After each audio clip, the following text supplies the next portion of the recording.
Well, boys and girls, it is finally time for us to jump into the First Strike Close Qualifier presented by Nerd Street Gamers. My name is Bach. I'll be your host throughout the majority of the show here on the main stream. And just in case you're wondering, we do have two streams going on right now, and the other stream can be found at Nerd Street Gamers too. But you found yourself in the right place for the action, regardless of what you're trying to see. We've got a great week of matches coming up as well. A lot of teams fought their way to get to this point from that open qualifier, starting with a 128-team open bracket, and they managed to make their way to this point. We'll take a look at those teams as well. Cloud9, TSM, Envy, Gen G, Sentinels, T1, 100 Thieves, and yes, the Boogermen. Built by gamers, Equinox, Dignitas, Renegades, Luminosity, Complexity, XSET, and Spot Up as well in that final spot. Only two teams on this list not currently signed to a big org, and we're hopeful that this will be the push they need to get themselves to that point. And we'll be watching them play throughout the week as we go through the group stage, which is going to be in a GSL format. So we'll take a look at that format right here. GSL style, best of three with best of three deciders, 16 teams, 4 groups of 4, 3 total rounds in each group. Single elimination bracket, also best of 3. It's the top 2 from each group, resulting in 8 teams. So that's just some quick math for you guys, just to prove that my American education was worth something. Top 4 will advance into the First Strike NA Regional Final, and the remaining 4 will advance to the First Strike North American UMG tournament, which is coming up in just a couple of weeks. So even if they don't make it out into the First Strike event, the final, they have another opportunity to try to qualify, as there will be 4 of the 16 teams competing in that UMG event. So plenty of opportunity for the teams that are coming into this event. You can take a look at today's schedule. We've got Group A and Group B going on, and Group B is going to be mostly over on Nerd Street Gamers too. You can see our matches currently.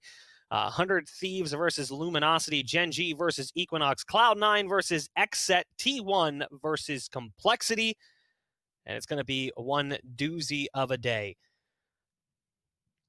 But enough about just me. It's not just me. I know, like, you guys want to take a look at this bald breach lookalike, but there's another one on this list who's going to be joining me in the broadcast who is equally as bald, maybe more so than I. His name is Tom Biz. And he's going to be joining me. He likes to think that he looks more like Cutler than I do, but he doesn't. So don't listen to him. And we've also got Ryan Central, who's going to be coming in to join us as well.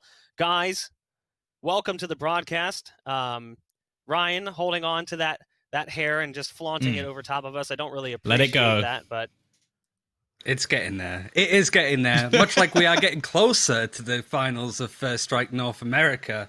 And even these games, they're going for the groups. There's still some pretty impactful games, and I think there could be some pretty big upsets too. Tom? Yeah, I thought it was going to go back to you. I'll be honest. I was thinking like, hey, Tom, I've set up Ryan. It's your turn. I'm just going ahead and lofting it up there, and you're just like, yep, I'll wait for a better pick. I thought I'd give it over to the more dominant Cutler. I'm the passive Cutler, so it doesn't really work out for me to just jump in. But I definitely agree with that. I think that a lot of the matches, especially being online, it's going to be very interesting to see all of these teams sort of playing off against each other, and whether or not we are going to have any of the sort of big 4 or 5 teams actually fall out, maybe even in the groups, because sure, it's best of 3s, but I don't think any of the teams have looked particularly invincible, even going into our first match, the likes of Cloud9, who, although they did end up winning the whole thing, they dropped quite a lot of maps along the way. So I think it's going to be very interesting all the way through. I know I do give off that dominant feel here with the camo. I've got that militant vegan look going on right now, so I do apologize for that. If I have to, I'll strip it off so I can make you feel more comfortable. Maybe put on a clown suit so I can look more like you. So you guys saw me breaking down the teams list and the groups. Why don't we actually pull up some of those graphics again in a second so we can get an appreciation together of who we've got. You can see that our Group A match that's coming up on screen soon is going to be Cloud9 versus XSET. But again, look at those groups. Looking at Group A and Group B, Tom, what are your expectations from Group A and Group B? Going into Group A, at least, I think you got to talk about sort of the favorites being Cloud9, and I don't think that's really anything too ridiculous going forward. I think that they're the team somewhat to beat.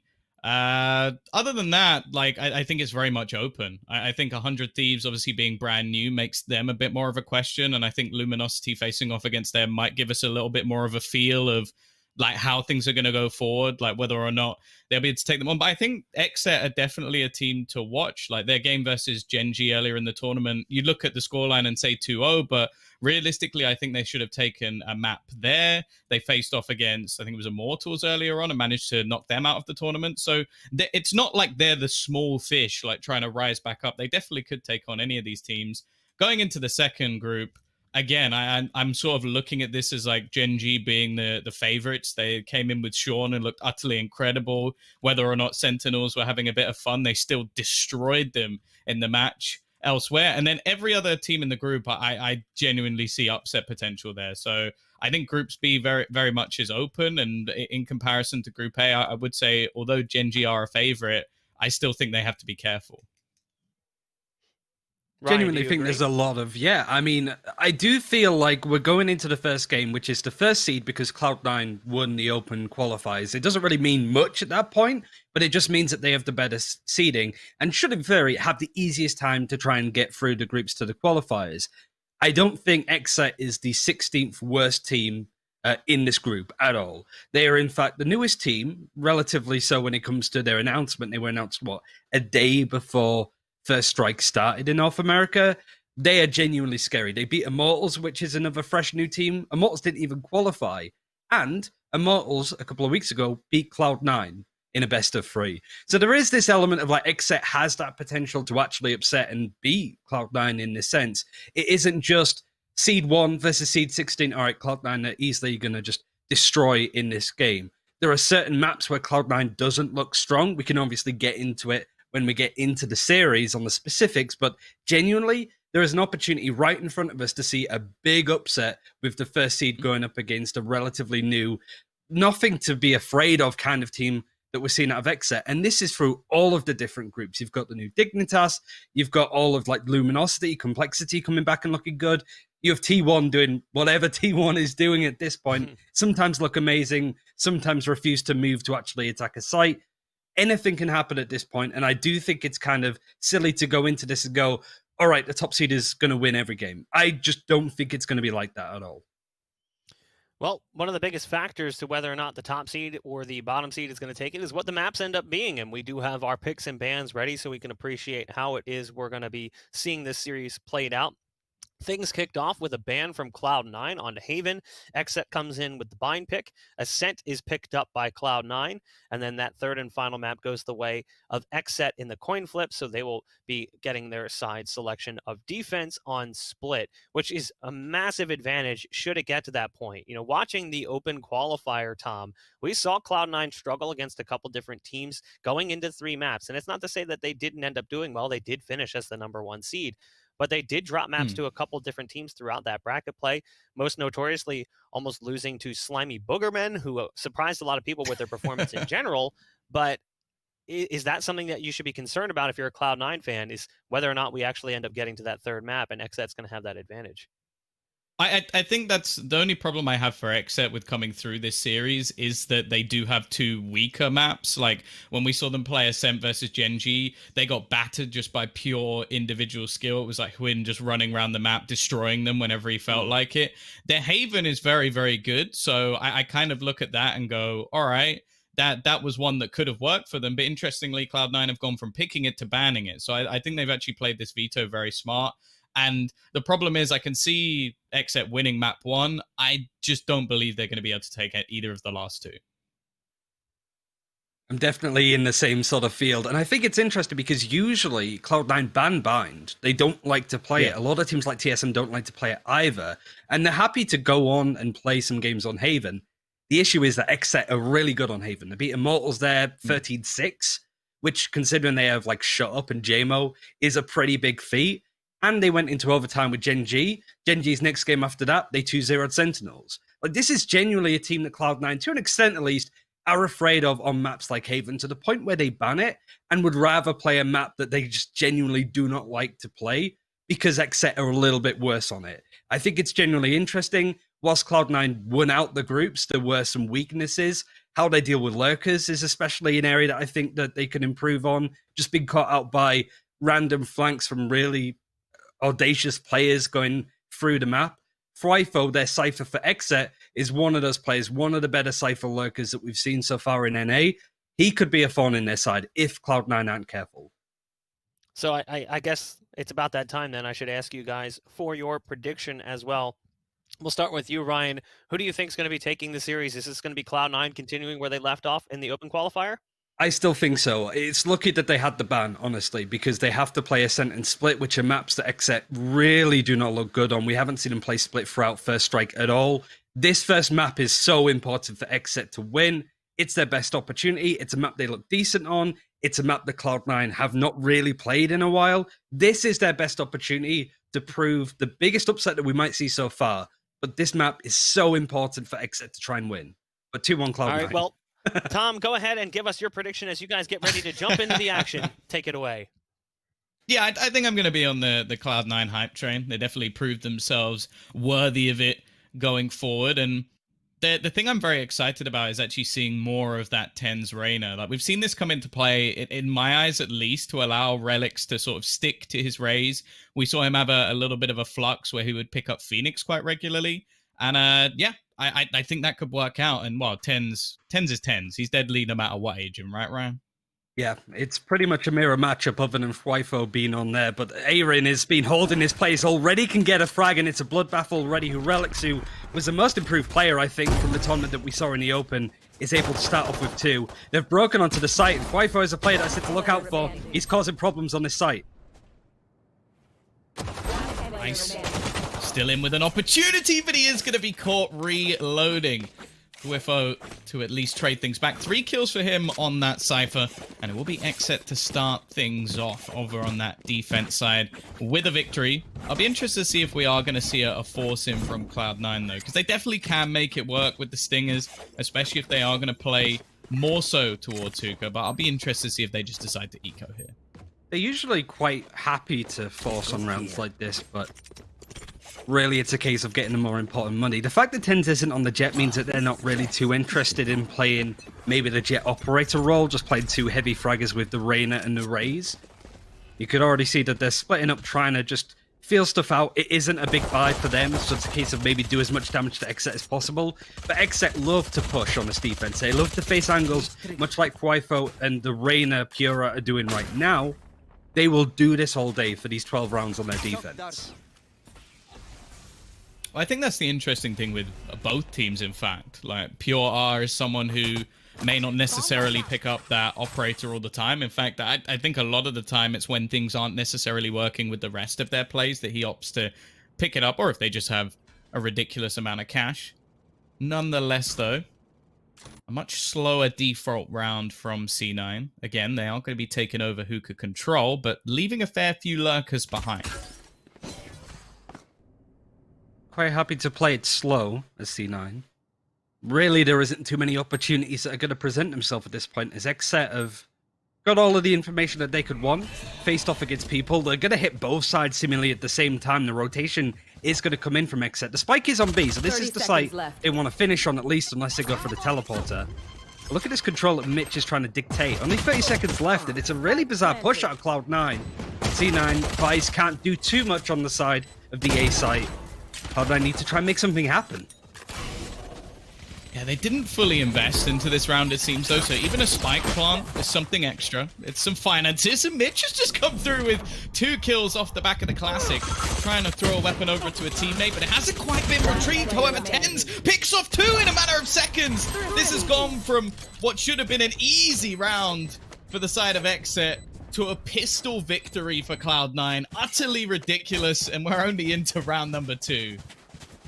And they didn't even need to force all that much at all, really. It wasn't a case that they bought up some Spectres, some Stingers. They just had pretty much Sheriffs at that point. XSET already having to deal with a pretty big loss when it comes to the momentum that they could take. Their best result so far has been, and this is the only time that they've played Bind, by the way, in the First Strike tournament, a 10-2 defending half against Immortals, which is easy to keep talking about because they knocked out Immortals, and Immortals are a fairly decent team. Yeah, maybe not fully realized, but the potential is definitely there. XSET now need to try and do what Cloud9 just did. And Weeded's crosshair was right over the head of Relics at that point. He's fully upgraded to a Vandal. Again, you would expect Cloud9 to take this round. but they're not just going to rush onto a site. They're taking their time. They're defaulting all across the map at this point, trying to see what can work at this point. Doing what Cloud9 just did to you is a lot easier said than done. Right. One of those reasons, unfortunately, most teams in the world don't have 10s, who I think is definitely in the argument for... Well, no, I was going to say one of the best players in America, but he's in the argument for best player in the world as of right now. And they fully faked them out. This is a clear B site. Sure, there has been a little bit of utility to try and slow them down, but ultimately, this is going to be a very, very easy round for C9. And realistically, I believe we're still on the old patch, right? So saving actually would be okay for XSET just to keep something extra into the next round. Yeah, it's certainly worth adding that there's not going to be the Killjoy or Cypher nerfs. You know, Killjoy after he dies, the tripwires and the camera aren't going to be useful anymore. Camera wouldn't be anyway, but the tripwires certainly. Killjoy's effective range, that she'd have to be 40 yards away from a turret, isn't the case. The breach changes, increasing the time of his flash a little bit more. Not in here. Pretty much everything that was in the open qualifier is in this one. Playing on an older patch just for stability reasons, I'd guess. And Cloud9 are going to be happy with that, with how well they performed on that patch. Obviously, big changes coming in with Sky, with Icebox, all things that they have to adjust to. Tens is going to try and face, but even then, like losing a Spectre like that, it could add up, certainly, because XSET are a team that can do quite a lot on the Force. Economy is going to be important in a match like this. Well, that's one of the things. I had this, like, obviously I shouldn't really be talking about my matchmaking games, but it was like, on the defensive side, I had my nice little shorty, no one came my way, and I was like, that's fine, I just won't push, I won't just give them the extra money for the kills, and then I didn't get I didn't get much bonus money, and I was sat there looking like an absolute fool for not dying at the end of the round. So I actually think out of all the changes that have come up, that will be the one we're going to see players sort of running into the blender a little bit more and actually trying to fight for rounds where they have no real chance of winning, because you want to get your extra money. You want to get the rifles in as XSET do right now. Whilst Cloud9 take their time, they usually play this slow because they're expecting teams like XSET to push some of the flanks, you know, attack down B long. This is something the Wardell did a lot in their game against TSM, just the flash and dash, the shark attack, as some people have been calling it. So they're really expecting XSET to jump out of somewhere to get a quick frag. You would expect that kind of thing out of Pura and Aaron, certainly. But XSET giving all of the respect to Cloud9 could be a problem. Tripwire is going to be broken on B long and even used on the side of XSET just to get the information as one, because the rest of the team is in hookah. They're going to start pushing through. There's a lot of smokes though, and this is a nice little crossfire that XSET have set up. They've done damage now, and even Aaron with the blast pack could do some damage. It's just up to Shinobi and Vice to try and make stuff happen, but the spike is going to get planted. In fact, he's trying to get in and around, but if this smoke dies behind him, he's going to get given up. Very difficult, but interesting play from Cloud9 to make this a 3 versus 2. Bringing this back, this shouldn't have been possible. It's left all onto Vice though, and eventually Thwifo will be there to put him down, but that's still a lot of economic damage that they've managed to achieve. And the one thing I want to point out was that I don't even think that was a crossfire per se. Like, that was just them spamming through the dark cover and just killing off players through it. Like, just knowing their pre-fire angles, hearing the steps as they drop down, and that was enough for them. The only thing that worries me a little bit for XSET is they did sort of abandon the site a little bit, so if they did manage to avoid a lot of the early sprays, it would have been a long time for the rotation of XSET to come back around. Revealing area. Cloud9 money's still good. Brendo just wants to scout out any intel that he can. This has been Mitch's default so far. Probably the best Killjoy in NA at this point. You have people like Steel 400 Thieves, but a lot of these Killjoy players have struggled with lurkers, especially Subrosa was a nightmare for 100 Thieves. Not really a problem for Mitch. He seems to have a good hold on it, even having impact with Killjoy on attack. And this is actually pretty impressive from XSET to restrain themselves, because this is areas where Pura would be pushing hard. His position not giving up on this angle that, again, Steel likes to play a lot of the time. Pretty much just suicide angles, waiting for Cloud9 to push in. Worked well on the B site, but how's it realistically going to do on the A site if it's hit? Might be a while before we find out. It seems like Cloud9 are more than happy to continuously press in towards this B site. They already begin their rotation back around in that direction, still leaving Relics to try and fake things out. The Showstopper doesn't actually catch anyone, but it does help clear the angles. This should be quite a bit of information. Left. Nobody now pushing into mid with only 30 seconds left. They start rotating the Cypher back over onto the B side, or at least into the spawn. And that could give them enough. They've spotted the players in the backlines, but this should at least still be the sight game by C9. And Relics, well, that's one hell of a fake. He's managed to get 2 kills almost too easily. Can they deny the plant, though? That's the real question. The spam of the Hunter's Fury going through the wall does at least deny it a moment. But the fact is, it goes down. Swifbo, he's managed to find himself a trade, however. And the spam through the wall does a lot, but Mitch's peak is almost too perfect, leaving just one man left. Swifbo to face off. Sorry, he's got a teammate with him, but not for long. Now he's last, as there's 2 remaining to find. And not only that, the lockdown's gone down, and he's locked out of the round. It'll be 3-2 to Cloud9. A little bit of a dicey one, but the fact is, Ryan, Relic's sort of fake on the other side of the map was actually almost too good.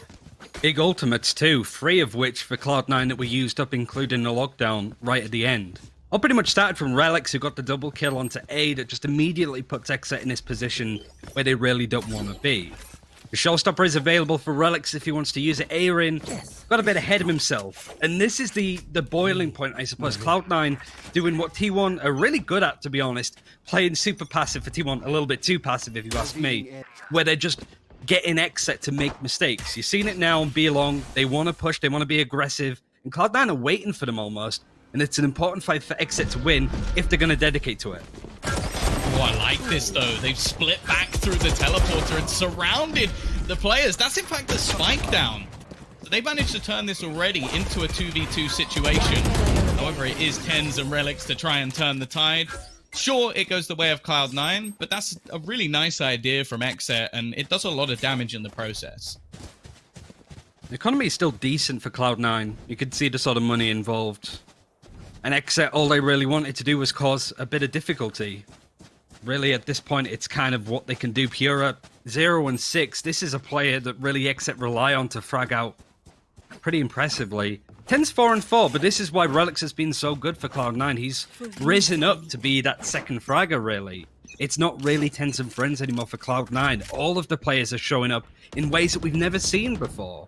And XSET have a big ask on them, and they're not really playing the style that we're used to. We're not seeing them play the style that they surprise people with against Immortals, against Gen G. And that's all down to Cloud9 just reading this game, respecting their opponents, and effectively anti-stratting them just with their playstyle alone.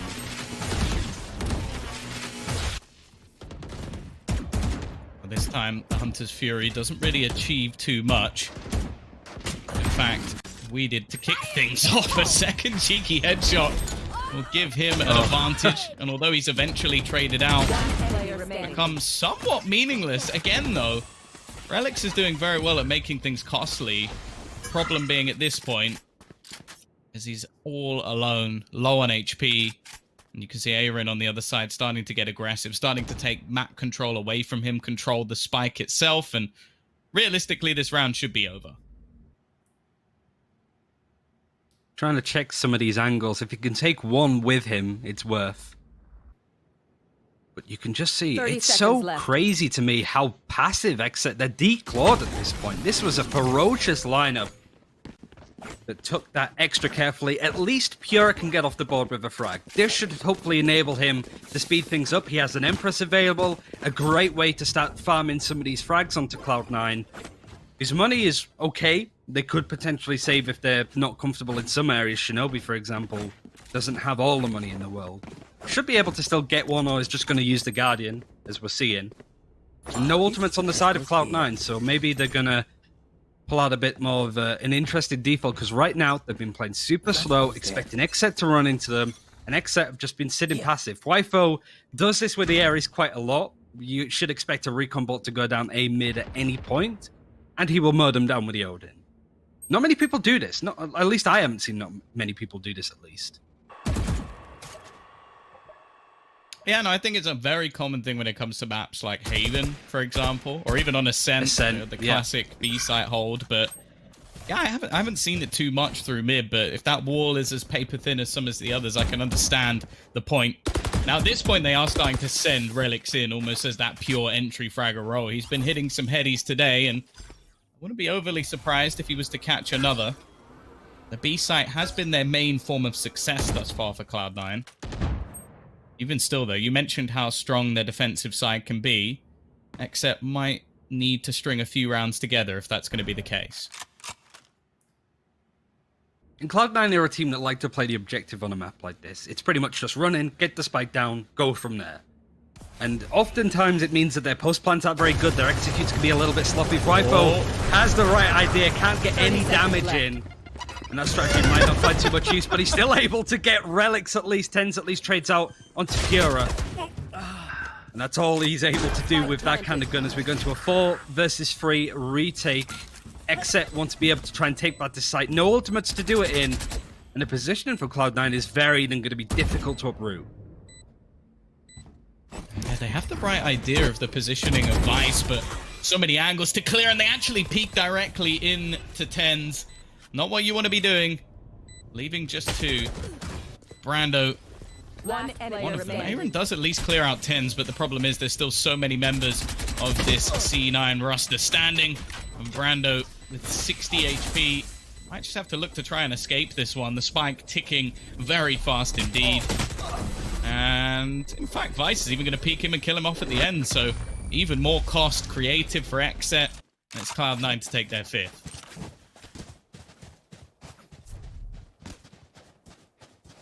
Could be a half buy coming out of XSET. So we go to the 9th round, almost done on their defending half, which has been dominant in a lot of their previous games. But of course, this is Cloud9. This is a very tall order for them. Attacking might bring a few opportunities themselves, but realistically, Cloud9's game across the whole map is fairly decent. Gaps in their play, sure, but not really being exploited by XSET in the way that I was hoping to see. But at least they're able to get some damage in on these half-buys. Brando just with the classic, trying to farm up a Hunter's Fury and finding no pressure on B long, just because Cloud9, looking to hit the B site, are playing this so slowly. XSET just can't get a read on it unless they push them, in which case, they're probably going to get caught out by Cloud9 here. It's a lose-lose for XSET. But that's the problem. I think the majority of the aggression we've seen from them have been in these sort of thrifty half-buy rounds. It's not really been any real aggression in the buy rounds, and I do worry. Like, it is very hard to defend this map with just the players you have on the site. You need your Cypher to be almost flawless, and well, at the moment, on the other side of the map. Of course, this one is mostly just an eco. There's a few pieces here and there invested, and in fact, they're actually going to use the ultimate. Brando does at least manage to get one with a pistol, but again, this is sort of what I'm talking about. They managed to clear out the site, and now they're even picking off players on A as well. They've managed to completely confuse and split the 30 defense. seconds and left. Cloud9, they are actually going to be walking into A. There's a very, very small chance that XSET managed to do something impressive here. Dwifo trying to get back in onto Vice, and now it's left all onto the pistol of We Did, and while the spike's not even planted in the end. 6 on the board, half at least. Going to go in even for Cloud9, and well, they're looking pretty good now on the attacking side. Another buy coming out for XSET. Still of ultimates. Brando has to find a key Hunter's Fury here. Pura 1 and 8. This has not been an ideal game for him. Pretty much being the consistent top fragger for this team. He's 9 kills behind his teammate. 10 kills behind Relics, who's topping up in the server. Tens isn't having the game of his life at this point, but he doesn't need to have that anymore. Vice has mostly been playing Breach. He's been doing well on the Sova. And Empress is available for Tens if he chooses to use it. But Pura doubles his kill count at least by pushing onto Mitch. That's the kind of thing that you want to see more of XSET. They just need to rise to the occasion, because right now, they're letting Cloud9 get away with everything so far in this attack. Well, after the aggressions come in onto mid, you can see the reaction from Cloud9. They want to try and push straight back in onto the B site, but been a lot of counter utility expended. Cypher K just put up in their face, and now they have to be wary that they're not being flanked. Sure, they have left the Killjoy turret behind, although this is something that in the future won't quite work out as well as it is right now. Unless the dead body will keep it alive. I don't think it works like that. Revealing area. They are still going to end up on this B site. Now, they've turned round back already. Like, there were moments where they were in 2v5s that came to be pretty close in the end. However, the rotation is already coming in thick from XSET. They have a good read on the situation, at least, even starting to throw out the Hunter's Fury, which has caught one man. But in the meantime, Relix again on the entry has found another pick. Pure R with his second kill of the round, looking to try and double up a little bit more. And in the meantime, the Spike has gone doubling back, an important kill from Shinobi. He picks off the one player who was defending the site, and in fact, the spam coming through will deny anybody coming further. Somehow Cloud9 again have put this in a good position, but as you mentioned, Relic, maybe not, he's whiffed a little bit here. Made things a bit awkward, but the problem is they have to kill him. They have to clear him, and unfortunately, Pure, this is where he finally falls after a couple of kills, setting his team up. It now becomes problematic. Shinobi goes down in the meantime, and Relic still has the showstopper, putting him onto a third kill this round. Brando now has to get towards the Spike. Is pincered between multiple players, and it's Relics once again. Ryan, there's a reason that TenZ has sort of switched up his playstyle a little bit to allow this man to stick to his raise. And this is the reason. He is currently 15-6. It's working out so well for Relix, who has been playing Phoenix on this map too. So I'm kind of glad that they've gone for this kind of composition. They've still got the flashes with TenZ. And if they're attacking first, are they really going to attack up for the majority of this map? Probably not. So they can go for something that's a bit more aggressive, frag heavy. And how different that map would have been if Relic started to Pura there. He's still 3-9. It's the tale of two fraggers for these teams that are really missing up opportunities or taking rounds by storm. Cloud9 have a lot to work with. It's going to be a half buy, maybe even a little bit of a force from XSET. But we're getting towards the end of this round, the penultimate of this half at least. And XSET, it's more damage control than doing damage to Cloud9 at this point. Yeah, I think that's the real worry, is that there's been a few rounds now where they've let things slip, the last one being one of them with the quick switch up and Shinobi able to get a crucial kill. There were so many swing points in that round as well. Like I think XSET easily could have taken it, but unfortunately Cloud9 just seemed to be so solid when it comes to the late round positions. Aaron, a good position, slightly misses onto the Lear, and that's enough for him to go down. They have the lockdown, which will likely force the majority of players out of this site or force them towards the lockdown itself. Either way, Cloud9 are more than happy with that, and this round is all too easy for the boys in blue. Two players surviving. At this point, nothing we can do. Nothing at all. Brando does get a little bit of information towards where TenZ is at least, but shock darts do 15 damage at most. It's not ideal. The Recon Bolt is going to pulse to show at least one of these defenders. Wifo has the neural theft, realistically not going to use it. It's a case of try and get a couple of frags, but even then, this is flawless from Cloud9 at this point. Really, at this point, are you going to be saving a bookie? The Cypher, not likely. It's just try and catch somebody. And this could be easily a 9-3 half for Cloud9. Team Ace, you don't really see that too often, but what a perfect example, a display, I suppose, of what's been so good about Cloud9, how they beat teams like TSM and Envy to get here, because everybody's been churning up on this roster. And really, at this point, you're looking at Relix, he's been the one that's done it the most. Yeah, and I'm glad to see it, because that's always been the thing that we've spoken about with this roster. Like, TenZ is always going to be that factor. We know that. Like, whether or not, like, people are going to call him the out-and-out star, or whether or not you're going to look at him and go, he's the carry. You can say that whatever you like. But it's other players like Relix, for example, when they step up, that's when this Cloud9 roster are truly terrifying. And the fact that they're now giving him more of an opportunity to do that, it makes this roster very, very scary. And he is having a phenomenal game against a team that, well, this was the map they needed to win. They need to do well on this map. The next two are not going to be kind to them. They're their two worst maps currently in the pool. And well, this round might be a bit of a saving grace. Something extra at least, but they haven't even looked close over the last few. That's the problem. In some of the earlier rounds, we were talking about how this was like a back and forth, some like rounds that Cloud9 managed to bring back. Recently, it's been next to nothing, and again, it's not going to be the start they were looking for. TenZ with the opener, but We did now bringing up an operator. Could be the difference maker. Brando as well on the Sova has managed to find 3 kills, and Vice, well, if he comes out of this one alive, I'll be very surprised. 8-4, at least an extra round, but that's been sort of the case so far for XSET. It's been individual rounds. They didn't manage to streak any together on their defensive side. Now they need a big streak going into half number 2.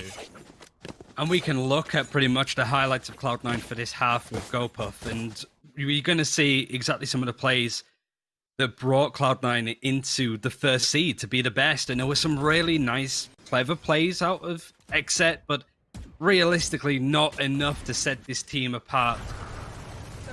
Even just all of the cute little plays that enabled XSET to get into the closed qualifiers at this point. But Aaron especially, not only sort of missing out on opportunities like that, I think him even failing to kill a Reyna Leah whilst trying to hold on to A was pretty much the epiphany, the antithesis of what is going wrong with XSET at this point. They're just not really hitting their shots. Even killing utility, they're struggling with. I feel like Cloud9 are in their heads that this occasion has rose up against XSET. Now is their opportunity to do some stuff on attack. It's not a bad half, but we haven't seen much of them from the open qualifiers at least, because they were so dominant against Immortals on their defense. We really didn't see that much on their attack. That's a good point. That's fair. Like, you never know. Maybe their attack was even better, and we just didn't get to see it. I kind of hope so. Otherwise, I do worry for XSET. Like, obviously, coming into this, we spoke about them having a chance, but Cloud9 being the #1 seed for a reason, no doubt. Well, already, we are going to get the site take. An after-plant situation, something that happened quite regularly in the last half as well, but see if they can get themselves a second pistol victory. Bear in mind, they did lose the second round straight back to what was very little invested from Cloud9, but if they can get this over the line, it at least gives them a bit of a lifeline. Vice looking for players. He's trying to find somebody here. Eventually, the drone gives him a piece of information. Actually, they've tapped the spike. They're just starting to defuse it, trying to almost bait them in to the site, and Will Brando is going to deny that very quickly indeed. Relic's trying to fight from the players in the bathroom. A quick shot onto the first, but the paranoia leaves him completely blind. However, he's the only one left. The question is, have they got it on the time? It's looking pretty good for C9. It's going to be incredibly close, but they just about get it. 0.29. Close for comfort, but unfortunately, that might be the lifeline of XSET gone. Yeah, having those 2 pistol rounds would have been huge for XSET, but even then, you can't guarantee that even if XSET won that pistol round, that they would win the round following with how much Cloud9 are forcing. It's a question now if XSET try and do a similar thing, but really, Cloud9 didn't look phased there. It went so close, but the way that Relics was taking those aim duels in A Bath, he didn't look phased at all. He was quite happy to take those fights. He's on a roll right now, 18-7. Almost got double the kills of Qualifier, who has been top fragging for XSET. And really, the disappointment continues for the attacking team now. And they have a huge uphill task ahead of them. Seems that they're going to be splitting across B as much as they possibly can, but that Killjoy utility, that turret in hookah, would make it really difficult to contest when you have Vice in there holding as close as he is. No pressure looking at B long though, so this might be an opening, but I would imagine at this point Cloud9 are quite happy to play this passively, especially with the Omen Shinobi helping coming through the teleport too. That's a similar round to what we saw from C9 when they went for a slight investment into this sort of round. Mitch is going to get a very easy kill. We did trying to shadow step his way through, has been caught out by the Killjoy, and in fact the second player will fall in the same way. Mitch holding his ground, and sure, eventually Brando will get the trade. They should at least get a spike plant as well, which is some extra money in the bank, something for the next round. The fact is though, winning this, nigh on impossible. They are stuck in a corner. It might help them at least with some cheeky classic right clicks, but realistically it is going to be double digits hit for C9. And this buy that's going to come out of XSET in this next round is so important. There's a couple of frags in at least to build up some of these ultimates, but really the only thing that's keen to go is maybe Relics if you can get a couple of frags for his showstopper. But Mitch, Killjoy, the lockdown. happy to play off of the sides. That's pretty much been Cloud9, certainly when it comes to A. They're more than happy to retake. But Relics with the Vandal is looking to face a little bit more on A main. Pura was considering going in that direction, but this is a great opportunity for some of these more aggressive players of A-Rin and Pura to do some damage, because right now it's been more the supportive backbone of Qualifier and Brando to get those kills. It's really been an off day for XSET, and really this is the last day that they can afford to have an off day. They go down to like a deciding elimination match, which will be at the end of today. They will play the loser of 100 Thieves or Luminosity. Both of those teams are really scary on the best of days, so it's going to be tricky, and Relics just adds to that misery. This isn't even this is sort of their bonus round. This is the spare weaponry they had over from the last that they're using to try and do some extra damage. Instead, it's looking like they might take the win, but A-Rin has managed to find 10s. He's been caught out a fair few times in this match so far. This man, though, has been almost flawless, and he's going to get a freebie. Relics with his 3rd kill. I don't know how many times I've said that so far in this map, and with Wifo left 16 HP, Relics is going to get another 4K. The man is on a mission with this raise. He has been unstoppable so far today, and I'm just going to go and say I don't want to be in his way at all. 24-7. An unreal performance from Relics. His showstopper's ready to go. A-Rin at least has been able to sort of climb up to get the frags for the team, but it's still nowhere near the damage that Cloud9 is putting on them. And I'm really impressed with the way that Cloud9 has been playing. They know that this team is going to come in with some form of aggression at least.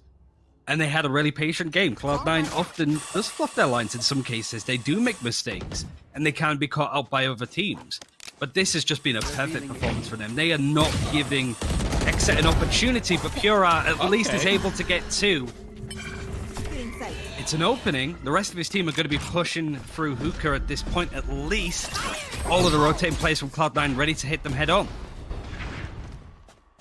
It has become a possibility, and well, to try and clear both of these angles is not going to be easy. However, Relics, again, he's there with 1. Shinobi alongside him will already trade things back into a 2v2 situation. The Spike, in the meantime, has gone rotating back, but the thing is, for XSET, splitting up in this situation, if anything, has just allowed Cloud9 to isolate Jules and get back into position before they get the Spike down. No time will be gone on the clock, and in fact, this is so risky. They might even end up just taking the straight fight versus 10s, which, well, that's never something I'm going to ever recommend. The timing could have been better. The first one is his, and he gets back around the corner. His teammate, in the meantime, still looking to try and wrap around, and 10s knows it's worth just waiting here. Wasting time, although he actually goes peeking in. He gives Pure an opportunity here.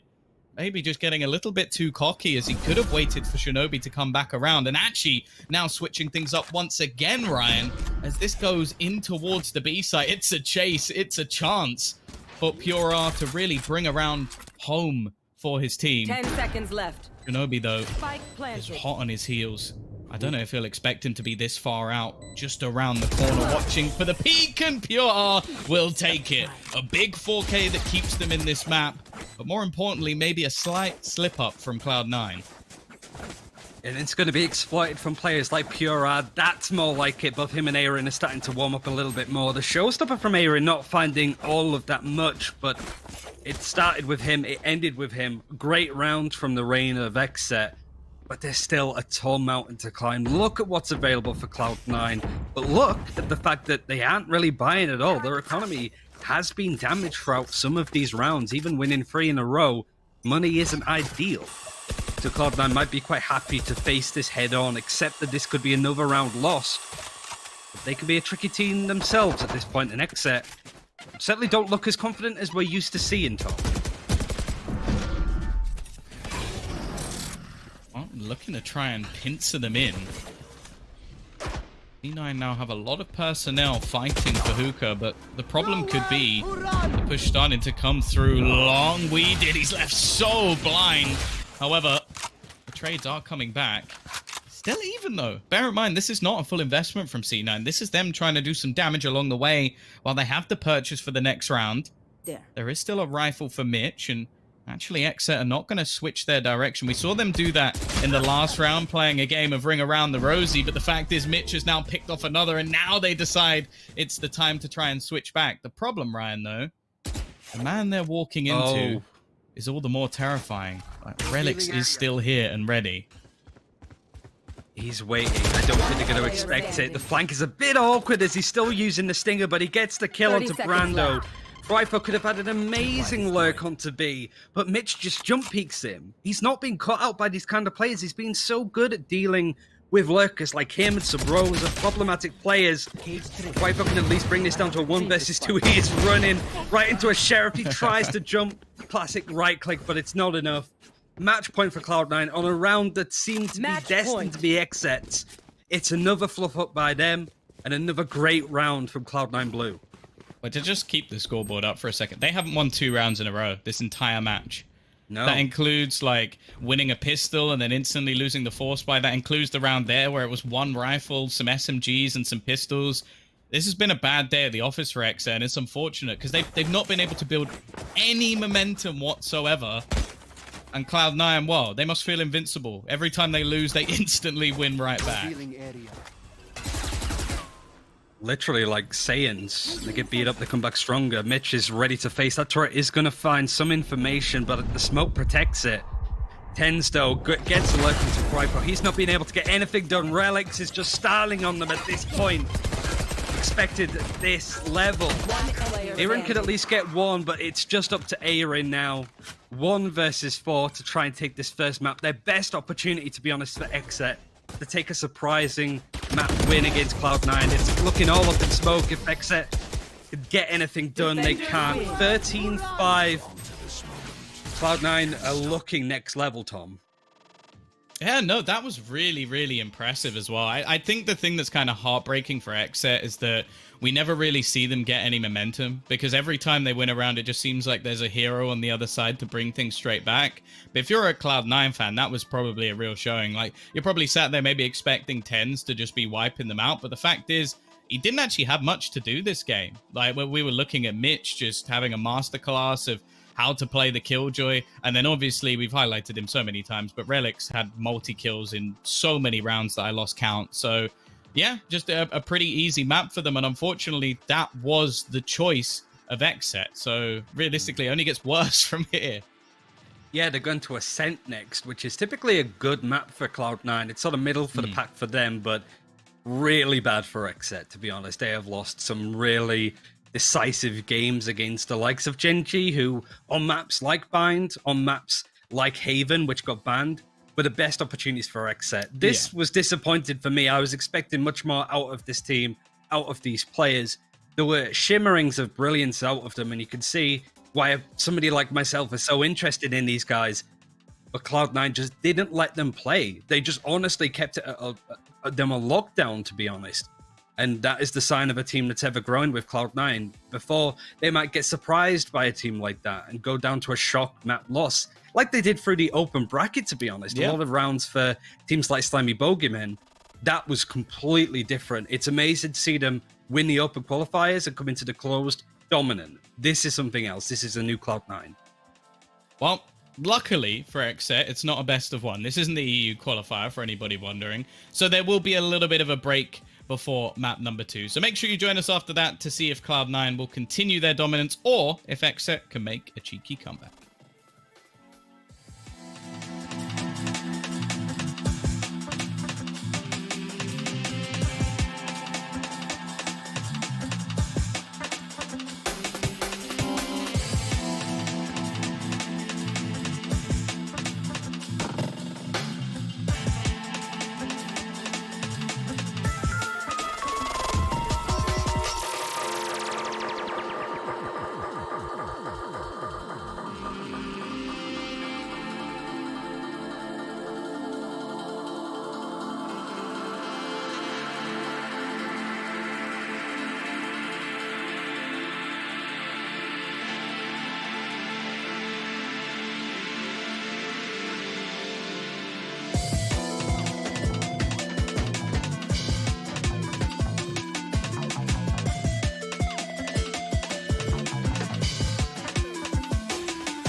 Welcome back as we get ready to jump into our next map in the series. We watched Cloud9 kind of crush XSET in that opener. Tom, walk me through what just happened. How did XSET fall so short on their own map selection?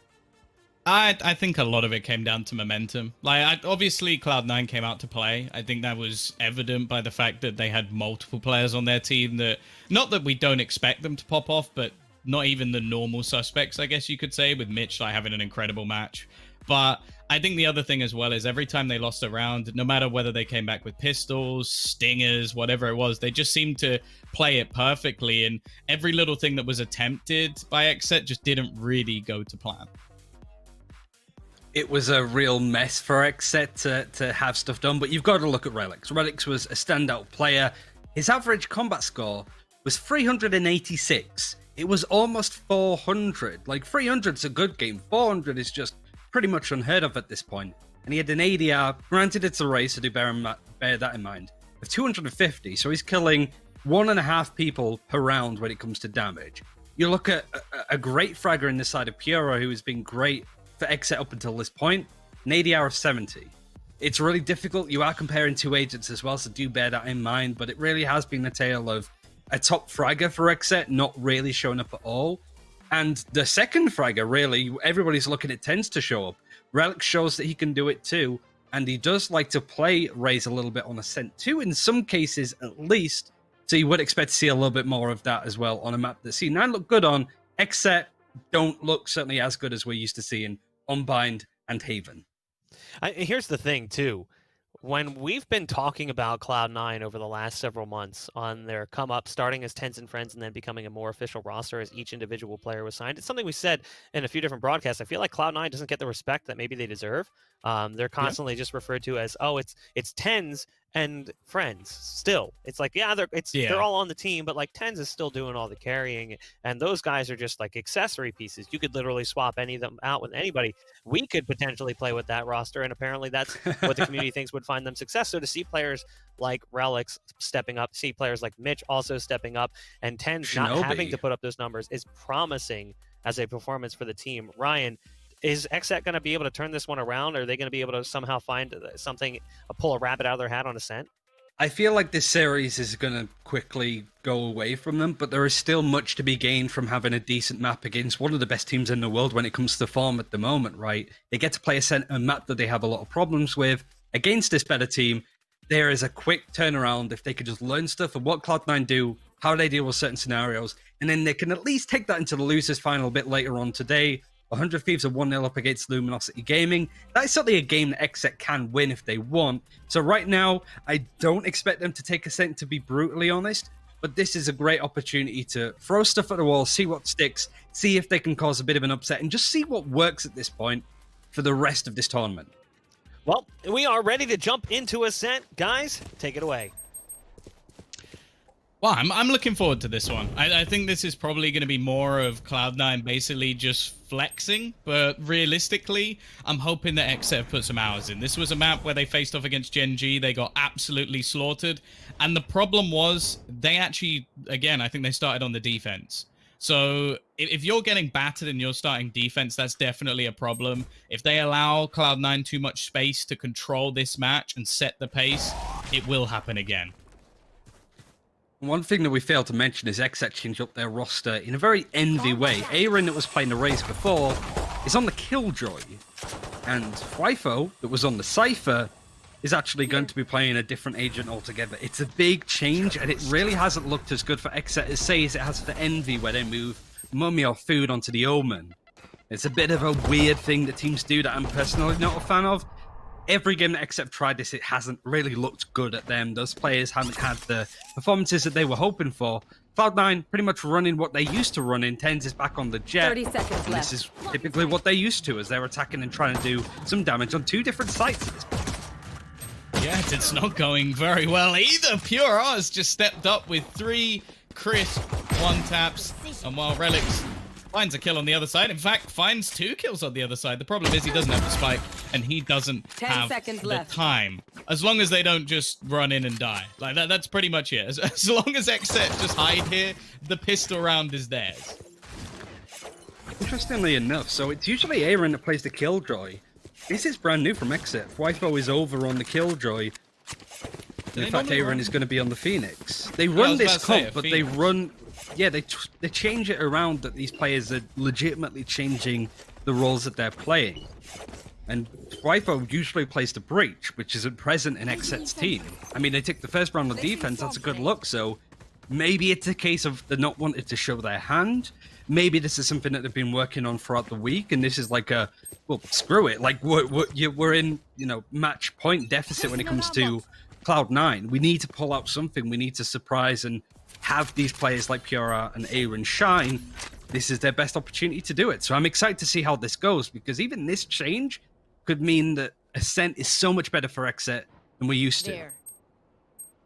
Yeah, this is a big change to what we see previously. But then again, with how it went, both versus Immortals and when they faced off against Gen G, they needed a big change. They were getting outplayed, they were getting outfragged. So if there's more comfortable picks, if they feel like they can do better playing more brawly, dually agents, I'm all for it. Like, I think that could work out for them. The Phoenix pickup makes sense because you've lost a fair few flashes now that you've switched out the Breach, which has become a fairly common thing when it comes to Ascent, at least.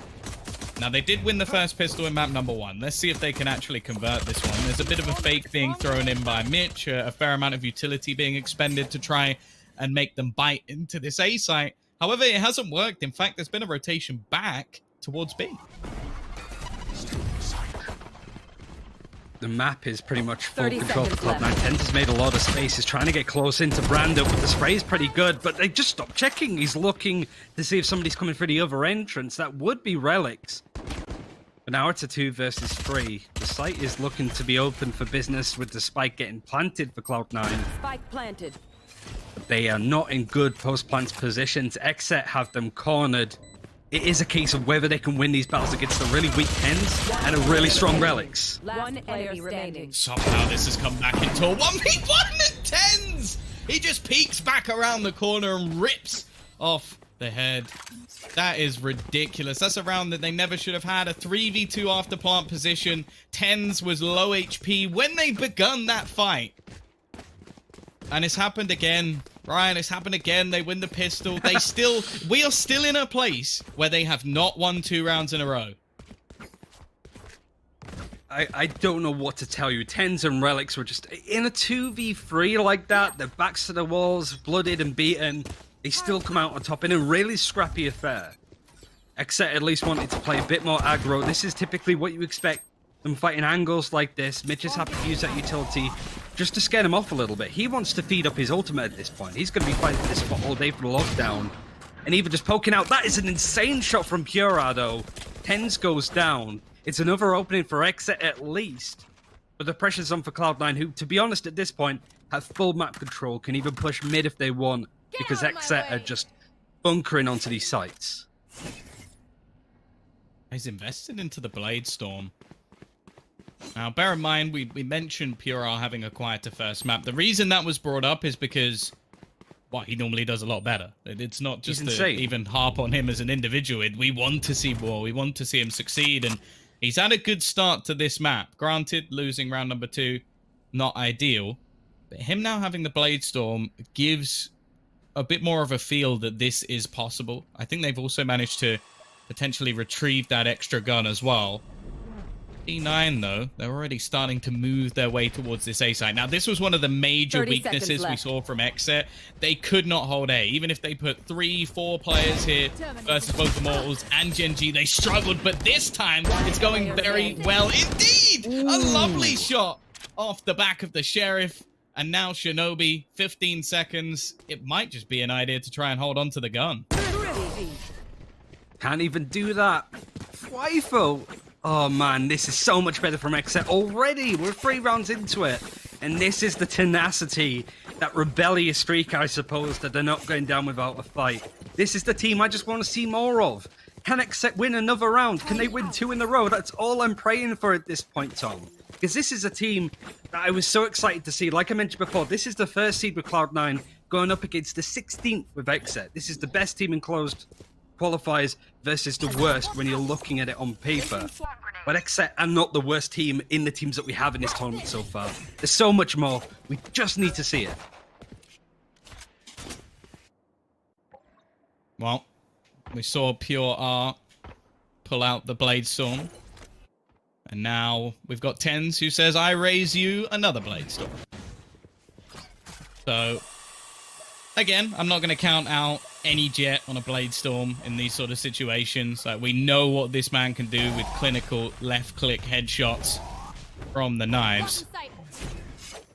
For the rest of the team, though, it's going to be a little bit more rough. You've got a classic for Relics. The main reason you put the Blade Storm into rounds like this is because you don't really have that much to lose. Tens has some extra cash available to him as well, so buying into the next round is going to be all too easy, but you never know. They might get a big bonus going into this one. Aaron already down. This leaves 2 players in the back of the boathouse, and Tens is going hunting. However, things are becoming a little bit more problematic. He's been tacked down, and Brando killing him off should make this very easy indeed. Mitch, though, has put a man into the back corner. Should know exactly where he is. That's another kill coming through, and in all honesty, 3 kills in a round like this is actually not too bad. It keeps XSET, the economy at least, within their grasp. To some extent, at least. FIFO still having 7k money, whilst everybody else is bought up.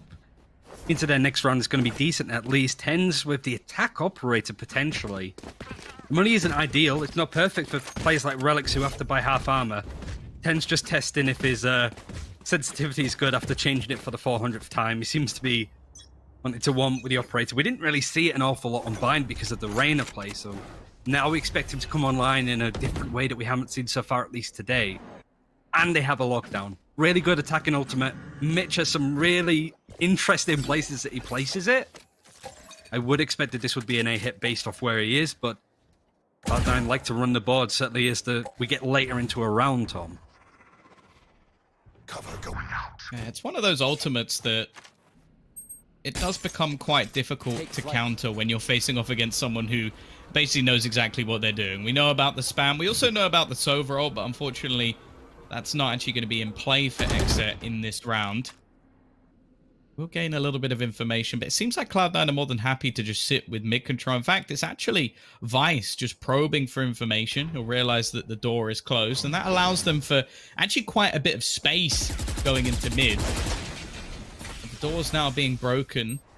Still the CTs, or the defenders, sorry, rotating their way around to try and work out where their opponents are currently going. Does start to get a little bit worrying. And now comes that ultimate. You mentioned it. You mentioned how awkward it could make things. He's covered off the whole boathouse. That can be a mistake that some people seem to make. But more importantly, every single player of this defense is going to be forced into the backlines. And he even has a nano swarm that shuts them out for longer. Now even expended is the showstopper, which doesn't get a kill, but does do extra damage. And Vice started off as the early man pushing. He's now the lurker, trying to make things as awkward as possible for XSET in this retake. That is what you call a full-on execution. And now, realistically, is there even a chance for them in this retake? They don't have any ults available to them. It depends on whether or not they can actually clear any of these players out. And just look at the control. You have a player still in towards that B main position. You still have a player in mid as well. And I think they're just holding them for the exits. I think they're trying to do as much damage as possible, because getting back into this is now impossible. They're not going to move. It's just a case of kill what you can, do as much damage, and they're able to do that. At least we did. We killed Mitch, but it's traded out.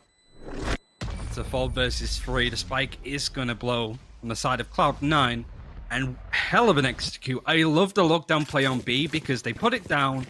It forces these bunkered players on the B site to get out of there, to go back towards their own spawn, towards CT. And all of the damage and utility from Cloud9 that was thrown from B main all the way to the back, even a showstopper thrown in. XSET were lucky to not lose anybody in those fights because of the utility thrown in there. But the site was fully under their control. The issue is, they can't do that all of the time. With the lockdown, at least, they are going to be farming up as much as they can to do things like it. But they do have a rolling thunder. Qualifier wants to take that engagement against TenZ. Luckily, both are still alive, taking no damage at least. But this is a big challenge for XSET. The money is still decent. They still want to take these fights. They don't really have the ultimates. This is where they can show us what they're made of, Tom. Again, we see this early sort of patient play from C9.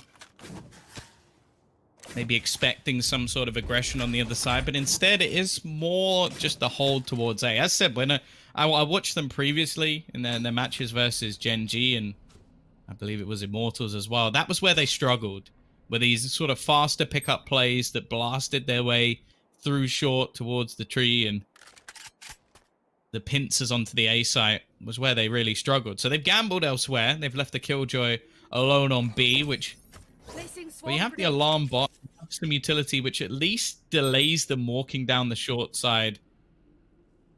But the fact is, you are asking an awful 30 lot seconds left. in this defensive position. And C9, they're just looking to rinse and repeat. They've left a bit of a fake on the other side of the map. It's going to be Mitch again, just trying to sell things. And they've realized that it is going to be a push in that direction, but here comes all of that counter utility, even throwing in the Rolling Thunder. It doesn't quite connect, but the fact is they've managed to gain enough ground that it doesn't even matter. TenZ trays out the kill. Plant goes down, and now they have to try and clear things out, but this has gone much better. This time, they've managed to get rid of Vice, who was a thorn in their side, so they can gain this overall control of the B site, or at least the areas around it. There is, however, a second lurk, but it seems like they know about it. They know exactly where Mitch is coming from, so in the meantime, they can start this push back through. But with enough damage being done, now Mitch can actually pounce, but he goes down instantly as well. Again, it's going to come down to just TenZ, the man with the operator, but he gains his third kill of the round and needs an ace if he's going to hold on here. Backing around the boxes, there's the fourth. No. One more man standing and only 3 HP. He has 1 bullet left in the chamber to win it, and he can't quite do it, but he bought enough time. TenZ is going to win it with a 4K. Weeded goes down, and this is why this man is considered the best in the world. That was insane. The fact that he was just backed into a corner like that and can almost ace just off of his own back. XSET took way too long to try and get that retake going. They were so scared of Mitch's lurk. It wasn't good for much, but he doesn't need to worry about it when the operator's in TenZ's hand. What a play. It's 2 in a row for Cloud9. The money is still decent for XSET. But how on earth do you play against a team that has had relics pop off like crazy on Bind, and now TenZ is online? What the hell are XSET going to try and do here? Oh no, it doesn't get any better. This is the thing, there's been lots of people talking about that operator nerf. I'm sure you could just send TenZ clips to Riot, and that would be enough to convince them that the gun is absolutely fine, because this man... He makes it look very, very easy. Very, very easy indeed. And I can tell you for sure, if you don't already know, it's not.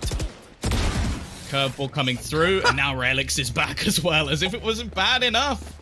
The last few rounds have sort of been close, but Cloud9 looking to win one clean. And that's where things truly get scary, because if you're having a bit of a back and forth, rounds are slipping away from you, at least you're making things costly.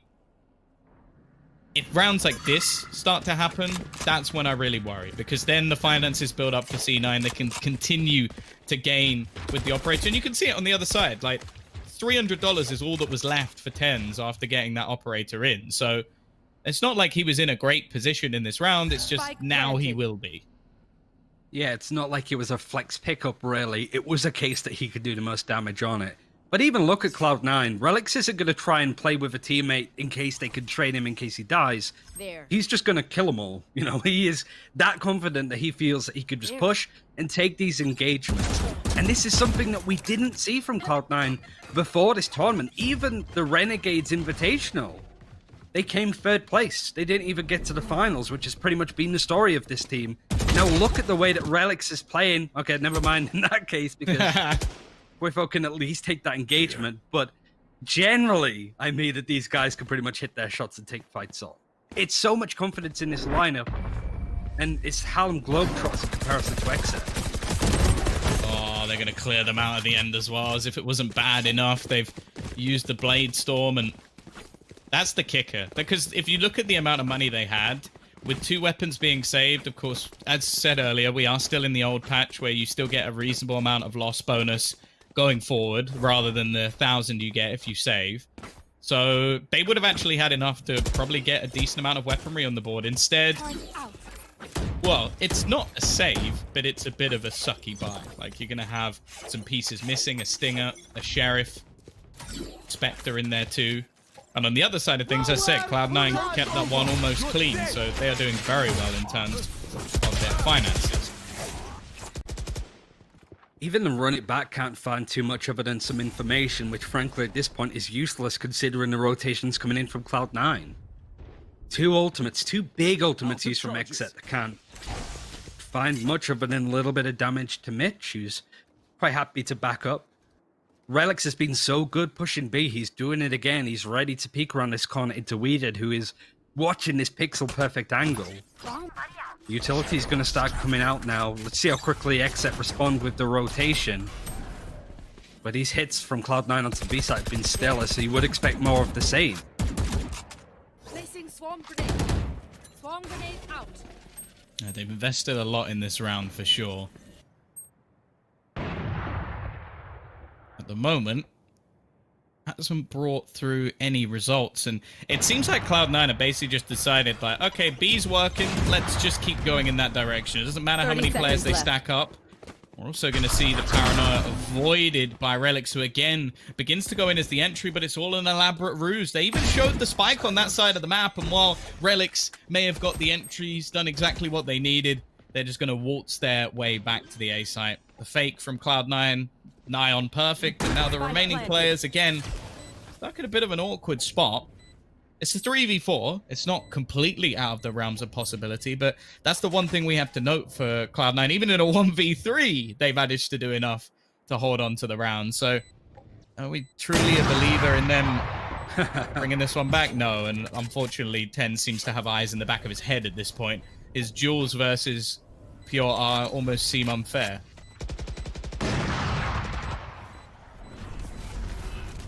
Bulldog and the Vandal are going to be saved from XSET because realistically, there isn't much damage they can do because these post plants from Cloud9 have been in really good positions. They had somebody in A main, they obviously had Ten's Cubby in mid, 2 players on the site.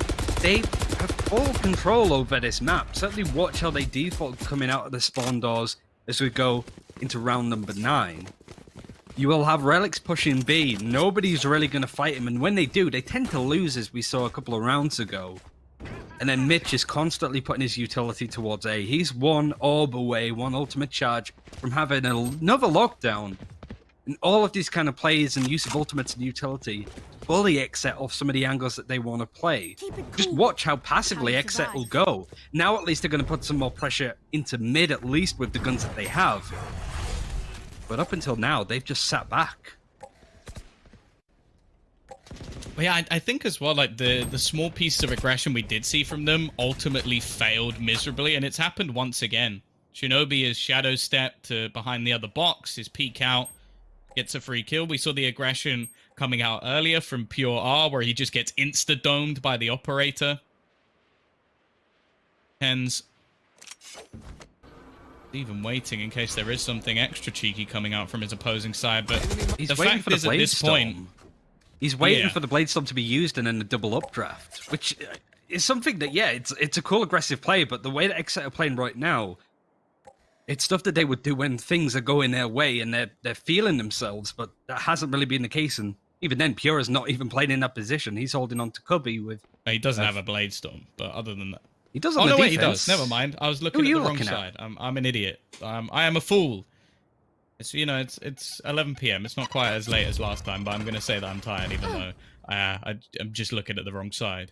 30 seconds XSET are happy left. to play off B because they have that killjoy utility there. It's how quickly they can go for the retake, because this is going to be straightforward from XSET. They might even able to get the lockdown out unnecessarily at this point. But Cloud9, I think, have realized just how free and open this is. No ultimates used. Going to make their way through. Spike is going to get planted. An important retake for XSET to fight for. They have the ultimates. They have these engagements. But Cloud9 also have quite a lot in their hands too. Lockdown's going to be placed.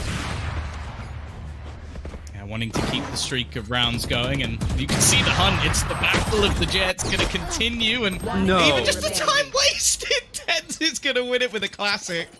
Oh, if any ego was left for Pure, it's hit rock bottom. It's hit rock bottom. He's like, oh dear. Lost that battle to a classic. Well, but it didn't work, and that's been the problem. Like in the earlier rounds, their retakes were close, and there were a few like sort of clever plays that came out from C9, like leaving Vice behind in certain situations, or having the lurker of even Mitch coming back around on the flank, or in some cases just Tens going wild. The problem is now is they're not even needing a lot of these plays. It's just been their holds have been much more solid. They've won 5 rounds in a row, and you have to bear in mind that rounds 1 and 3 were both sort of force buys as well that were won by, or the pistol and a force buy won by XSET. So other than that, we've only really seen a single sort of round where both teams have had guns. That's a real worry. And then 6 rounds on the attacking side for Cloud9, they're going to be pretty happy with that. Going to be aiming towards going A. We haven't seen any real fast executes out onto this site, or generally at all. Brando's going to be throwing a bit of utility their way. The recon bolt isn't going to find much, but he knows that there is at least somebody there. XSET's play can be defined by that frag that Aaron got at the end of that last round. He's just struggling to nail a headshot onto Relics and has to reset his aim a couple of times. It's just not been going their way. That confidence that we're used to seeing isn't there. Even the confidence that Cloud9 are predicting with the way that Tens was looking to the sky waiting for this Bladestorm play. Bladestorm's going to be used now at least. Play's more likely to come out at this point, but whether Tens expects it now is certainly a different question, as they're going to be moving over to B, which has been the play for the majority of the time and worked the majority of the time. Yeah, it's almost like the polar opposite to the matches we've seen previously from XSET. It seems like this map in general just hasn't been going too well for them, and a lot of the time they've been playing retake B, which it doesn't work. They have 0 successful retakes. Once the spike goes down, it seems like the round is pretty much over. 30 seconds left. And this time, they've got the read almost spot on. Now, fair enough, Cloud9 have been doing the same thing almost every single time, but they're gonna switch it? Surely not. It's like they're watching from behind or something. They're completely in the heads of XSET. They're going to go back to the A site within the last 10 seconds. Shinobi catches up your... He gets absolutely nothing done. Cloud9 are playing an absolute masterclass of faking out their opponents and having the right mid-round calls. I don't know how they're managing to do this so flawlessly, but XSET have got to feel like fools at this point. Tens can't at least add more doom and gloom to XSET. Frifo is going to survive to tell the tale, but who knows for how long. Even now, it's a 3 versus 3. Aaron can get the frag onto Relics, and most teams will be like, let's go for it, let's try and do something. But at this point, Frifo hasn't moved since Tens almost got that kill onto him. It's crazy to sort of watch this come to be in the first game. And yeah, I mean, you can look at it like, yep, you've got the top seed versus the bottom seed. It was always going to be like this. But you would have expected more at this point, because XSET have been the upset team. They've got some really good results, even against the likes of Gen G, who did really well in this tournament. Took them to overtime on Haven. The issue is, this isn't Haven. This is actually a map that they got domed on by Gen G in that series. And 3 and 7 expected so far from Cloud9, who have been near enough unstoppable. Tens has died 3 times. This is some Valorant. This is a team that can win first strike Valorant, I think. Yeah, I don't even think that's really a bold call anymore with how they managed to do it in the first. Sure, it was an open qualifier and ultimately only mattered for seeding, but yeah, they're looking strong. I think a lot of credit also needs to go over to Shinobi. If he is the way, like, we don't know, there might be other players chipping in for the mid-round calls, but the mid-rounds or the late-round calls that have been made in this map have been spot on pretty much every single time. Now, granted, this style only works when you have your players getting the entry frags, which they do. Oh, okay. That was pretty nice. I'll give Weeded that one. And it has at least started this round off a little bit differently, because a lot of the openers, a lot of the initial kills have been going the way of C9. Get out of my way. They've got to go back and pick up the spike, and Shinobi's going to take a pretty nasty tags. Maybe that's it. Just shoot through dark covers. That's your way to sort of get opening kills in this round. But again, we're going to see a very, very heavy rotation coming out from both sides. So there were 4 players on A for XSET. The rotation now coming back to B from C9. And these haven't been deep resets coming out of Cloud9 at all. They haven't pushed mid. They haven't even gone through areas like Trail that much. TenZ is going to up and try and take a fight with a Killjoy on the back of site. Weeded's there again. Got the frag to start off with the first blood. Wants to try and at least delay Cloud9, take them, give them a bit of damage. But Vice gets a kill onto Weeded that's on the back of the B side. Everybody's still here trying to cause it. He stops the plant going in. A really good round from XSET. They started off on the right foot, but it's still going into half-time with lesser maps than Cloud9. But 5-7 would be a great result for them going into half-time. Yeah, I think if you lose 6 rounds in a row, that's all you could really ask for. It's only allowing them to get one more. First time that it seems like the late round call went in their direction. C9 have invested into 2 Odins. Now, there's still 10 seconds left on the clock. It's not like other games where once you buy your weapon, you're stuck with it. But I'm interested to see the plan here. We know that that wall is like paper, Ryan. So in reality, somebody might be about to get absolutely wrecked. However, TenZ has just gone rushing in. He's gone all the way through to the spawn. The rest of his team is still trying to go for the push, and eventually Pure R will pick off TenZ. There comes the first Odin for Mitch, which will grant them the site. And this is the change of pace I don't think the XSET saw coming. It's been those late round rotations, it's been the switch ups. This time, just run and gun. Joke's over. Running back is going to be used on the defenses. We did get an extra. It's now 4 versus 3. The ultimate doesn't really find too much other than where Vice is placed. And even the Nano Swarm and Shock Darts can only do a little bit of damage to him. Cloud9 is still sitting pretty on this site. Weeded's got the spray. He's got the right idea, but can't kill onto Vice. Just a couple more shots would have done damage, but Mitch, that's his second with the Odin at least. And in the spray, he gets a third. Weeded goes down. He's getting a fourth. He can ace with this gun. It's just Brando left. This was a round that you would think the XSET could get. He's got the Odin ace. That is disgusting, Mitch. 8-4 to Cloud9. Switching sides. Oh, no. You almost feel like that round was them having a little bit of fun. I'm sure that's going to make it into the highlight package as well. And it seems like C9 pretty much have all of the highlights in the highlight package. But here we go. Thank you, GoPuff, for bringing this one through. This was filth from TenZ. That was before he even got the operator in hand. I'd actually forgotten about that clutch at the beginning of the game because there was so many ridiculous rounds coming out from the Cloud9 players, which I guess you can somewhat take as a positive for XSET, that they did manage to make a lot of these rounds competitive. The problem being, though, that it's a terrifying prospect, and this was probably my favorite of the lot from TenZ. He didn't even manage to get the ace in the end, but just holding onto the site. And of course, Mitch going in towards the end, it was so good we couldn't even show it. You'll have to, I imagine, check that one out on Twitter or something later. Yeah, it was dirty. He owed an ace. Like, we can't show that on stream. We'll get banned. GoPuff, it's effectively delivering a 24-inch pizza that's called the Beast when it comes to that kind of play. Just greasy, horrible. Yeah. What else would it be? No idea. 4 and 8, XSET are going to be attacking now. They are breaking through at least to the side, but Mitch has a nice little off angle. The frenzy's good for one, but unfortunately Weeded's there to lurk. He has the spike, but the site is pretty much in control. TenZ is at least able to do some damage. It's a messy, scrappy fight for both sides, but it's Cloud9 that's coming out on top. Brando bringing it down to a 1 versus 2, 74 HP. Probably find some of these icons. And he can get 10s, but C9 have been doing some busy work with these frenzies. The Ghost is upgraded. Yet again, XSET looking good on the pistol round going into it, but they just can't seem to push it over the edge. Cloud9 take it and are going to be buying up for round number 15. Yeah, I guess this is more of the classic tens performance we were expecting. Like, if you look at the scoreboard and you remove tens from it, this looks like a very even game. Like 9-9, 8-7, 6-7, 6-5. Like, yeah, fair enough. They're fairly even on the scoreboard, and then you just got one guy at the top, quite far ahead of everybody else. And that's it. That's why he's considered one of, if not the best player in the world. He's gonna pull out an Ares.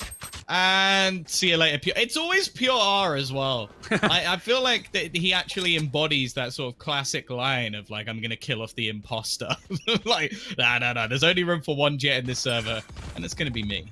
It's like some alpha male kind of stuff going on, and Ten's he's not going to allow it. Relics has a nice little off angle that utility can easily clear him and he can be punished, but you still fancy these kind of engagements for him at least. And XSET pretty much putting all 4 of their eggs into the same basket, which is B. But look, Cloud9 have so much control over the map. They know it's coming. Or maybe not, because Tens is just going to have an updraft peek onto mid, an area that, to be honest, neither team has really touched when it comes to aggressive play. Relics just gets ran over. 2 players know he's there, and they burst on through. But look at this damage coming in from Cloud9. 1 versus 3. Weeded's going to get the plant in. He only has a classic. Yeah, he would have needed a miracle to win that one, but hey, a couple of kills, a spike plant as well, which will bring home a little bit of extra money. It's not the end of the world. It's in isolation, not a bad round at all from XSET. Unfortunately, after the first half and losing the second half pistol, you're 3 rounds away from losing and going into that sort of quote-unquote lower bracket map within the group. So it's a pretty horrible situation. Obviously, the other games as well, it's not like they're easy matches either. Like, we're looking at 100 Thieves and Luminosity going on at the same time. So realistically, it's going to be tough. Yeah, the issue that I was going to mention is that 100 Thieves are pretty much dominating Luminosity in a similar way. You could check out that game at Nerd Street Gamers 2. Get out of my way. It's pretty dominant. So Cloud9, it's 100 Thieves is going to be a hell of a game.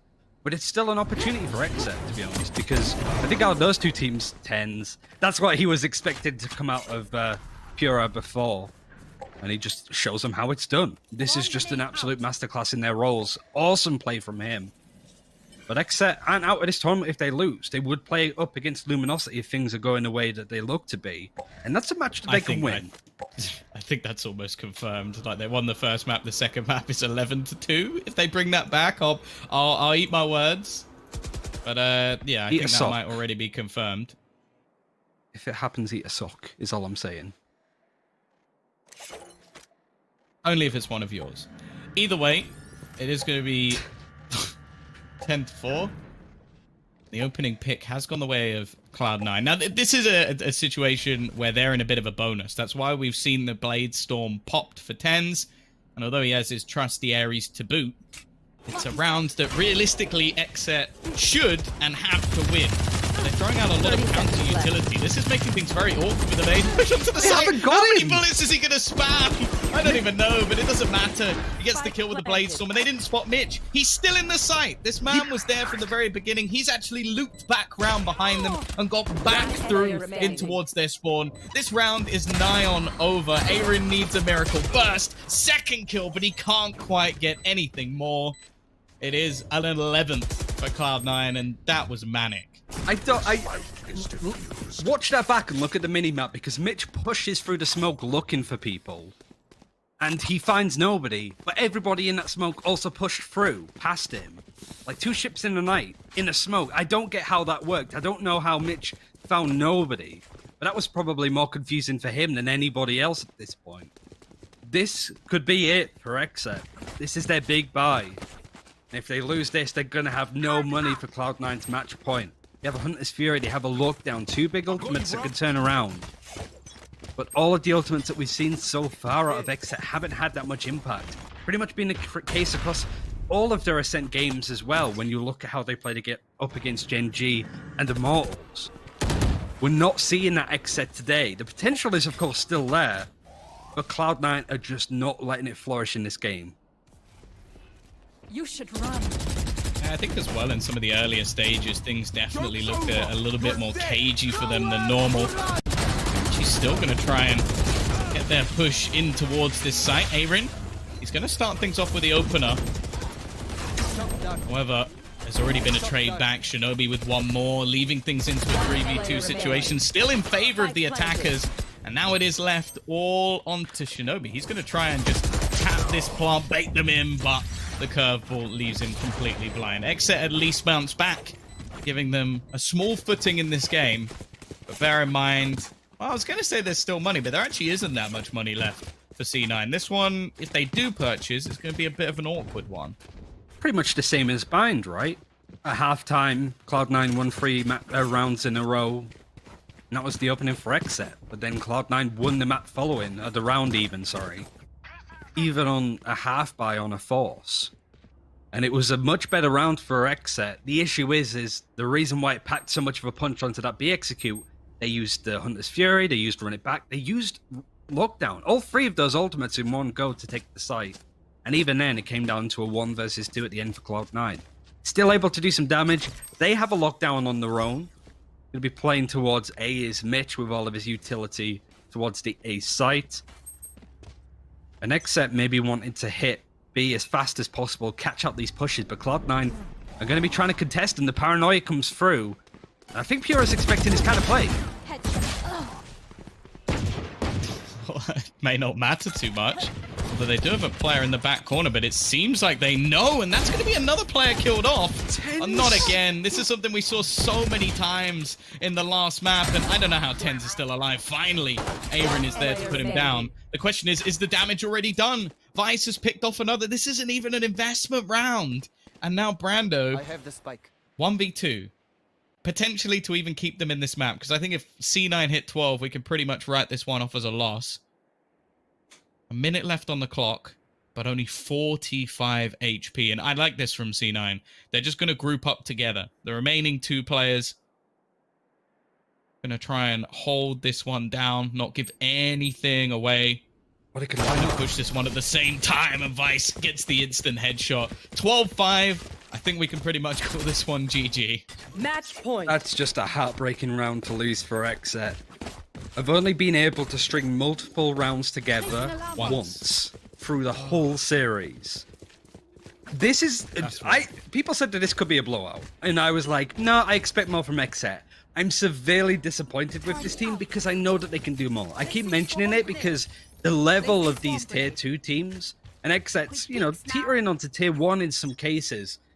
But even just showing on a big opportunity like this, what they can provide would have been huge. At least they can take this knowledge into the losers bracket game. It's not done yet, but with the money, the ultimates, the ability of Cloud9 so far, it's going to be so tricky to try and do this. And the XSET that we should expect to see, the big team in this tournament, has been put out of its misery time and time again by Cloud9 just dominating this match. Shadows traveling. Interesting little point. We've actually seen the door, the shutters, broken a little bit early. So when they go for the take into this site, even if they get the openers, they can't shut the door. It's not there anymore. Dedicate to smoke, there's actually too. going to be... Yeah, there's 3 players stacked up here for C9. Utility will start to reign over, but there's counters available. And in fact, just the initial presence shown by C9 is enough to force them away. It's not like they wouldn't have done this before anyway. This has just been their typical default, put a bit of pressure in, and Oh, okay. Relic's actually boils under the pressure a little 30 bit. seconds left. Wanted to look for a play at least. And he Oh, gets dear. caught out. That's actually kind of smart, but Shinobi's at least good for a couple before he's taken down with a Phantom. Do they know? Oh, they They do. do. They Spike managed to is get going to the get kill. planted. It's good though. It's This good was stuff. looking like it was set up. You can't really Spike predict that planted. play though from Relic's using his ultimate and trying to force a play out of it.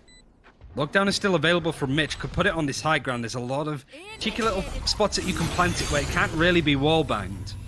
It's going to force these players off the site. Maybe XSET are just going to try and regroup, take some space in other places, but this has gone the way to Cloud9 1, even using some utility. Brando is going to be hit. He's going to actually be detained. That was needless on the side of Brando. The opening's going to come in now. Vice is going to use some utility. Knows that there's 2 players there. The Paranoid's going to be good, but why not just dedicate to the defuse? They lined up! And Cloud9 take this 2-0. A dominant side from Nem. XSET, a team that are fairly new, fairly inexperienced when it comes to these kind of plays, and still have a lot to prove. Go out in pretty disappointing fashion.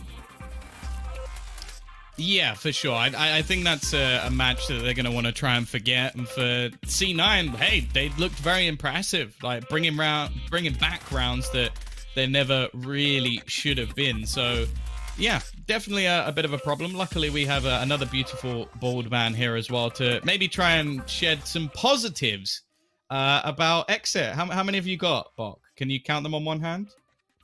Wow. No, because I don't think I have any, to be honest.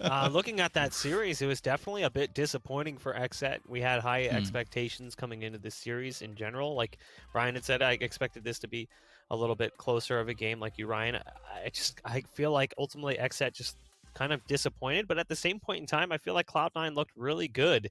So I don't know if this is necessarily a case of XSET playing poorly as much as it's a case of Cloud9 playing really well. And we saw in our secondary stream as well how these teams have matched up against some of the others in the tournament. 100 Thieves looking fantastic over Luminosity as they pick up the 2-0 win over there. Ryan, I mean, what went wrong for XSET? What was the X factor for XSET?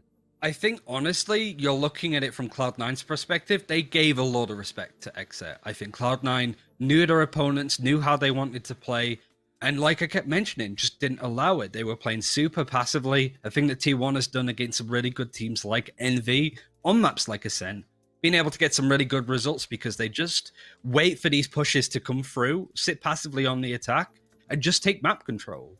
And really, Cloud9 didn't have any... the team didn't push against them at all. There was no resistance from XSET. They didn't really try and push them and engage on them. And after a few rounds, you just saw this team lose. They looked declawed. They didn't really have that tenacity, that ferocity that you expect from a team like XSET that are coming into this tournament with really nothing to lose, I feel, at this point, because nobody's really got them set to be qualifying for the finals event. They've got this far. They have some really good successes by winning the Nerd Street Gamers Monthly. There's a lot of potential there, but it's just Cloud9 didn't let that be realized in this game, which shows the sign of a really strong team that isn't going to be surprised by any of these lineups. Yeah, I would agree in the sense that, like, I think I want to give credit actually over to Shinobi in the second map more than anything else. If it is him sort of bringing through all of the mid-round calls, because especially on the attacking side, they were so good within the last like 15 to 20 seconds, completely changing up their game plan based off the map control they've been able to get. I also imagine that a lot of that came off his position as well as an Omen, like being able to be quite sneaky and like hear a lot of footsteps of players rotating. Personally, I think he was superb. In the first map, again, I'm still going to highlight Relics as probably the man to watch, and it's not like Tens didn't pull out some utterly ridiculous clutches, and even we managed to get an Odin ace while attacking, which I don't know how that works. Like, normally we talk about that gun as like, hey, I sit in corner, I shoot at wall. Like, that's all we really get. That was literally him aggressively pushing. Yeah, what was that? That's my caveman. I didn't realize that the agent was a caveman. No, it's just basic though. Like, you sit in the corner, you spray at a wall. That's basically what I think of when I think of an Odin. Whereas, yeah, he was using it to aggress round corners. We did see some potential. I say that to Sinatra, by the way. I'll let him know that that's how you feel about Odin users. Go for it. Even just that play there from Fuifo, you see the potential that this team has, but Tens was doing this all day. And he was expecting this out of XSET. He was expecting those kind of audacious attempts. But really, Tens was just leading the line with those kind of plays. Even this is the kind of play that you expect from XSET. Relics just denies it. He just 1v2s. This is the beautiful play. You might want to put a bit of a tag on that, but Tens, Relics, all of Cloud9 had a world-class performance today, and they had to just to keep XSET at bay. Don't look at XSET and go, this team isn't good at all. That was just how good Cloud9 were to not enable that team to do what it wants to do. That instant replay package was brought to you by GoPuff as well. Make sure you guys use code NERDSTREET to sign up for GoPuff. Save $4 off on your first 4 orders. GoPuff, ordered in seconds, delivered in minutes. Speaking of which... Oh, dear. I've got my own GoPuff bag, and it's filled with lots of wonderful goodies. Do they deliver to Kiev? Do they go that That's far? a great question. I guess there's only one way to find out. There are some really interesting things in here. Some edible, some wearable, some wipeable, I guess you would say. And we'll dig into that bag in just a second before we throw things to a break. One thing I do want to point out that I think is interesting, like we mentioned the stats coming in on map 1 on Bind for the Jet, for tens. Typically the Jet, playing as the Reyna. We've seen others struggle as well on Bind who are typically a more aggressive Jet player, like Wardell at times. Is that possible that that's part of the dynamic why we saw maybe a little bit of a slower intake of kills in that early game versus what we saw from him on Ascent? Tom, I mean, is that the case, or is it just because Raze was getting there first and Relics was doing all the dirty work that there wasn't really anything left for Tens to kind of scoop up? I think it's actually more just the way that Cloud9 are starting to set up. I think they've realized that Tens can frag in pretty much any game. Like it's not really dependent on his agent or where he's being placed. He will just do well in the majority of positions, whereas Relics, in a lot of games on Bind especially, was switching up to a Phoenix, which just didn't work as well. So they've then also not got the breach on that map because I think they like to run us over. So the way that they switch things up is then go, okay, we still want some flashes or leers as it may be. So Tens has taken that mantle. I don't know if that's the case. Obviously, the only way we can find that out is by actually asking them. But I wonder if because they want those extra flashes, he's almost sacrificed his Jet slightly for the betterhood of the team. And you know what? They looked amazing. So if that's going to be the way they play with him on a Raze, I'm okay with that. Let Relics do that. They'll win the matches anyway. Maybe Tens doesn't have to wear the crown all the time. I would say, if I'm sort of giving my opinion on that, I think like Tens especially tends to do quite well when he goes up against. He's expecting more of a fight out of Pura, to be honest. He's expecting those kind of games where he goes up against Wardell. He wants to go Jet versus Jet. He would play against Spot Up. I remember Cloud9's really close game with Immortals in a Renegades tournament. He went Reyna against Shot Up's Reyna. He's that kind of person that wants to mirror his opponent and just dominate them on that agent, right? So I do feel that it was an extent of he knows what kind of game plan XSET. You do it as well. You just want to just go. That's why you look alike. Yeah, as well. That's what it is. I actually copied his hairstyle, so you know. I think that it's not really a choice, at least from my perspective. I don't get to choose this, guys, and I'm pretty sure a lot of guys don't either. But in any case, Tens just wants to know the game plan of the opponent, what agents they like to play, and almost mirror it to the point where he could just one-up them every single time. He doesn't want to be in a rock, paper, scissors position. It's just 2 rocks hitting each other very hard. That's Tens. All right, well, Tom, Ryan, you guys are done for the day. You'll be joining us again tomorrow on the broadcast. We're going to be swapping you out, and we're going to be bringing in the Boomer Squad, a couple of 30-plus, and I think because can we be called Doug Trio? What is it? Can we be called Doug Trio? Doug Trio? Oh, that's a good one. A little Pokemon reference. I think we can go with that one. So we're going to be swapping over to the Boomer Squad. Van Silly and Lex going to be joining me on the broadcast. And since they've both got wonderful quaffs, I may as well dig into my big old GoPuff bag and pull out this wonderful gem. Oh, and dear. Yeah, I got to make sure that I don't get showed up by wonderful hair as we it looks go bad ahead on the and picture. throw things to a break. We'll be back in just a bit, Please. and maybe I'll be wearing this ridiculous man bun wig. Stay tuned.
Ladies and gentlemen, welcome back as we continue on through day one here of the First Strike Closed Qualifiers presented by Nerd Street Gamers. And let me introduce you to a case study known as Expectation versus Reality, also known as the Tinder study, also known as catfishing.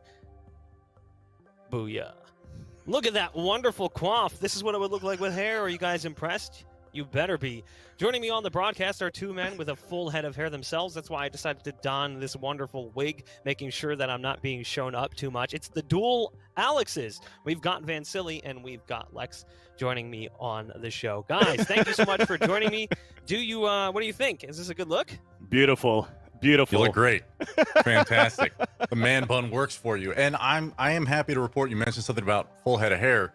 The bald stream earlier was really doing it for me, but you know, it is what it is. We're the boomers after all. Yeah. Pushing over 30, right? You know what? Bald here soon too. Speaking about boomers, but I think it seems as though that it seems to affect you the most, Lex, because you're the only one sitting down. Fair. I mean, you guys have your standing desks. You're all fancy, keeping it healthy. I respect it, but I'm just here for the Valorant. Okay. Hell yeah. Not necessarily the man buns. Well, speaking of Valorant, why don't we go ahead and take a look at our group that we're going to be covering in here in just a second. We're going to be jumping into our Group B to cover Gen G versus Equinox. Gen G really looked good during the open qualifier.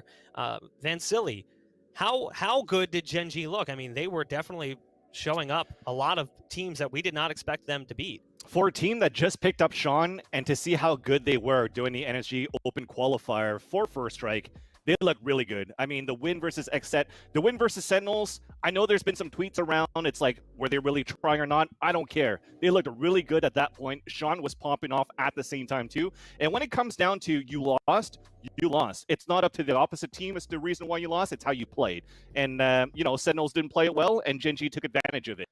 When it came down to playing later on versus Envy at TSM, it depends then what happens to Gen G. What kind of Gen G really appears in these tournaments? Because sometimes they come out hot out of the gates, then the next day, really cold.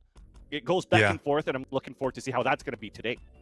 I think you're right, and for Gen G, I think the Sentinels match and the little drama that we kind of touched on right there, it's irrelevant to me because if you go back and you look at the statistics that this team in comparison to prior events, the introduction of Sean has just had a huge impact in terms of their fragging power, and I can't wait to see them get tested more and more as we progress throughout this tournament. Starts right here. They got to come out hot against Equinox, and it should be interesting, but I think this is Gen G's statement to make that this is a tournament where they're going to go deep.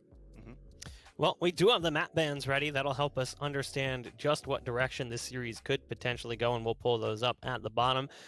Gen G starts off with a ban on Bind. Then we've got a pick of Haven from Equinox, and we've got a pick of Ascent that actually went the way of.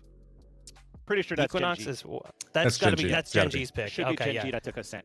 Correct. And then Gen G wins the coin flip, and they get their side selection on Split. Alex, Lex, as a former player, you're seeing the way the map pool is starting to shape up. Is it surprising to see a map like Bind or Haven so regularly banned? Why is it that teams are now favoring maps like Ascent and Split? I think Ascent and Split, people have kind of started to figure out those maps a little bit more. It wasn't entirely obvious, when they were initially released, either by the community or pro teams, how to be playing those maps on attack and be effective, especially against, we have agents like Cypher and Killjoy who just got some recent nerfs, but, had a really strong impact in the games, especially in those maps in particular to kind of lock down bomb sites. Well, you don't have that comfort anymore. And I think that, to some degree for the comfort on these maps, I mean, you're talking about Counter-Strike just a second ago. That was kind of the progression that we saw over the years in Counter-Strike as well, where, maybe the maps themselves aren't T-sided, but players and teams that are competing at the highest levels are always going to be pushing the envelope when it comes to whether or not it's an attack or defense-sided map. I think it comes down to experience and comfort level on the maps, kind of like you were touching on. And I think Gen G has the advantage here, especially with Ascent. At the same time, I think when Sage got nerfed, it definitely shows that Split and Ascent were starting to get more and more picked. Yeah, I think Ascent in particular, like Gen G, I saw them at 64% of a win rate. That map, if it goes to a map 3, I just see Gen G, being able to close it out there. But it's Equinox's map to make a statement on as well. Can't count them out. That's it. So it looks like we're going to start things off. I thought we were going to go towards Haven first, but it looks like it's going to be the fly through with Ascent to start things off here. No, we're back on Haven. We're going to have Gen G on the defender side and Equinox on the attacker side. And this, like you mentioned here, Lex, before, this is a big X for Equinox so far. So I'm going to pass it to you. Well, I'm going to try to fix this real quick. Yeah, Equinox here. We have DXN, Cute Fat Boy, Decomp, Pancakes, and Mina. Mina, the Jet player who's really been lighting up the statistics for this Equinox side. I mean, these guys rely a lot on Mina to be getting these first bloods with Jet, and here on Haven, it's a comfortable Jet map for most teams. Win over there on the other side, rocking the mirror agent. That said, poised to maybe have a C player right out the gate here. 3 players stacked up towards long, make that 4, apologies. And PL1 immediately getting that information off of his camera, going to call the rotates in. Pushing out of the site is Jet. No contesting the site so far from Gen G, just opting to give it up, and perhaps maybe a little bit of scouting info from the side of Equinox, knowing that the C-bomb site often given up by Gen G. Or perhaps not. It's pure speculation on my part, but we have a peculiar situation now where it's a 5v5 retake, and the bomb is planted at C. Interesting one. So it's going to be a big retake. One watching that flank, but they're both getting picked off by Sean. We talked about it as well in terms of getting the frag kill again at the third one right now. So a 2-man flank going on, leaving only Pancakes by himself for Equinox on a 4 versus 1. Hidden right now at the cubby, fully cleared. As now he's looking for that trade for Sean, but it's going to be a 4K for him to start the star fragger for Gen G ever since they picked him up. And the meme has been, Sean go frag, we follow. And that was definitely the case. I mean, we touched on it just before the pregame started. This guy is their X factor, and for me, watching this Gen G squad, they have a lot of pedigree and a lot of experience coming from a Counter-Strike background. You expect this team to be competent, to be competitive, and definitely be doing the right things. But you would put somebody like Sean in there, and suddenly he's coming hard out the gates in a pistol round with a 4K. Excellent round from him, a clean round from Gen G, and Equinox able to get the bomb plant. But not going to be buying into this round. Just going to keep their their economy healthy and go for an A play right out the gate. This is actually quite interesting. Went with 4 frenzies just because it's a rapid fire rate. You want to stick together on close quarters, close combat, and get that trade early. And the early trade they did get. It's a 4 versus 4, but the Sova drone has spotted enough here from Mikael, who's going to look for some shotguns down towards that Zero side anyways. But it's a perfect pick rather that allows Bad Boy to peek out and get the first frag. Yeah, maybe a little bit of a miscommunication there between Sean, but the player on the A-bomb side that just got picked, I'm not quite sure who it was off the top of my head, but Equinox basically just be able to reset off that pick. I mean, you put this into a 4v3 situation on a Haven, mind you, a 3-bomb site map, and suddenly this Gen G round where they had 3 players on the A-bomb site, it did not look free or accessible to Equinox whatsoever.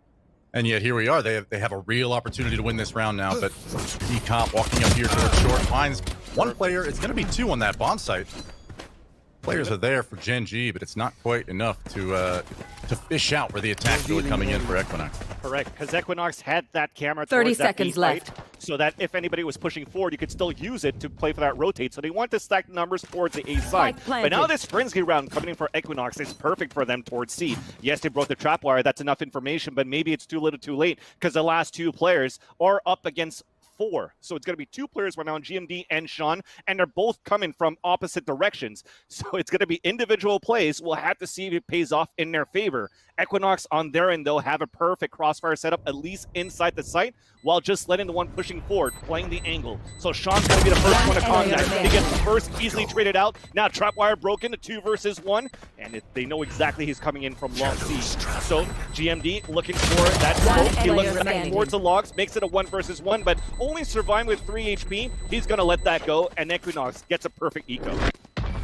Wow. Despite 2 fantastic reads out of Gen G, you mentioned that the Sova drone right at the beginning of the round, basically blowing that strat up. I mean, you have no opportunity at that point to surprise anyone from Gen G, you would think. And yet, walking up the A long ramp to find a free kill on somebody with their back to you, that is an unacceptable death right there for Gen G. And unfortunately, it's going to cost them a free round coming off the back of a pistol round win. So now we have a 1-1 tie. You know, Equinox got to be feeling good about that, for sure. But a few of those kills were free. I wonder if Gen G just is like, hey, like that was a dumb round to lose. I think the composure will stay here, but this is an opening that Equinox is going to need to capitalize on here. And to redeem on their mistakes, they're looking for something aggressive towards B and C. So a double push towards long C to start, a double peek at B. But the first point of contact, once again, is going to be in that area. But there is somebody waiting there just at the bottom of C. As it comes through the smoke, it's Pancakes waiting for player 1. Looking for the second kill, but it's GMD with that Spectre that he saved on that previous round to even up the tally. But he's low on HP, which means now we're running into the side of A. But there's a perfect crossfire setup here. They could get things done. Let's win with 1. But it's quickly traded out by Cute Bad Boy, and they've overrun and overcome the 8th site. Yeah, a nice little stack, little setup coming out from Gen G. They're able to get a kill, but you know, Equinox doing a fantastic job of playing together, getting these trades and cleaning up the kills. So now it's a 3-on-2 situation where they're firmly in the bomb site. The bomb is planted, and for Gen G, you want to get as many kills as possible here. Yep. Want to continue to build up ultimates and keep the economy, of course, of Equinox moderated. I won't say in check at all, but you know, another kill or 2 here would be great. But it's also one of these situations where you're not going to win the round. You're just trying to find your own confidence. And Sean is absolutely feeling himself. It's off 1 onto the Sova. Mina cleans it up quickly. Poised to be 2-1 Equinox over Gen G. Nice round, nice anti-eco coming out from Equinox. And you know what? That's a good sign moving forward on this match. And even then, you're getting 3 kills with the amount of weapons that you purchased for Gen G on that previous round. Of course, GMD with that Spectre that he saved, the rest only investing in that 800 credits for that Sheriff. So that allows them to still get a full gun round into this round here. And they're forcing a buy onto DXN for Equinox, which would allow them to maybe reset it on into the next round should they win this one here for Gen G. So it starts off well for the eco, for Gen G at least, but Equinox is looking very good since that anti-eco to start. So a 2-1 with them, looking to get some control towards the C side early. Yeah, almost looks like a mirror of what occurred on Pistol. You have the Cypher looking around towards mid, and it looks like there's going to be a Gen G defense already here. There's going to be a gunfight. A crossfire is there. Peacock coming out of that long C area. The ult falls. Mina's still holding strong on the bottom side. And he's going to get the second one out of GMD. And suddenly, Gen G is scrambling to get over to C. Wow, excellent entries coming in from Mina. Those are the first bloods on that jet that we were talking about in pregame that I really expect Mina is going to be capitalizing for this Equinox side throughout. And wow, 2 big ones to start. And if you're Gen G, man, silly, that's a kind of a scary round here. This is first gun round. Oh, yeah. Right? You had the information at least that this was a real possibility of coming up along C.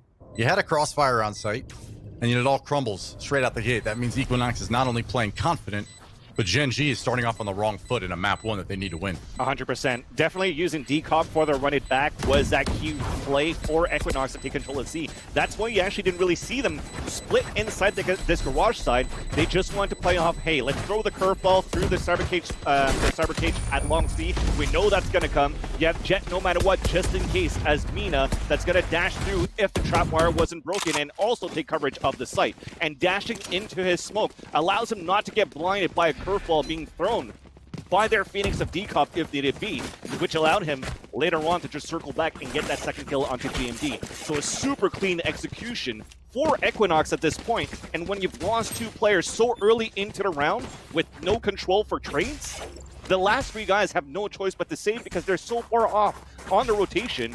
And like I said, when it comes down to, again, playing the older patch here, Lex, where for example, if you had a Killjoy, or you had a Cypher that died, the trap wires are down.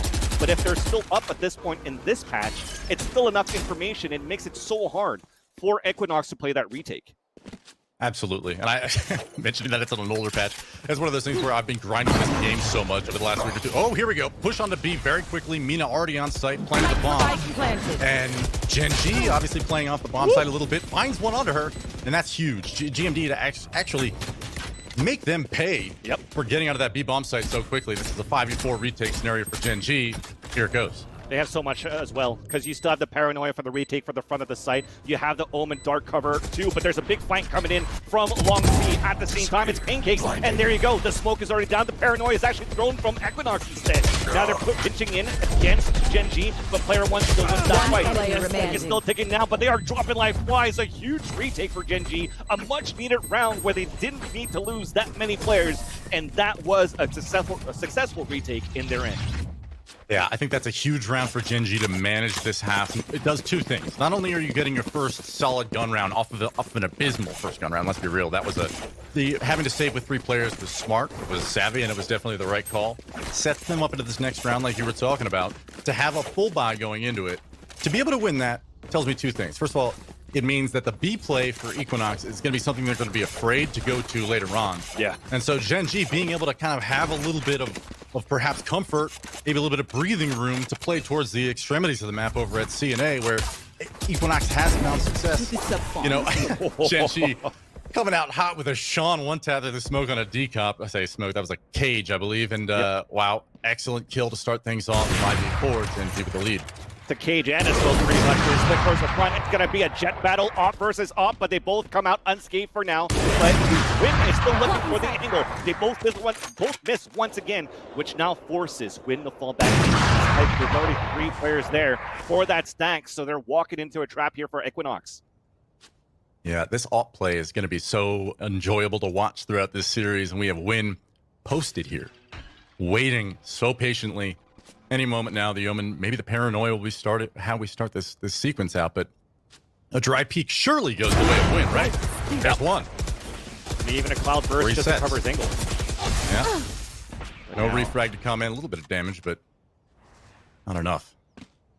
And you know that they're setting up here for these smokes. It's about to be thrown up towards heaven. There's 1, there's 2 towards the spawn, but Win still continue to hold his angle. So they went for another jiggle peek. It didn't pay off. They're trying to go for a body trade, and it doesn't pay off as well. That means now a 5 versus 1 where I Love Mina, just as Mina now, cannot even get the connection onto Sean. Sean makes him pay the price, and it's a flawless round for Gen G.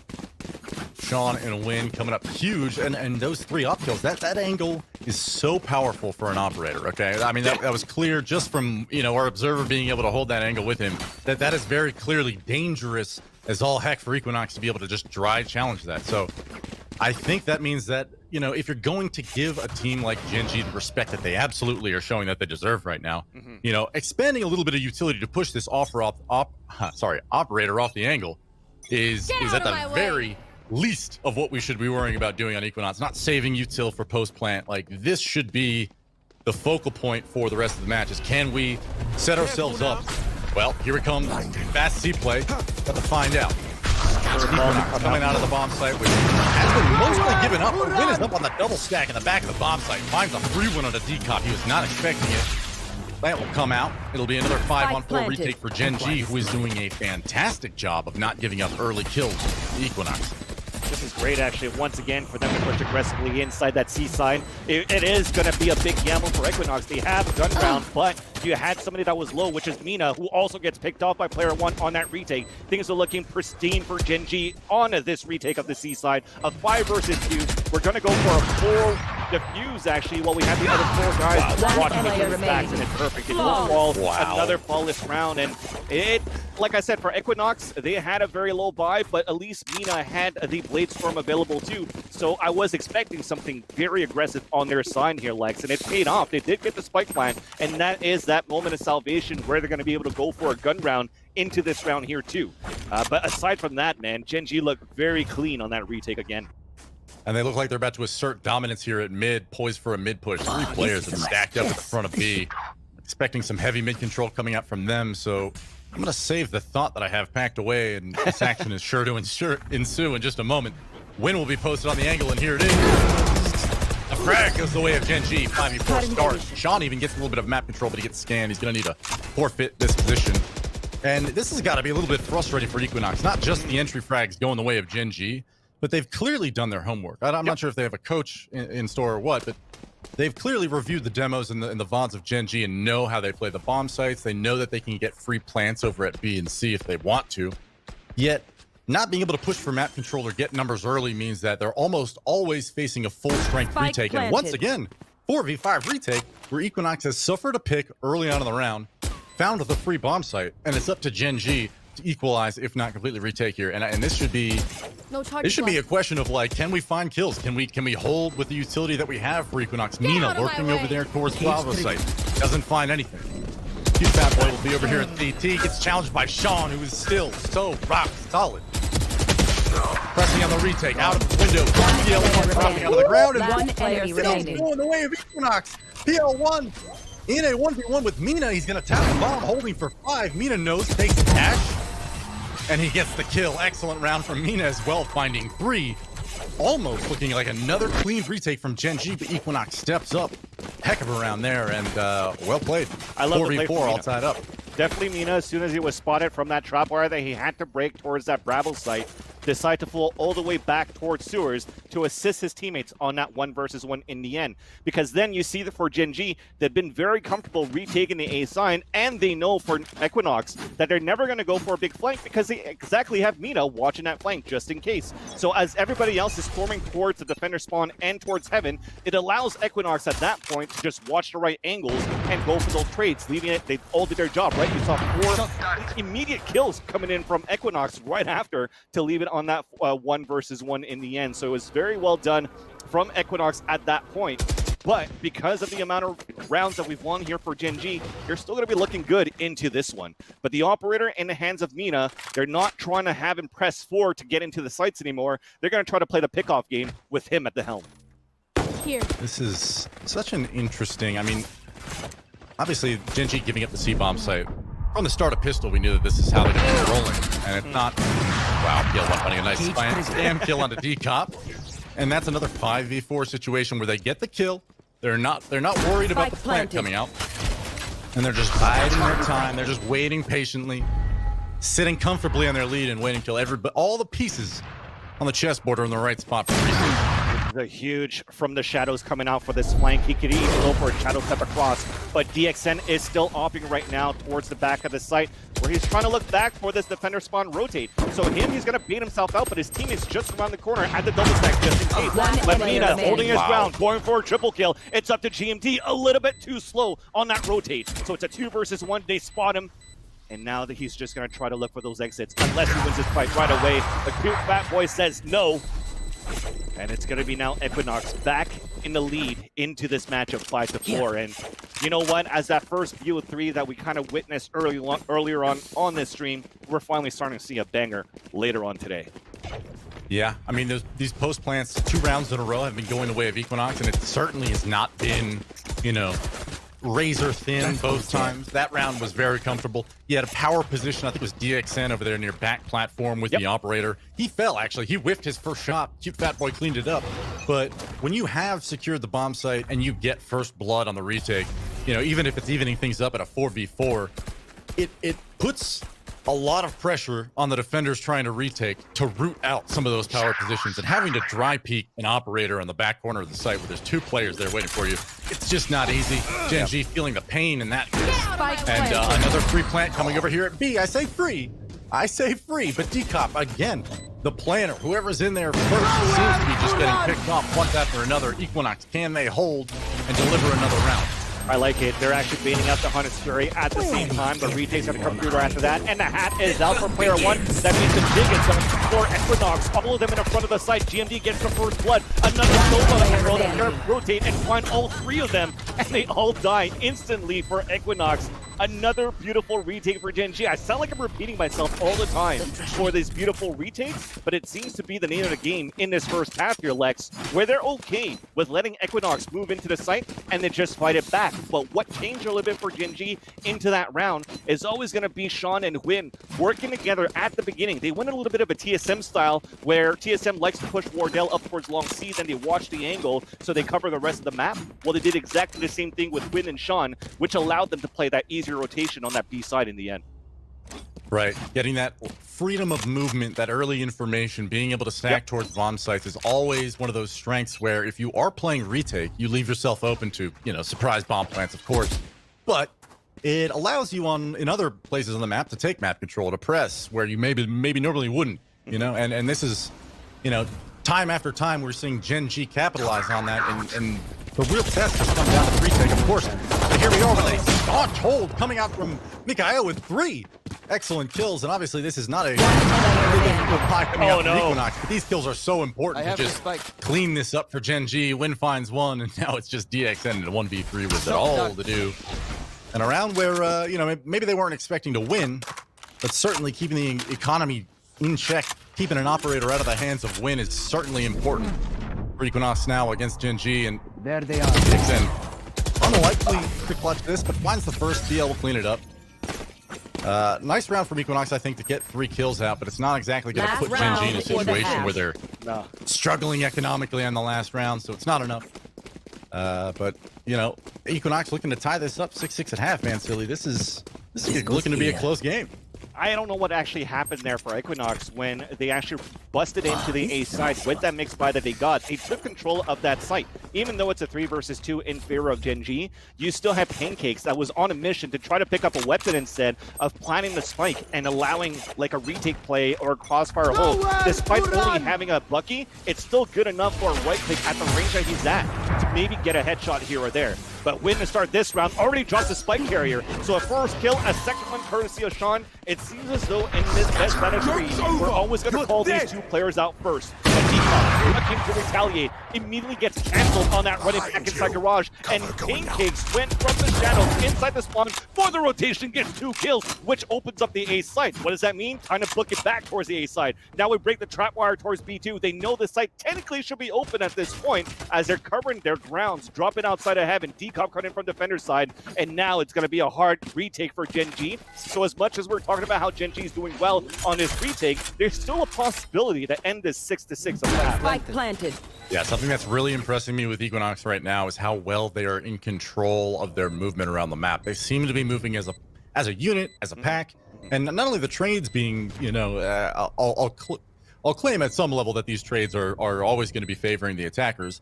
But for Gen G playing the retake style that they are right now, this is a 3-on-3, totally winnable for either side. And I think this is the probably one of the most important rounds of the half right here, is whether or not Equinox can eke out a 6th round. Retake coming in now.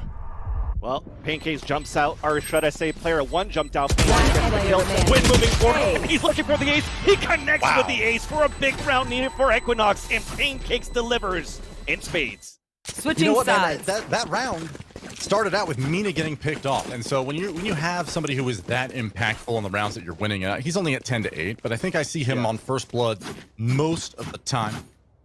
But him getting picked right there, I was like, this is Gen G's round to win. The pancakes with a huge ace. Man, with the, from the shadows, with the flank, I mean, there's nothing more he could ask for. I think at that point for Gen G, how did it allow him to actually make it all the way back towards spawn side with the first one and the second one were caught off guard, rotating out from the A side. I think there was a miscommunication as to where did you guys hear that from the shadows? We don't hear it anywhere from our positions. Let's guess that it's or for information or for the spawn. And there you go. You see Mikael, he ran out and never really expected Pancakes to be out in the open at the spawn side, defender spawn, to get that round. Sean is 17-6. Make that 18-6. Oh my goodness. This man is lighting it up. Finds one on Amina to start. That's a huge first kill. Gen G pressing this A bomb site. Decop feeling the heat, tossing some of his own right back at him. Able to delay just in time for a retake to come in. Sorry, rotator. And now there's 3 players in the bomb site. Decop will fall, but Gen G is having second thoughts about the A bomb site now. With a 4v3 advantage, know that on Haven especially, they can go anywhere they want. Yeah. He was pinned at that point towards that sewers. I do understand why he keeps going for that jiggle peek, trying to take down as many as he can before he falls down himself.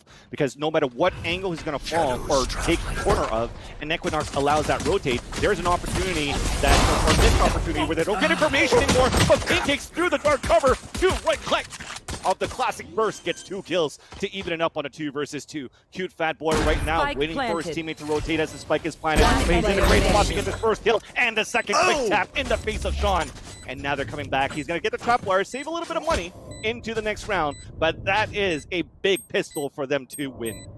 Those are 4 crispy headshots to end the round. You have the 2 burst fire frags, and then Cute Fat Boy lining them up. Ghost frags are oh so enjoyable when they land the one taps.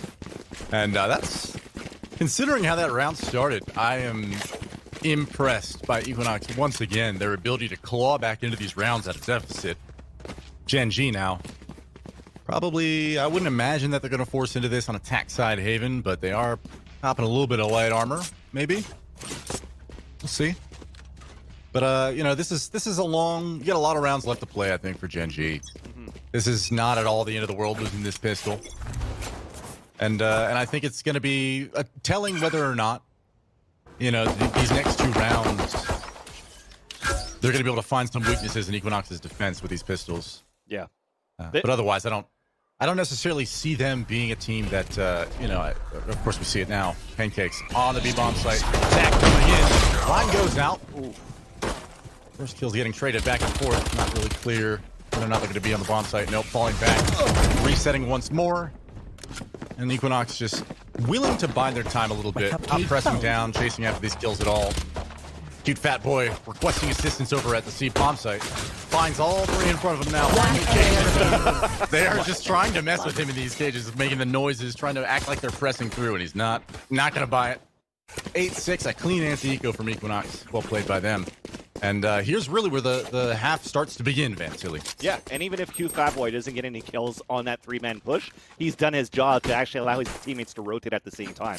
But now, even though this is a gun round for Gen G, this is still going to be a bonus for Equinox. They're not actually upgrading to any Phantoms. They have a lot of money to work with into the next round. And with these dominating 2 rounds that they just had on that on their first 2 rounds of this half, they're comfortable to keep what they have as that bonus, and also to allow Mina possibly to get an operator into the next. My question mark is going to be in that real gun round coming through. Should Gen G win this one now, how are their executions are going to go? Because they're playing a lot of retakes versus Equinox, but are they going to be as clean on the attack when they're trying to take oversights? Yeah, I mean, that question will be even murkier once we get an op into the hands of Mina, or even just ops in general on the side of Equinox. But, you know, for now at least, you know, Decop kind of struggling over there in the first half, being the entry fragger. Sometimes it goes that way, but getting pressured over here at Long A, it's not like he doesn't know that they're already up near the ramp. The rotations are there. Don't know why he didn't 3 shoot. players from Equinox on site now. Yeah, he went for the jiggle peek, saw him, but never really reacted. But still manages to get the kill onto Win through the dark cover at Long A. So that's going to force Gen G to actually backpedal towards the spawn side, while you do have one lurking towards the garage, maybe to eventually take control of the C side once again. But now that B is open, this is the perfect play for Gen G. They just have to act a little bit faster so that they can actually take 30 control of the seconds site left. on this 4 versus 2. As they have the defense split right now with DXN stuck in the window, now he gets spotted, and he's just going to look for the shock darts to slow him down, and there's that immediate rotate. It's going to be very hard right now for Gen G to try to take over the site. By the same hand, these kills need to go to the way of Equinox if they're going to hold it at all, but the 10 kill seconds comes left. out. The time is ticking. Spike Bomb planted. will go down. And now we're at a 2v2 situation. Mina over here at Garage is so dangerous. Picks up One Phantom, player still remaining. relatively healthy, but PL1 gets the better of him. And now there's a crossfire on the bomb site. Pancakes, with it all to do, I don't necessarily think he's going to, you know, push out here and find a kill and be able to clutch this out, but I think he will. This is a question of whether or not you want to keep the bonus weapon at all. Maybe go for the Phantom and save it. He doesn't care. He's going to press in either way. Yeah. And, I mean, it's just a tough spot. You know, your teammate just spotted one on default, one at long C. And you got to be thinking, you know, at that point, you want to just at least get a kill, maybe get That's a gun right. if you can, even if you're not going to win the round. That's right. But, you know, being over there in Garage is just a tough spot. So no harm, no foul for him going for that and losing the SMG at all. Because look at the buy that they had right now for Gen G, right? Lex, if he was able to actually get a deal with the Spectre, despite him still losing a round, they're still looking by where the economy is very broken for Gen G. Maybe even at that point force 2 or 3 submachine guns into this buy. Now there's still a glimpse of hope for Gen G to overtake this round and tie it to an 8-8. But like we mentioned before, now the op is out for Equinox, where it gets a little bit harder for Gen G to take this ground control, this map control, where they don't allow Win himself to be wielded with an op. Yeah, because they don't have one of their own. I mean, they know they're GMD gets picked off, and here it is. No smoke. This is what I'm saying with how murky it can get. You can clearly see they're being extremely careful. They're being very timely and patient with their default, making sure that they're clearing these angles. But, you know, having an off death like GMD on the other side of the map over at Long C, where it kind of seems unnecessary to me anyway. Yep. Now we're looking at 5v4 site push. You just got to frag out. Here comes Sean, picking up 2. Pancakes lines them up, finds 2 of his own, and now it's a 2v2 retake scenario. Equinox on the back foot, but Mina Spike and planted. Cute Fat Boy remaining on the side are 2 players that I expect are going to go for this and have a real shot at winning this round. Mikhail over here on the bomb site is still possessing his ultimate. So for Sova to be on the bomb site, it kind of makes it a little useless for him to have that. One player He's on the remaining. bomb site now. One Cute Fat Boy player finds a remaining. 3-1 and Win stands tall over at short. 1v1 now. Mina, Oh did he my get duped God. by the smoke? Yep. What a play. Oh my goodness, I couldn't honestly tell whether or not Mina had seen his gun barrel poke into that smoke. It looked like he may have been posted on it. Honestly, my breath was baited certainly there. And now 8-8 Equinox. You know, I think for Gen G, keeping their economy in this round is really the big headline, right? Like you were talking a little bit about, you know, whether or not Win was going to be able to get an op in the last round, and they were not. He has it now. And now they've got full rifles coming out. Otherwise, this would have been a disastrous 1v1 loss or win for Gen G, and suddenly they're doing just fine. This is a healthy half, and Equinox is feeling like they need to force a little bit of utility out. Late farm though, it's stopped by Win. And that means it's going to be so hard for Cute Fat Boy to get something done. He lines up at least the crosshair, but it's still Sean that gets the entry into the site. That means now the last 3 players, I mean, they have ultimates to work with, but I doubt that they're going to use them for the amount of that they have in terms of the arsenal to try to play this retake. So you want to try to hurt the econ back towards Gen Spike G. planted. So while this garbage time happens on this 5 versus 3, I wanted to mention that even though they lost GMD on that last round, you couldn't ask for a better scenario for Gen G to take over that site because they actually made it with no smokes. Here comes the curveball. Nice turn by a player of 1, but he gets dropped, which allows right now for Decop to probably save the Phantom that's left behind. And into this round here, it's decent, I guess, if you're making out of it with the Phantom. Yeah, you see them both backpedaling. You take a Stinger at the same time because Decop is still looking for an opportunity for another exit. But Gen G are going to be able to put this on a 9-8. And one more thing to add here, Lex. That 1 versus 1 on that previous round from Win versus Mina, that's such a big balls play because technically on a 1 versus 1, the way that I saw that smoke, I don't think I would have walked in it myself because it was so thin that a bad timing, I would have been immediately spotted trying to walk into the smoke. But the timing was perfect where he was able to play and also juke Mina. Fair. I mean, fortune favors the bold right there, man. Just having the confidence to just walk through that it worked out, and it got him an op, right? Like, that was like, okay, I win the 1v1, I win the round, I win the economy battle, and I get a free operator. Thank you very much. Thank you for your time. And now we're looking at Mina finally getting back onto a gun round, and he's lacking an operator despite the fact that they saved a weapon the last round. And Win has already shown that he can be extremely deadly with these openings. So, you know, Equinox is not able to play the game that they would probably like to be playing right now. And Decop trying to find an opening with this Phoenix, trying to have an impact in this game, and simply not being able to is tragic in its own right. Pancake's getting pressured hard. I know amidst an Omen TP to the back of the bomb site. Gen G getting awarded immediately, stuck in a choke point over at Long C. You have a counter Hunter's Fury to come out too, but it doesn't seem to take anybody else down here from Gen G. Sean does have the Empress, so they could still try to press forward if they want to, especially this camera that's fully up here towards this Long C is still scouting towards garage, scouting towards back site. Even the smoke that comes out, he could be like, look, there's one person towards that back, let's try to take advantage of it. But the Empress now has ticked down, and Gen G, after that dark cover, might decide to fall back at this point. But you see it from Equinox, how passively they're playing it still. They're still having two players play towards A. They don't want to rotate yet. They're still giving a lot of respect for Gen G, where they know that two players, the key players for Gen G so far, are still alive in the hands of Sean and Upwood. It's this mid camera. I mean, just knowing 30 that, seconds left. you know, for the side of Equinox, that Gen G is still probably over at Long C, and there it is. Sean finding the opening on the decop. Here it is. The C push comes in. 4-on-4. Ult gets popped by the Jet. We finds one of the Pancakes with that huge kill at backside deal. One trades out Win. And now it's a 3v2, 10 seconds left on the clock as the bomb gets planted. Gen G now, post-plant situation, need to hold fast against Mina and DXN. Walking into the bomb site now is this Jet clearing logs, clearing default. There are two players over there towards Long C. You only have one more cloud burst on this Jet.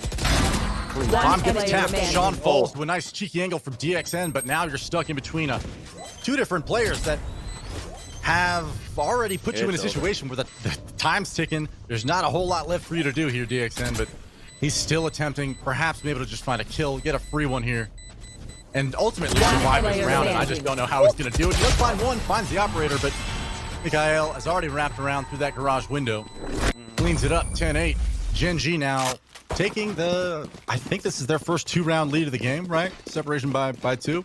So for them to be in a situation now where they have a full economic advantage over, you know, Equinox, and this looking like it could be an eco from them. Yeah. This is a strong and commanding position for Gen G to be in this late in the game. Well, we tried to figure out how Gen G were going to play the attacker side. How good would it be once they have the guns in? And they're doing quite well. Despite them losing players early into the round, they still had the firepower to be able to get into the sites no matter what. And again, it's off the back of Sean. You saw how they lost a player early? Well, he still got the entry into the C side, even if they had 3 players holding that site to start things off. And they still went for that site just because they're comfortable of having this man at the helm. So he's going to follow just behind the Sova drone. Mina definitely is going to get spotted at this point. He's going for the white swing and hopefully dash away. And Mina is not actually affected by the paranoia, but again, unfortunately, Decop, he's like, you know what, we're going to bait it out. I'm going to try to peek out, but he pays the price. Mina now stuck and low on HP. Still manages to get the top fragger for Gen G. Can the right click come forward with the Bucky? It does so for 1. It does get the dink onto the second, but not enough for the kill. You saw them both at low HP in the end here for a win in GMD, but definitely you see that the attackers take the round, and they're looking to run away with this first map. You know, for a moment there, and I don't know whether these are perfect reads coming out for Equinox or if they're just playing the game proactively, I guess you could say. They're stacking towards the bomb site on an eco. It's perfectly reasonable to do that, but we've seen that a few times now where they have the pieces in the right place. Yep. And Gen G saw Mikhail send his drone, Owl drone, up short and into the A bomb site. He sees the stack, and they're all 5 there, not committed. And they're like, you know what? We are going to outshoot them. We're going to overpower them. We have the better weapons. We're going to use teamwork, and we're going to take the bomb site, even if it means we have to trade you out. Yep. And they do that exactly. It basically comes out to a clean round almost for Gen G. 11-8 now. Mina gets an operator back in his possession, and to me, I mean, you know, I'm not so sure how I feel about the operator nerfs in terms of its economic price, but it certainly has made it a little bit more interesting to see the impact that it has in these games, because the economy has just not been in Equinox's favor, so this is the only second time that we'll see him wielding it. Now, will it have an impact will be yet to be seen, but I think this is part of the key to success probably for Equinox to succeed here on defense. I love this. I love this. There was such a deep cyber cage towards long A, but they still decide not to push that fast because they wanted to take advantage of the cyber cage to have PL1 put a camera up towards sewers. And because of that, Mina was spotted. They force him out of position where he turtles inside the site. And look at how much control Gen G has now for the execution towards the A site, and they have everybody alive to do it. Here comes the smokes, and it's an open site for them to take. I love this right now from Gen G. Smoke comes out, and Mina's rendered useless up there with the operator, and so free bomb site for Gen G. And, you know, you gotta be almost imagine a free haircut from above, but did not happen. I would have lost it on the stream. That's all right. The retake is still due. Paranoid comes in, flashes come out. PL1 holds fast at hell, but the kills are coming back and forth, and Gen G maintains their advantage at 3-on-2 now, but Mina and Cute Fat Boy have other plans and another opportunity for Mina, picking up 3 on the retake. Wow, Equinox is looking a little tough to beat here. Yeah. Impressive stuff from Mina especially. That was, I mean, on a razor's edge at multiple times throughout that round where he was perhaps either going to be in the right place at the right time or caught out completely. And unfortunately for the side of Gen G, he made all the right decisions there in that retake. Well played to Equinox. This is where you're finally seeing a little bit of moment of salvation for Decop as well. Give it to Gen G to be able to nullify Decop's utility when they're trying to take the attacker side for Equinox. But thankfully for somebody like Mina, somebody like Pancakes, they allowed to get these rounds and try to make this game super close on the first half. But then you saw on that retake, even though he only got 1 kill, that was a perfect curveball to allow his teammates to move in and go for that double frag into lower hell as well, towards that A slide, and then allow for them to take the round. So the frags don't really matter at that point. Of course, it'd be nice if they had it. If Decop could pop off, it's probably a one-sided story for Equinox so far. But at least his utility is working definitely towards the defender's side. But now you see this execution coming in from Gen G. Shock darts towards the back. Cute Fat Boy down as 54. He almost ate that second bolt. And here comes that push forward. He's still in the correct angle, but they still expect it for Generation G. I don't even know if it's called Generation G at that point, but who cares? Tiger Nation moves inside the site, they get the spike down, and they're looking to get this 12th round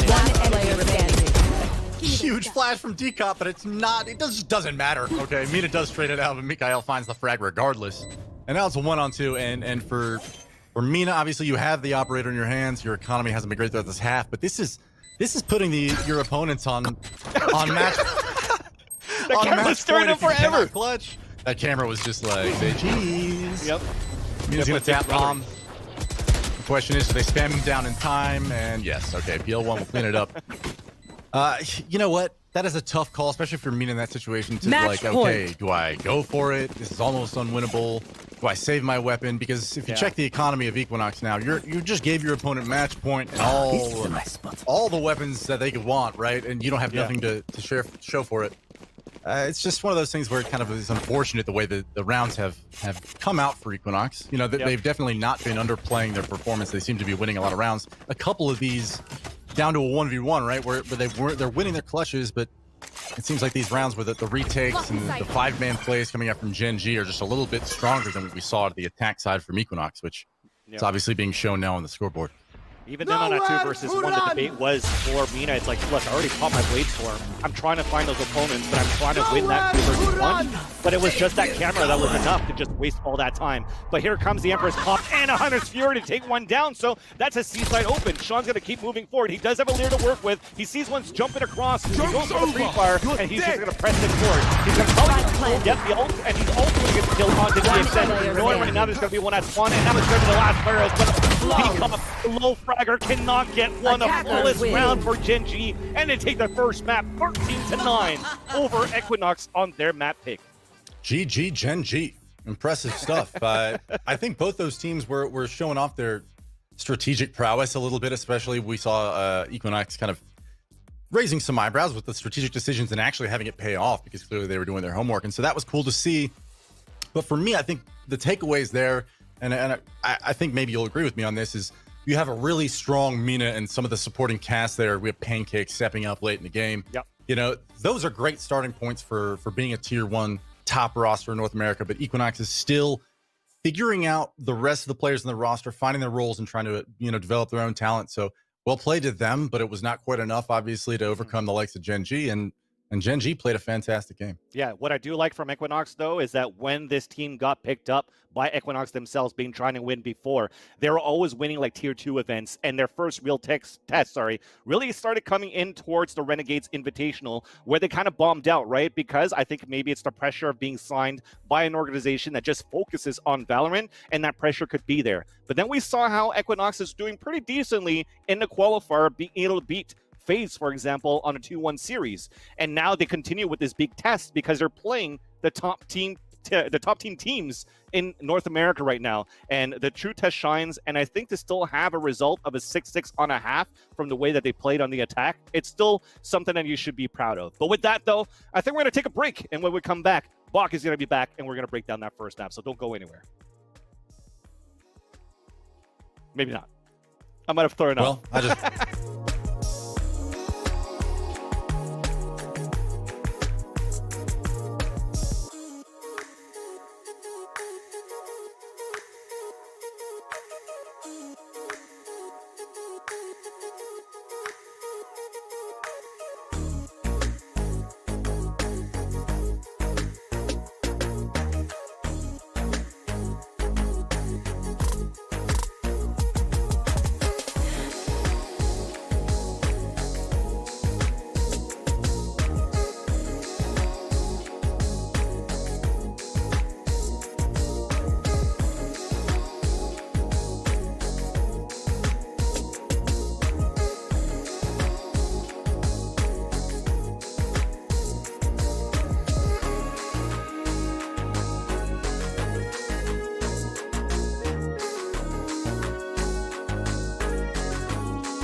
And we are back and ready to continue the series. Look, I had hair for like, what, 3 minutes, and I was like, wow, this is what it's like?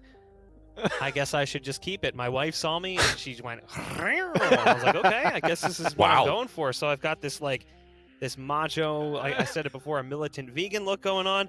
I have some wonderful items from GoPuff to keep me in path with that as well. I got some Beyond Burgers, so I've got the vegan meat even. So I'm really like just completing this whole look, and it seems to be working out for me. Yeah. But let's take a look at that last series. That last map ended up being pretty close.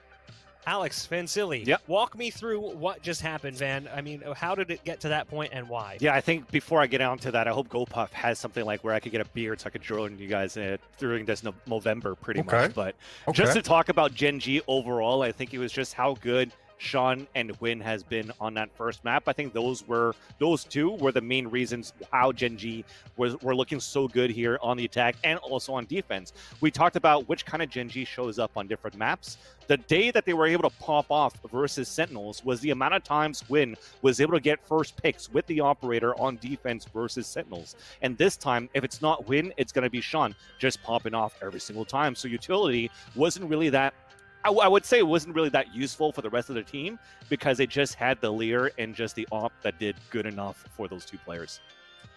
Yeah, I think, I mean, touching on like the Reyna, we could say that there's like a flasher diff in that game, right? Like, I mean, obviously decop. There were so many scenarios, by the way. I know Twitch chat loves to roast people who bottom frag, but if you're like the first point of entry into a bomb site, into an operator, most rounds, like you just got to get lucky that you hit your flash, right? And so many times I saw decop getting picked before he even had time to fire a shot.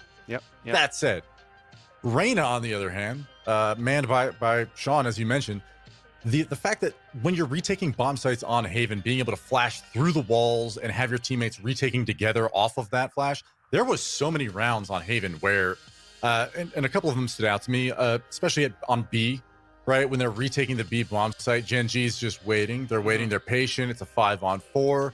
And you know, ultimately, I think all of the post-plant positions were powerful coming out from the side of Equinox on a couple of those rounds, but time and again, they're all peeking at the same time into Reyna flashes as the retakes come out. They're giving info, they're giving picks, and unfortunately, like, I think that agent brings something else to the table, and that, especially if you're going to focus your play style around the retake, Reyna has something that, you know, a Phoenix just can't do, which I think it came into play several different times in that game.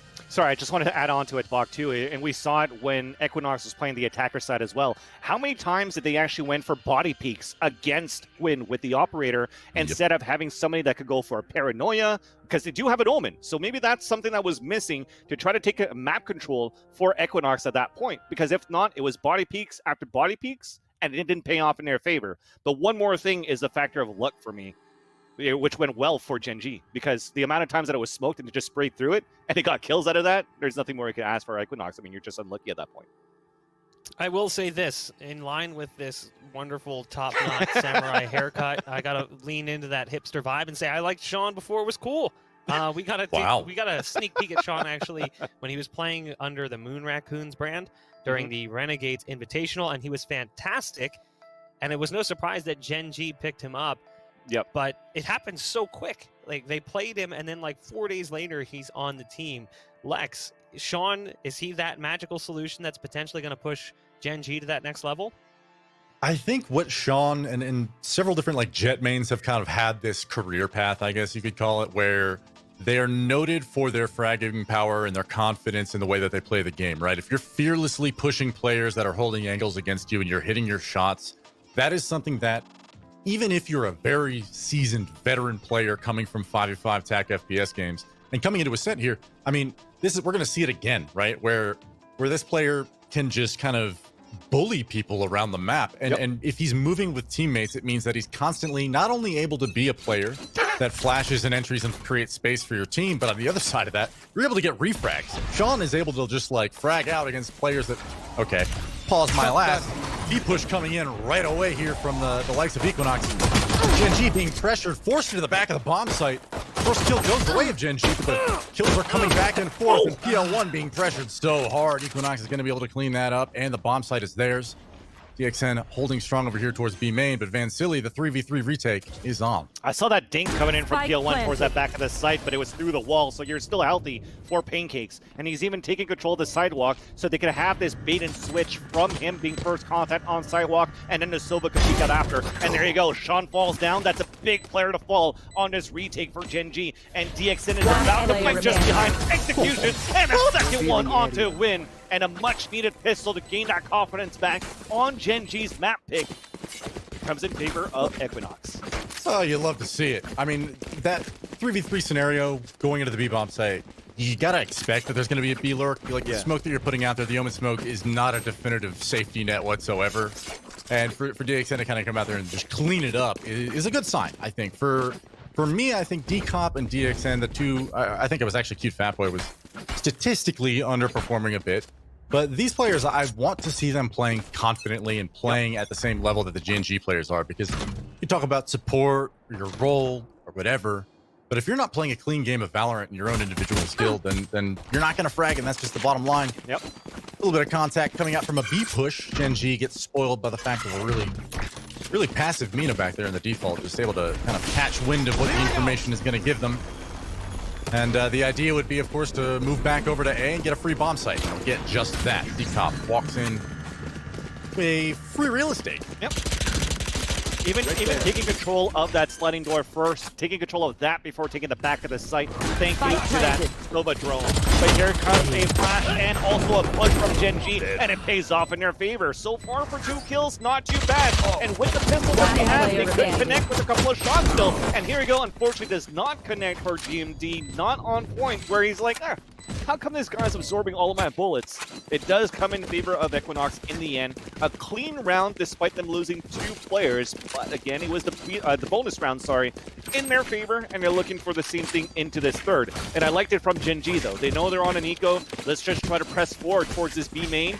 Gamble to see if they're going to push in towards that area for Equinox, but as it doesn't pay off for that gamble, it's just harder for them to retake. But still, to get 2 kills in the end of that, it was great. Yep, Equinox will be moving into their own bonus round, not even opting to buy armor here. Purely what they want to be a free economic advantage, and there's something really satisfying about watching that, but more on that later. The B push is already in. Mina's on site. Gael and then Odin, rock solid for just a moment before Cute Fatboy cleans him up. The speed at which these SMGs are moving out of the site, GMD cannot handle it. D-Cop just sprinting at his face, able to collect the headshot, and now Gen G forced back on their first gun round. The full buys yielding unfortunate results for them, but they're not going to exactly yield it quite yet. Win and Sean poised to press into the defender spawn area. It's only a matter of time before the flank comes in. However, will it come in time? DXN catching a trip. The jig is up. And some of this retake seems a little bit more precarious than it did a moment ago. DXN finds one that should be good enough, but he finds 2 to secure the round here for Equinox. And Win, there's not a whole lot you can do right here, bud, but maybe a kill or 2 to build up to that ultimate. He finds 2, and he'll get just that. D-Cop even getting a frag with that picked up Odin. But what I liked about it, especially mechanically, you saw when that first player fell down from Equinox and they were hiding in a jet cloudburst. He actually used his flash, and I even think he shot it at the ground, which would actually blind everybody else that has line of sight on that sidewalk, but not blind people from Equinox right after. So that allowed them to move into a site into a blinded defender and even overtake that area, leaving it, I think, like a 3 versus 1 towards the back of the site. So I like that for Equinox. That was really beautiful to watch. That's going to put Gen G on an eco into this round here. And like I said, this is a map that's picked by Gen G. So to get 3 rounds, even Equinox choosing to take the attacker side first is actually quite interesting at this point. So we'll see how Equinox, if he can continue with this run, and it starts off super well because he gets tagged at the start for a win. He still manages though to get the dagger in the face of D-Cop. So a 5-on-4 and a pushed up player 1 does not connect with the Sheriff. He's going to get punished for that one too. Another one winning just behind, but it's going to be Mina. Then Win with the daggers trades it back. It's a 3 versus 3. The paranoia, he dodged it. He's in the back of the site, and we're moving in here for Equinox. Actually, it's slowed down from the cloudburst, and another headshot from Win. This is why Jet is so powerful in the right hands, and Win turning this eco, which was ultimately, I think, foiled at first by those 2 great entries, not quite entries, but clearing out of A main was 2 kills going the way of Mina. I mean, he dashed in there, collected 2 headshots. Seemed like, we have A. Come here. We don't. Free bomb site. And unfortunately, Win has other ideas. Moving back to B now. Gen G does know. Mikhail has the 30 info. seconds Of course, left. they're already moving over to rotate and effectively retake, but for Gen G, I think that this is a situation. They have only 20 seconds left on the clock. You can collect a couple guns, get the utility you need in store, and at least formulate a basic plan to retake this. And Pancakes knows that. Knowing that you're going to have the retake coming in a structured fashion means that you usually, man down, need to make a play. Searching for that now, pressing towards market is Pancakes. And if he can catch these defenders rotating in through the defender spawn into the bomb site, here's one, finds the first. Pressing further in. EXN gets the challenge. Mikhail now in a 1v1 with Pancakes, only on 38 HP. Gen G collects it. That is not quite a full eco. They had a light armor. Sheriff buy into that, and they knew that the Jet ultimate being farmed the round prior would pay off. And wow. For nothing. Huge kills coming out from Win to get them started, and Mikhail closes it out in a nice 1v1. Gen G, they're alive. Yeah. I thought that round when I said it was over was because Pancakes heard that drone coming out. He has the backstab opportunity as the rest of them were going to push out towards the defender spawn because nobody was flanking him from market, which allows him to get that maybe a 2 or 3K. But he whiffed a couple of shots against Win, which allowed for that reaction time to come forward. Win's going to call it out as he falls, and he's done his job already to get 3 kills with the daggers for Gen G to retake that round and salvage those weapons at A main. Allowed Gen G to retake that side with full weaponry as well. So a beautiful eco or a half buy for Gen G. Even on top of that, you had, I think it's GMD that's playing as a silver for this round, right? So he actually purchased a small shield and didn't get a single point of damage into that round. So it's shown how strong that was on that retake play for Gen G based off a slight mistake from Pancakes to not get that first kill fast enough. Yeah, and we do have ultimates poised here for both sides. Sova specifically could have an impact on Breach, collecting his as well. But the knives are already out for Mina. So for Equinox now, this is obviously a round where they're going to be doing what they can to put themselves in a position to win it. But they haven't really claimed any significant map control thus far. And it's more about Gen G over-rotating to the A-bomb site and reacting, mistakenly to the presence there earlier on. So this will be a foot race back to the B-bomb site if the attack does, in fact, come in. There's only 35 seconds remaining here. Mikhail will make contact, and he does have his Hunter's Fury, so being able to prevent and delay a 30 bomb seconds blast, left. it's not unheard of. Here comes the play. First kill coming the way of Mikhail with that scan dart.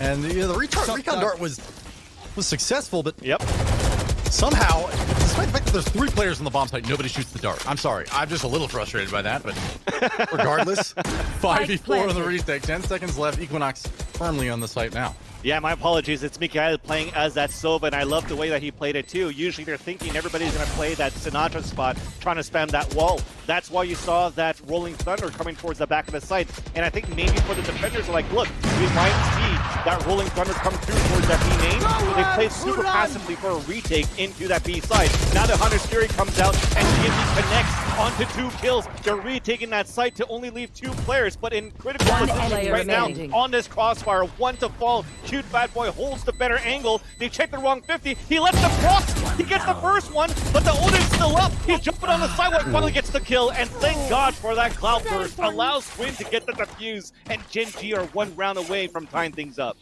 Wow, I think maybe that just boils down to a little bit of, and I hate to put it this way, but a little bit of experience maybe. Cute Fat Boy, that smoke is going to be up a whole lot longer, and obviously you're pressed for time there, but you got to wonder if maybe he just waited a second more, if he can clutch that out for his team. Bigger story there, though.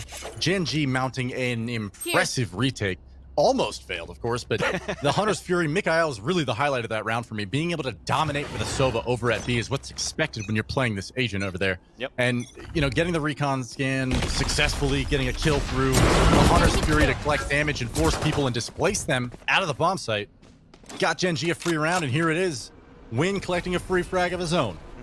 Pick coming out from A main, and that's an operator kill that you need to be getting consistently, and he gets it there. And Van Silly, what do you think about this lurk coming in mid? I haven't seen this a whole lot from Equinox. And obviously this is just a pistol round for likes of Equinox, but I would love to see them making a little bit more aggressive plays, trying to find holes in the defense of Gen G. I feel like a lot of 5-man takes and executes are being favored by teams right now on ecos and off ecos, but regardless, this is a map where mid can provide avenues into bomb sites that aren't there otherwise. And okay, here we go. The press comes in, and Win is actually caught over here on the bomb site with his operator, and Mina finds the first.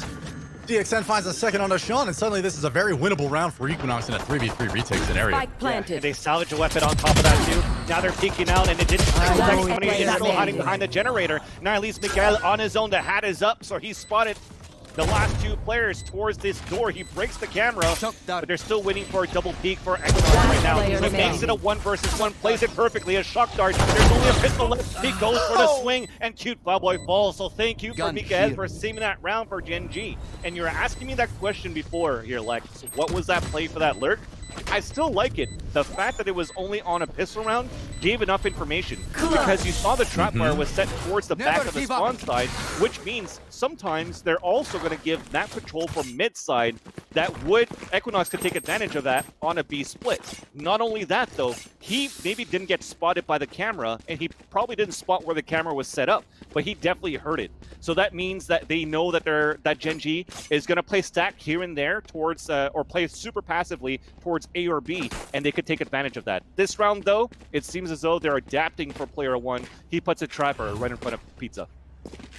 Yeah, really impressive stuff coming out there, and I think, you know, we don't have any ultimates coming out from Equinox, but this is going to be a buy round, so getting that information that they're towards B early on, this is kind of what I'm mentioning, is that the rotates from Gen G are so confident. If you just check the minimap, well, I guess I'll retract that a bit, because Jet did go back towards A. She had second thoughts. But ultimately, Gen G's had the read time and again against Equinox. Hasn't always been a 100% success rate on whether or not they stop the attack or they're ready for it. But I think I would love to see, and the reason I highlighted it in the past round is it's so rare that we see Equinox making solo plays anywhere around the map. Yep. And we don't see it from Gen G either. They're not flanking through. They're not trying to press their advantage anywhere too greedily. Is that a greedy? but Don't ask me, I'm the French guy. Hey, it's all good. The B push is coming in. Sean pops his ult. Mikhail gets caught out, does fall on the B bomb site, but GMD holding steady on those stairs finds two. Sean and GMD fall, and so for PL1 and for Win, this is now a 2v3 retake at B. You know, holding an operator in your hands, no knives to speak of, does make this a little bit more tricky. You need to catch a defender, or in this case, an attacker, defending the B bomb site out, maybe overpeaking a bit, maybe getting a little too aggressive. Hunter's Fury gets popped prematurely. I'm not sure it's going to connect with anything. Fortunately for the side of Equinox, it does not. But PL1 and Win opting to go for this, and there is one inside of B main. There's one on the sidewalk. That's a challenge by both. The kills need to come out to the side of Gen G, and I'm not sure he knows. I don't think it's going to come down to it. But here it is. He does catch him out. No. Pancakes needs to do it. 1v2. Knows that he doesn't need to necessarily fake the play, but there's no other choice. Eventually, the tap is going to come in, and I think PL1 does have enough time here, and that is so razor in. 0.07 seconds. I honestly had no idea which way that was going to go, but the fact that that went with... The lines are connected. Oh my god.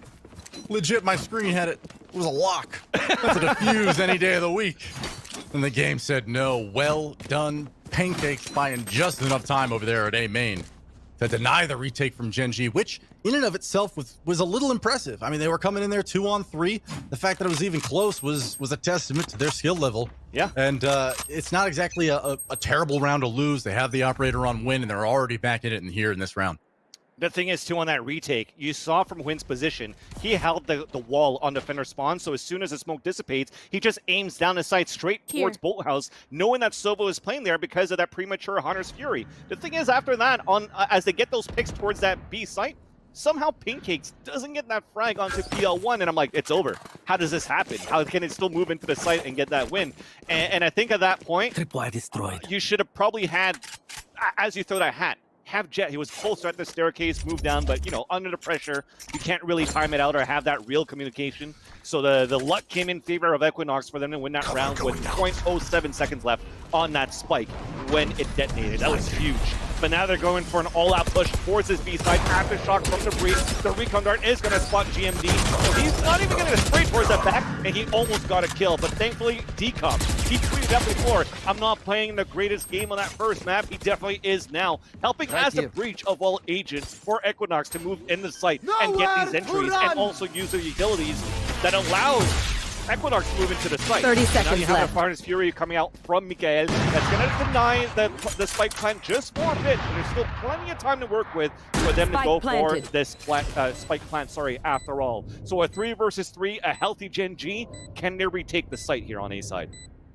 Yeah, no flashes for Sean, which is unfortunate because a lot of the retakes do come down to whether or not he's able to deny visibility from the line of sight. But 2 players at Hell underneath Sean. Crossfire is good, but whether or not the kills come out have a lot to do with whether or not they're just going to hit their shots, and they do. player remaining. Mikael One doing player a great remaining. transfer, and suddenly this is a 1v1. Pancakes and Mikael. Oh my But god. Pancakes has other ideas. An excellent way to close that round out from the Omen on the side of Equinox.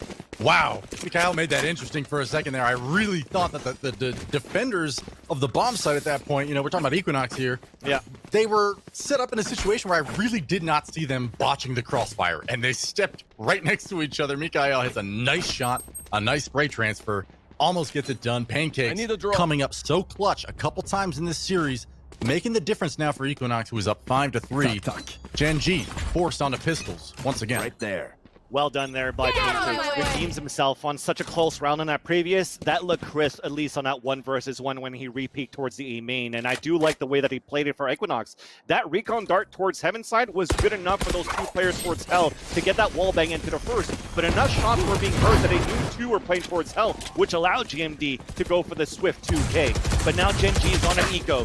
We see player 1 get spotted. He's tagged down to 54. The smoke Spike burst planted. still allows him to get a kill if he wants to. If somebody's going to push forward towards the backside of the A side where he can maybe punish somebody. But after a spike plant, we only have a low HP decop that could still go for fault lines and also for flashpoints up towards Heaven. And the recon dart, or should I say the owl drone, spotted another one here.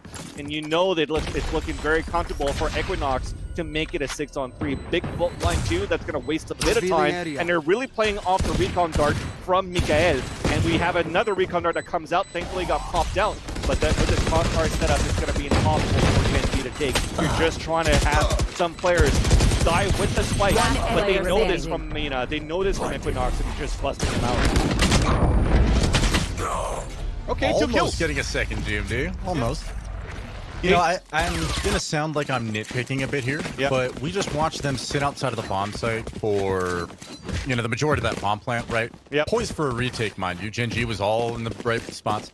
But something that I think is so critical to their game plan on Haven that we just saw, and we didn't get to see it there, is the retake Rain of Flashes, okay? Earlier on in this half, we saw it almost successfully work. But it was, I think it was blocked by a jet smoke or something. But right there, buying light armor instead of 2 flashes on the eco where you're planning to retake anyway, I feel like that could have definitely been much scarier for Equinox, but Gen G almost making it easy for them. That said, Decop opening things up with a nice entry over there at A main. And for the simple fact that, Equinox has not necessarily been finding the entries in the last Haven map that we were just talking about. Now we've seen a couple of these rounds where Gen G overextends, overpeaks, gets a little over aggressive. And I think Equinox, because they are so good at regrouping around the map and playing together, as we're seeing towards B right here. There's 3 members of Gen G that have rotated to A, and all the marbles in the entire strategy for Equinox is coming to fruition now over at B. Now, the test is, can Mikael hold? This is going to be sucky. Because imagine it throwing... Yeah, I was going to say, it's the same scenario as before. Rolling Thunder comes out, here comes the recon dart, he's just going to spray through. 1 kill, he's looking for more, but they're spraying it back. It's still a 4 versus 3 in favor of Equinox. They salvage their spike, they're still moving inside the area, but they've wasted enough time here for Mikael to allow his teammates to rotate if they want to. But look at the minimap. They're actually running away. You do have PL1 that's running towards Wine because they know they invested a lot of money into that round. They want to save it into the next. So they forfeit that round. If Mikael actually maybe got another kill or 2, then definitely you're going to see that retake coming in from Gen G. But they're actually going to forfeit that round and give it to Equinox to make it 7-3. And another thing though here, Lex, as you were saying before, they're able to adapt on the fly now for Equinox. They knew at that point there was 1 round where win actually walked down in front of the A main, got that pick onto, I'm pretty sure it was still Decop at that point as well, and he dashed away back into the site. Decop knows this is happening from time to time. If that money is right for Gen G, that an operator is going to come out, and there's a possibility that Quinn does the same thing. And he read it like a book, he got that kill, and he actually even executed Quinn. He was still walking towards the line before he actually got spotted, or before he actually realized he got picked off. Yeah, they died. Yeah, he dies from the spike, but who cares? They got that round. And what? How many rounds is this so far for Equinox? They're looking super healthy for the last 2 rounds. Should be here for the half. Where the hell's the spike? Their economy's good, but you got to think about the stat line, Van Silly. You can't be dying of the bomb, man. I'm here for the win, man. You won that big dub in the end. Who cares about the stats? I'm just playing, but a couple things that I think we haven't really talked about the breach impact, okay? Yeah. And I think there has been, Exactly. man, if we went back, there's already been some significant rounds where breach has come up huge. But right there, our observer did catch it. I think the fault line and its ability to kind of push people off, right there, just excellent utility usage from Decop. And I just love seeing a breach being used in this match that I really do think it's strong. And another strong B push with this breach utility off the back of a Hunter's Fury, creating a lot of space and a free frag from Mina onto Mikael. Oh my Make God. that 2 on the GMD. The B bomb site is lost. Gen G in desperation. Outside the bomb site now. 3v5 retake scenario, and this half is already mostly lost to you. Yep. So this is a real tough round to lose if you're going to opt to save. And But it might just be a scenario where you need to. Yeah, and speak of the devil, sorry, Lex, when you're saying how Breach was so useful, that first fault line forces Mikael out of position. A flashpoint allows Mina to get into the site in a corner where he actually does get the backstab onto Mikael, and then a flashpoint into Boathouse to allow them to get the last kill onto GMD. That fight was super well done. They're looking to hunt down Gen G to not allow them to get any weaponry, any economy moving into the last round of the first half. But when Elise is holding his ground with his operator, this could be the moment of salvation into the next. But Equinox are looking very good here on this first half attacker side of Haven. Almost the kill on Last round in But the that's good half. enough here for the key players again of Gen G to stay alive. But when we talked about key players here at this point, though, Lex, look at Sean. Impact player on the first map. Unfortunately, not as much on this one here. That's what I'm saying, man, is that I feel like their strategy from Haven, they're almost every round trying to apply it here to Ascent. Yep. And unfortunately, it may be a time in game together. It may be just we haven't played enough Ascent defense and scrims. But it seems as though the pieces just aren't where they need to be in a lot of the scenarios, right? We've seen Mikael really step up. Being over here, there's the B anchor. Here we go again. GMD being tested. Fast P push coming out from Equinox. Mina will fall this time, though. PL1 already stacked towards that boat area. Win will find one as well. Some of this is a 4-on-2. GMD cleaning up the last 2 with crispy headshot and a pancakes. Decop falls. And, wow. Strong Switching round to sides. end with Gen G really commanding that entire push. Finally shutting down Mina, who's just like been sprinting up that sidewalk. I'm impressed with how Equinox is playing this game, and of course the scoreline's reflecting that. Yeah. And when we talk about Omen, that could be that silent killer lurking from the shadows. Sometimes he can get the assassination kills out in the open, out in broad daylight, because he was just maneuvering through the smokes in the cages just well enough for him to just lurk down and get the backstabs onto the sidewalk. Literally this run right here. Look at them. They never expected GMD to come in from that sidewalk side, and they were just out and exposed. And that was just a perfect play there from GMD. Finally to say, look, you've ran away enough times with this first half, winning 5 rounds in a row here for Equinox, and now it's for them to try to bring it back on the attacker side. And that camera, as it gets popped up very soon here from a repositioning from the Cypher of Equinox, that should be the call now that they're ready for this retake on the A side. Strong push coming out here for Gen G, but of course the bomb site is empty. Fat Boy has yielded it already, and as you mentioned, Spike planted. Hammer does get a tag over there inside of main. It's still there. They haven't cracked it yet, so that'll be useful on the retake. However, Pancakes giving away what really seems like a free frag jumping out of that window without the smoke up. Unfortunate. GMD will find 2 of his own. We can see a crispy headshot coming out from him. Mikael finds 1 more, and just decom in the 1v5. A casual clutch ace for a breach. We've seen it happen before, haven't we? I've never seen that happen. We could imagine that it could happen. And he is coming out here with a vengeance. However, time not on your side, positioning not on your side, and GMD definitely not on your side. Finding 3 on the round. Well played to him. Gen G, you know, losing an 8-4 half on Ascent, even if it is your defensive side, I know a lot of people love to think of maps in terms of, oh, it's defense or attack sided. I don't subscribe to that magazine, but fair enough. I just think that Gen G really, if you're winning the pistol and you're feeling confident, you're still hitting your shots, which they are. Yeah. Right? This could be strategic misplays on the defense that are really exacerbating the scoreline. So for them to pick up this pistol is not just a sign of hope, but it means that Equinox is definitely not out of the woods yet. Yeah. And as we have this garbage time, I don't think it should be around coming in from Equinox. I mean, they tried to press forward early to try to get some control towards the A side, but it's not going to happen. So I'm going to take that time and talk a little bit about that pistol. Equinox did a good job, I think. From that camera that was placed from Cute Fat Boy towards Wine, they decide to circle back, give up the A side, and have two players push forward towards Catwalk to go for the big flank later. The only mistake was that while everybody's rotating forward, they did not expect that their opponents were going to rush through the sliding door. Usually you close that door and you just hold inside that site, but Gen G pushed forward and pressed against them to regain control of the Catwalk side, which allowed Gen G to win that round.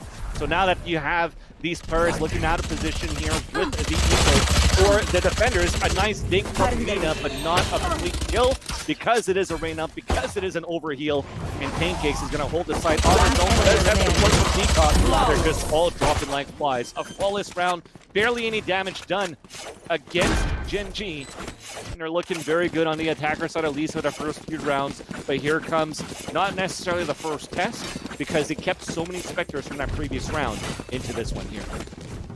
Yeah, checking the score lines here. Really, I mean, we highlighted Sean maybe underperforming a bit, and I talked a little bit about why that may be. Just maybe the overall strategy not being there for Gen G on defense, but Cute Fat Boy struggling on Cypher, which is not necessarily an agent you see top fragging, mind you. Yep. But these scorelines do matter to some extent, I think, especially on younger players, maybe less experienced players, where confidence and your emotions in games sometimes can get the better of you. And I wonder whether or not this is like almost an Achilles heel for a team like Equinox, where they're players that are on the more difficult agents or maybe struggle to perform sometimes, yield results where you kind of have to have somebody like Mina step up and find you a lot of kills that you wouldn't otherwise get. But the A push is coming in strong, and Gen G has outwitted and outmaneuvered the side of Equinox, faking a little bit of a cat presence, maybe into Garden, and they all peel off the A bomb side, get it for free. They're not wanting to give away anything for Duranda there, and Mina and Pancakes will find the first two on the retake. So GMD now finding a second one through the smoke is not quite ready to give up now, finds a third, and now it's just decomp on the breach in a 1v2. Hasn't collected, I don't think, on a single clutch yet today. So this could be a huge moment for him, stepping up not only just in the sense of being able to win the round for his team, but man, almost gets it. Win will find the headshot. I really thought Decomp had he had the read, he knew what the situation was, and he did everything right. Yeah. Mina just hitting his shots, Win just hitting his shots, closing the round out. Gen G, they look like they're about to tie this up at 8-8, right? Yeah. This is a crumbling economy from Equinox fans, Philly, and I curious to know your thoughts on what you're seeing so far and how Gen G's playing this attack side. Yep. I think they're doing a lot of, or at least on that round, it was a split more or less that moved towards Garden, and the fact that they were able to just select into A like that, a little bit of a blunder, I think, from Equinox, but Sean is gonna get a free one on the Mina there. Yeah, with this eco that's coming in, or a mixed buy that you have right now for Equinox, it doesn't look good because they're looking to play single plays and try to catch their opponents off guard. So we'll take the time to reflect on that previous round. And the triple stack there on that catwalk, was what was perfect for Gen G to overtake that area. I think Equinox at that point were comfortable to play a retake, but maybe did not expect that much pressure on 3 players playing with Spectres on that tree side. And another thing too, just to reflect as well on to Sean. I think Sean, the reason why he was low fragging as well on Gen G's side was also the fact that I don't think he was contested that much. He was forced to play a lot of rotates at that point too on the defender side of all areas where, if they came face to face versus Sean every single time, maybe it would have been a different story. But now that you're seeing the Leers are coming into play, when we talked about it before on Haven, the Leers on their executions are perfect, and it's starting to help out as well on these plays of how they got into the site on the A side to start things off early. So now, Sean, look at that. He's at the helm.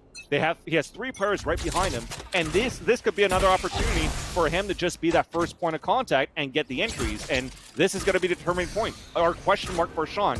Now on the attacker side, can he actually press forward? Oh, yeah. Make no mistake. I mean, this is where he thrives, right? This is Arena, after all, where attack side is where you're going to be getting a lot of your frags. And for Gen G now, being able to put him in a situation where he's going to thrive, what most important, and unfortunately the smoke is not out. He peeks preemptively, a misstep, a misplay, and now it's a 4v4 situation with DXN holding rock solid in the back of the bomb site as he drops off an ultimate win with knives out, ready for blood, and unfortunately he just draws his own, falling on his bullets almost.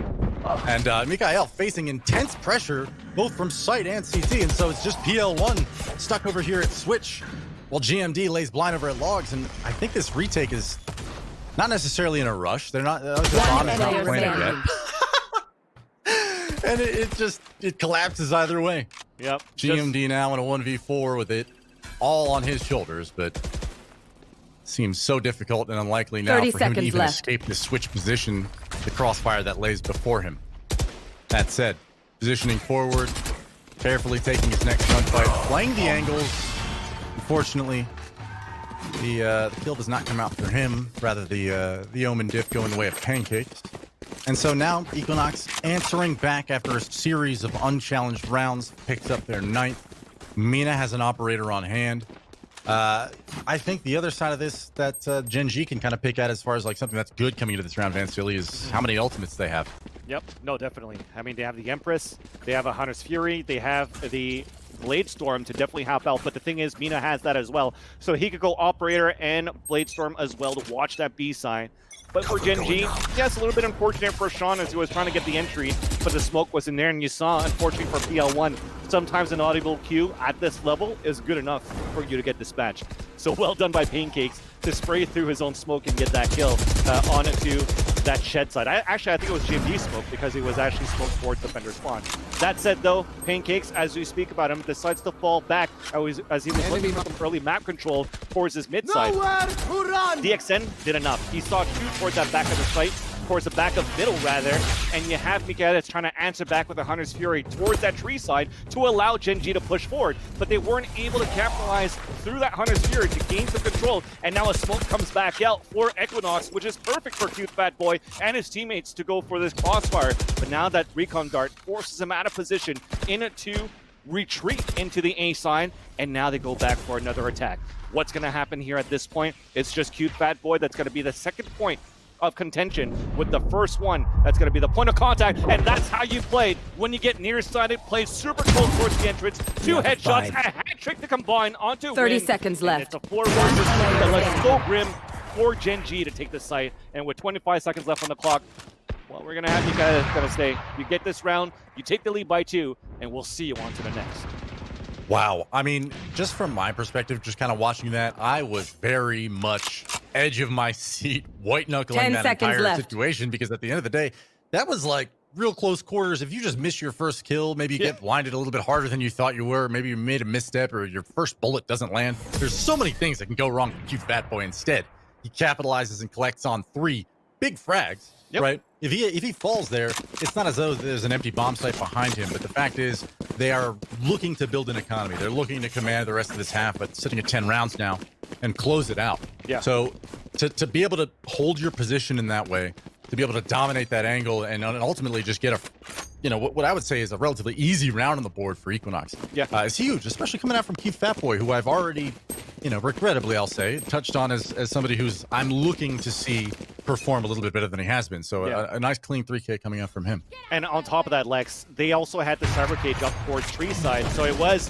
a big individual play that had to be done by Cute Fat Boy, because if it didn't happen, then Pancakes was stuck towards that tree side. But this round here, Gen G looks to explode inside the site. We're actually holding towards the back full house once again, but the angles are still holding true. We're holding the defenders. That's 3 kills, and they are doing their job, easily collapsing on that retake as well, and pinching in forward against Gen G. And now they're up 11-8. As we said, as this is Gen G's map, and they're looking so good here for the attacker side. As soon as the money starts getting right here for Equinox, they're definitely continuing the charge on this second map. This is something that I talk about a lot here, Lex, where, and I want to know your thoughts actually at the same time, for a team that loses pistol and that loses the second round in this, let's air quote it as old economy, because we're still playing the older patch, it's so hard for them to collect 4 or 5 rounds or come back from that deficit, and they usually lose 4 or 5 rounds on the first half. Yeah, I think a lot of that has to do just with the fact of being able to snowball an economy. It's really tough to break a team's bank without winning 3 or 4 rounds in a row of your own, right? This is not an unfamiliar situation, I'm sure, for these teams, but I wonder whether or not it's playing a significant role in Gen G's ability to perform here on the attack side, because it didn't seem as though, you know, after winning Pistol, it's something that's insurmountable or not a situation where they can come back from it. They've already collected some rounds, but the defensive side has not yielded positive results overall for them. And now Equinox on their 11th round are pressing them back over this A push, just willing to retake, willing to step back. Cute Fat Boy picks up 2 coming out there, and A main is just a slaughterhouse for a moment. Fat Boy was all there was. And Win's gonna fall from D-Cop above. Stand down through that health position, and I think IL does what he can, but it's not quite enough. Trying to hold solo on a retake, but 1v3 now. GMD, definitely a player that can do this. Can do this. 30 seconds A left. player that can do this. 5-1-5-2, almost collects a third. Man, if I had stumbled through that clutch, I would have felt like an idiot. But you know what? GMD, well done, man. That was almost a really nice try. 12-8 now. Equinox. This is kind of what I was saying with your question, Vancilli, which is like, even if Gen G won that round, okay? Imagine he wins that 1v3. Sure, they're going to get a full buy in this round, but you're not breaking the money of Equinox. You're not putting yourself in a situation where, you know, you can turn the tide of this entire half over in just a round or two. So this is a test of gun rounds. This is a test of overall strategy. Are you winning your clutches? Those are the questions that a lot of the times in these matches that are usually closer than we give them credit for. You know, it's 12-8 now. Yep. A lot of the time, I feel like it's a game of inches where these teams are maybe not quite playing in sync as well as they could together. And I'll go back and highlight it once more. Earlier on in the game, we saw Asuna kind of being out of position for the retakes or being picked off prior to them. And if that's your only flash player outside of a Paranoia on a retake, and that's your whole strategy, then a lot of these retakes are falling flat. A lot of the time on defense, it seemed like Equinox was in full control. And so looking into this attack side half, I wanted to see Gen G, you know, especially when you're talking about building that early bank that you mentioned, almost run away with it and make this a reverse scenario, but it didn't happen. Equinox has just, you know, I think stepped up to a level that they were not able to come to on Haven. You know, we saw Mina and Pancake specifically performing quite well, but we didn't see Cute Fat Boy. We didn't see DXM. We didn't see D-Cop playing how they're playing right now, which, you know, sometimes means that it takes 14 or 15 rounds into a match before you collect your first 3 kills or whatever it may be, or your first good round. You do something useful and impactful for the team, whatever. But all 3 of those players that I just, you know, mentioned have had those rounds here coming out. And that's just a huge mindset change. Yeah, definitely. If you're in a situation where you're down a map and you just need to find an opening on your opponent's map pick, right? Like this Gen G is no slouch on Ascent. I think something like 65% win percentage is not bad. Yep. Certainly not bad. So I'm sure this is a situation for Gen G where they've got whatever guns they can. They have a Spectre on Sean, which playing the Reyna isn't the worst thing. And I don't necessarily think that if you're maybe underperforming or struggling or just not having a great map, like run and gun, hold W and use your Spectre if that's what you need to do. But yeah, I think this is a test for Gen G and resilience, right? Whether or not they can actually push this to OT, and it all starts after this timeout. Yeah, and when you mentioned a couple of players that needed to perform a little bit better, you saw it from Cute Fat Boy. That was 2 big rounds that came out of him, and that was like 5 kills actually in 2 rounds that he had. The other thing right now too for Equinox, or should I say for Gen G, is they're starting to look a little bit more how we know Gen G, right? It's like, hey, if there's going to be an Empress or something happening and their dash comes in, we know the execution is coming towards the A side, so we can stack towards the area, or we kind of know how to reposition ourselves, where Equinox is taking full advantage of that once they have the money right. And look at this, GMD, they're just going to look for a set piece for an execution towards this B side once again. And what happened? We sort of fall back into the back of the side, turtle back, and try to fight back at the same time. Big cages come out, though, from Cute Fat Boy, and that's going to spot a few people and get the kill onto Sean. And I wonder if that was a recon guard that came out or his own camera. That being said, though, it's still going to be GMD pushing forward towards the defender's spawn and say, look, it's not over yet. We're still going to try to fight into this game. They know when it's towards Boathouse, and they could press in right now, and DXN has to come up huge. Unfortunately, he doesn't. smokes to come out. Mina trying to spray through with his operator. Decomp doing the same Spike thing, planted. but he's got 3 flash points to work with too. So it doesn't matter if a cage comes up or even a smoke comes in. It's a 3 versus 2 where they can retake this site. He's still waiting for this fault line to charge up. He does still have a flash point. There's 3 seconds left. He's gonna flash so He's still gonna manage to make it through. One He gets the enemy first kill. remaining. Q1 win comes in and keeps the dream alive for Gen G. Okay, so this is a little bit. This is one of those scenarios where the breach. It's almost like NA hasn't quite ironed out. I don't know. Not a whole lot have I seen breach players. Let me backtrack a little bit here. I haven't seen breach players perform consistently in NA the way that maybe you would look to EU and see some of the breach players and how good that they've been developing their own utility. Like right there, you mentioned the fault line. If he had been charging up a fault line, that would have been perfect. Because those jet smokes, unfortunately, blocked line of sight to those breach flashes. They were ineffective to players in boathouse and on site. So you're almost negating all of the breach utility by smoking there. Unfortunate. Almost was successful, but it didn't happen. Equinox now at 12-9. 3 rounds to work with, but you know, you have a Spectre over here at Catwalk. It's not exactly the best buy in the world, and the A press is already underway. Decomp falls to an entry of PL1, but cute Fat Boy, who's been playing exceptionally in the second half of this game, picks up 2, and suddenly this is a very winnable round for Gen G and Equinox alike.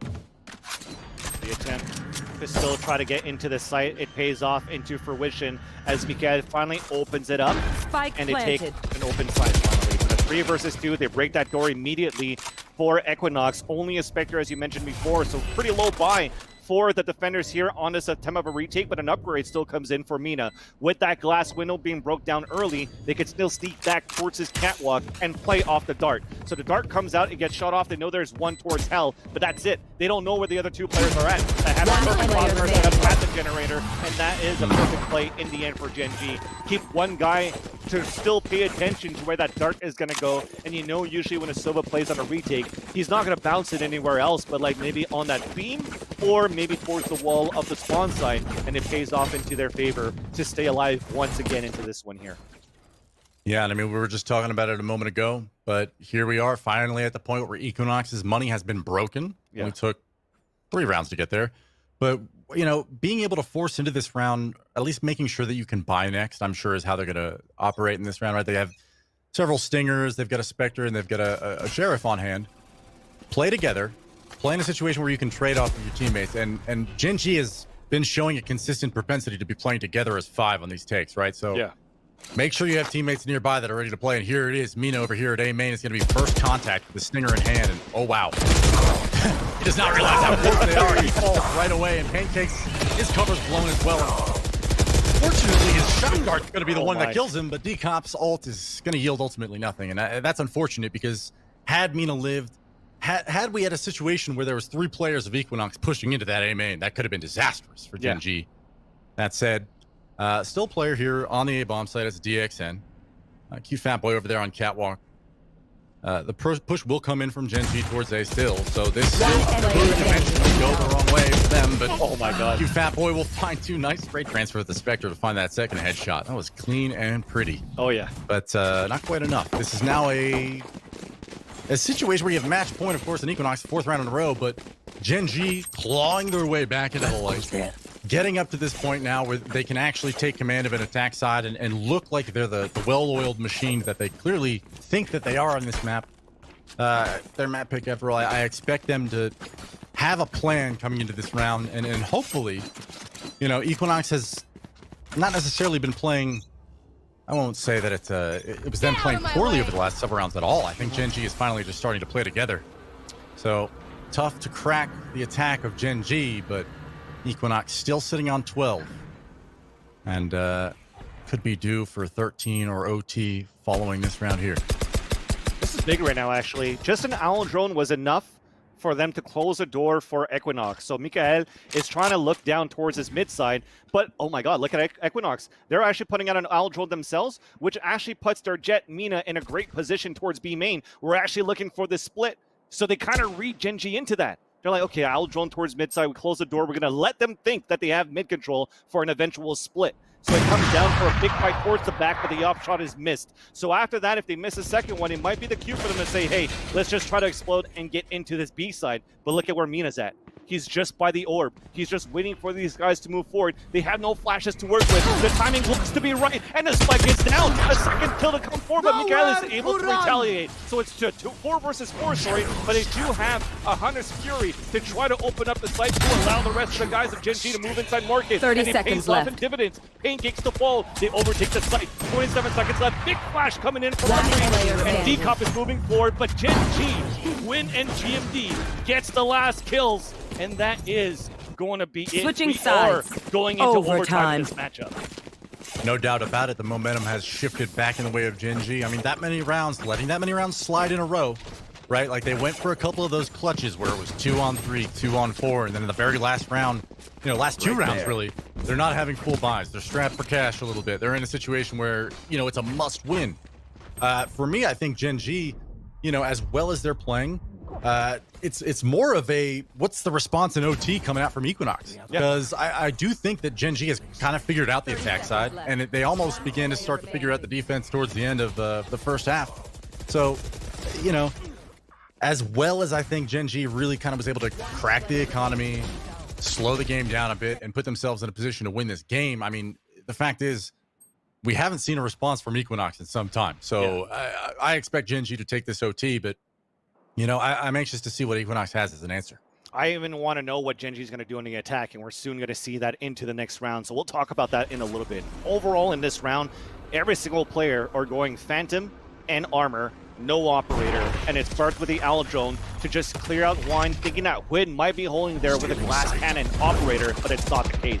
Open sight for them to move in, a dash in from Mina, and they're going to have an easy spike plant with the door closing down, but as soon as they hear the sliding door, the door has been immediately Spike busted. planted. Actually, has it been? Because I was still hearing that come down. So the sliding door still comes down and the spike has been planted. The retake's attempted from Gen G to get the first kill. First one from Sean. We haven't heard from in a while. The retake is stalled. Waiting for these darts and smokes to clear. Pressing out of heaven now. Sean throws the first flash. He has one more, but I believe Win is already in. Yes, finds one. player Sean remaining. finds another. Third on the round, and finally coming alive late in the game is Sean with 3 huge kills. Win also collecting 2 on the retake. Gen G, I mean, you heard it right there. Flawless retake. Excellent work from the veteran squad of Switching Gen G, sides. showing that they are Match point. still great on Ascent. Yeah. I think, you know, you mentioned at the beginning of that last round, actually, just the differences in attack and how Gen G being able to kind of approach those last 4 or 5 rounds in the driver's seat, knowing that Equinox won't have an answer either by way of utility or strategy. Now Equinox has had a little bit of time to think about, like, okay, here's what we're going to change up. And it's not readily apparent to me if they're changing positions around the map, but for sure, they have to have an answer for this B push, which is coming out immediately from Gen G, and Mina says no, collects the first headshot on the Win. Jet on Jet Prime being committed here. Sean also getting clapped in the smoke by Mina, who is having a, once again, tremendous series, coming alive in the second half and the OT for Equinox in a game where he's been top fragging throughout. I just, hats off to the guy. He's clearly got skill. He's clearly got talent. And not for lack of already mentioning it, but clearly demonstrating that he can compete with some of the best players in the game and dominate them at times, as he is just fragging out against Gen G. And GMD, who, you know, both these teams are finally exploring. I say both these teams, but really Gen G has been exploring up mid a lot more on their attack side. We saw Cute Fat Boy attempt it a couple times to the side of Equinox, but GMD has successfully exploited map positioning now to at least know that nobody's in market, that the B-bomb site is either a turtle shell or in full retake mode. So the play will be coming here at any moment towards B as GMD continues to creep outside. 30 market area seconds towards left. B. It was all off a fake shadow step too. You saw that Cute Fat Boy decide to rotate all the way back towards the catwalk at A side when he heard that shadow step move forward, thinking that GMD was going to go over that trap wire. But now that he has a smoke come up, he puts it towards spawn side, and they're trying to close in towards the side with only 10 HP. DXN does his job. Mikael opens the other seconds one. left. So now, just like that, it's a 2 versus 2. PL1 in a great Spike position so far planted. with the spike plant, but the HP is still in favor of Equinox, and they still have They should still have a lot of utilities to work with. Last Danger player comes through, a standing. 1 versus 1, a flashpoint still available, and a fault line that does connect onto Mikael, so he's going to push forward. D-Cup clutches the 1 versus 1, and they're going to bring this into double overtime for Equinox. That was sick. Let's go, D-Cop. Wow, I honestly, like, Gen G had a really... I was expecting them to win that round after Switching sides. Mikael cleared Mina in the Overtime. backside. They knew that the Jet was still over at B. Mina tried to get a little cheeky and be like, all right, you killed my teammate back here. There's nobody else here, I promise. That was a lie. And Mikael sniffed it out right away. And of course, you know, being in a situation where it's a 1v1 and you must win the round, you know, D-Cop, I'm sure his heart's beating.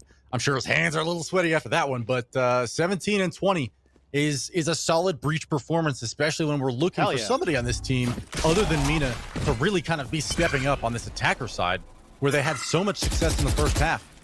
Excuse me, the defender side, where they had so much success. No, I had that backwards. You know what I mean? Yeah, Equinox is now on the attack side where they had so much success in the first half. And I wonder whether or not Gen G, you know, they do have 2 players over here towards Catwalk, but I don't think they have any kind of information on where Equinox is around the map. So I think this is a blind setup here, which is fine. One way over here at the Catwalk doorway. Nothing spotted by GMD yet. Yeah, they're just trying to play that retake on A side. Focus up here towards this Catwalk. Counter paranoia. D-Cup does get the first kill though, and he picked up the orb before. So they want to make sure that he's able to get the kills if he can, and he does so. That means that the ultimate is charged up. This is going to be a perfect play for them on this post-plant situation, especially look at his position towards Hell.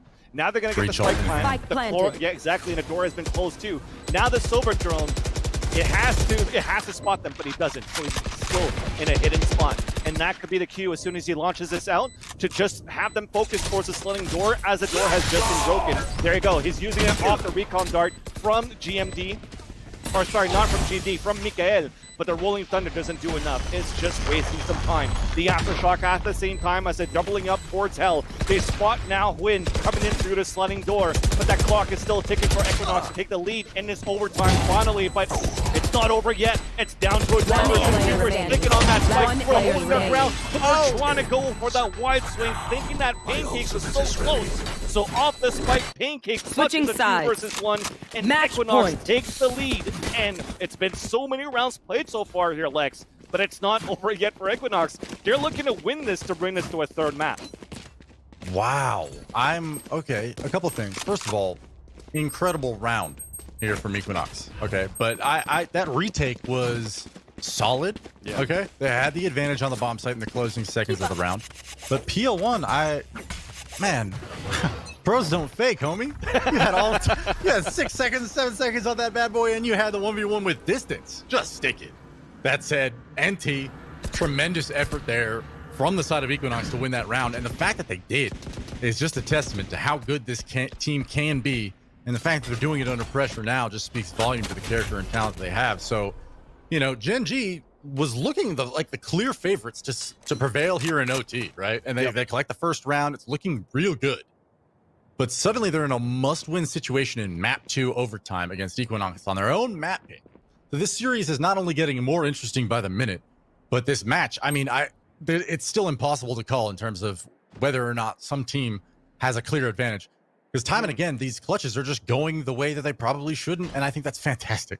Yeah, I can't wait to see who wins the rest of this match because it's chaos now at this point.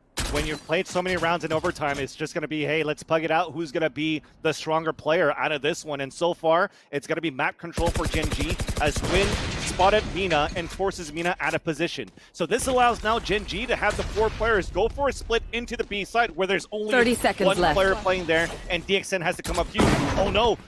You have Jet Win give his position away, which allows Mina to move forward, at least to get the first kill. There's only 20 seconds left on the clock, but thankfully they do have the smokes and everything to work with for Gen G. You will be able to get the spike down. Win connects onto Cube Fat Boy at the same time as he regains position on the market side. And now that he dashes back towards B main, it should be good enough here for the 5 players. No, there's a big flash, but one kill masses out of that, and it's a perfect play for Gen G in the end at a post-plant situation, and Gen G takes the lead. Switching Tie it up sides. into another Overtime. overtime. Forcing another OT, and I wonder whether or not in the feeling of that round, what I got just as the defenders kind of accepting the B push that's coming in. And of course, you can't win every gunfight. Sometimes you're going to lose it. Yeah. But the thing that bothers me a little bit about how that round panned out was no secret really where Gen G was going, and to yield the entry and the bomb site as quickly and capitulate as fast as they did, even though the bomb wasn't planted right away, and even though they didn't necessarily have like full site control the entire time, it just seems as though like Equinox was like, yo, let's win this round. Let's just play standard and play our game, without realizing like, hey, Gen G does two things successfully right now. They're walking up mid, they're hitting B main. Right, the A play has been there, but ultimately, like these are spots where you're getting information constantly, or they're telegraphing it. Right, there hasn't been a whole lot of fakes coming out from Gen G, and it's just unfortunate having the round advantage, needing to win by 2 in overtime. Equinox, I feel like that round was not. That's not a round you feel good about, because it almost feels like you gave it away for free. You know, some valiant efforts there to claw it back, but mounting another overtime here. You know, as we press forward, it just seems like Gen G gets stronger and stronger as the map goes on. I think for both ends though, Lex, is they're both showing a lot of resiliency for both of these teams, and it's really showing them, giving them fruition here, whether it's on attack or defense. It's just one player or two that's able to open things up and just get these clutch rounds, right? So it becomes now at this point in overtime, regular counting rounds number 29 now coming up here. Who's going to last longer in this 1 versus 1, right? So now we're looking to see with Mikael at this point. I'm wondering at this point if okay, he's coming back. So I think it was maybe a timeout, maybe a timeout for them to call on a strat, right? You're still allowed, I think, if I'm not mistaken, 30 seconds to discuss a strategy as a team. And if it hasn't been used yet for any of these teams, now's the right moment to do it, because it keeps going back and forth where, you know, they seem to take control of the round, Lex, but it just slips between their fingers in the end. Okay, we don't have that unpaused yet, so maybe it's just waiting to see what's going to happen with that. But what I was trying to say is, while we're still waiting here, is the round slipped through the fingers of any of these teams so far. So you need to try to reel everybody back with these timeouts to just regain your composure, stop bringing the hype up and the stress into these close rounds, and just recompose yourself into the round number 29. Now, here's Equinox, 4-stack towards B main right away. Some presence is usually there, so this isn't exactly a straight-up tell that the whole team is there. And kind of what you were saying, and I retract, actually. I said something offhand and out of touch, really, a few rounds ago, which was like, it's chaos out here. I said something to that effect. And actually, this is one of the most controlled series. Both these teams are so controlled about where they are on the map, and they're giving each other a lot of respect in terms of not flanking. And I think, like, this is one of those matchups where it's coming down to these clutches because the teams are trading out so well. They're moving out of the bomb site together, and here it is. The B push comes out. GMD struggling a little bit to gain the composure. And Mikael's rock solid on site for just a moment. It seemed like he was going to get a free one on a Mina, but Decop and Mina capitalized. Mikael and GMD fall. And suddenly this is a 5v3 retake scenario where Gen G, who, you know, is not at all strangers to these B pushes coming out from Equinox, seem to be getting caught off guard there just a bit.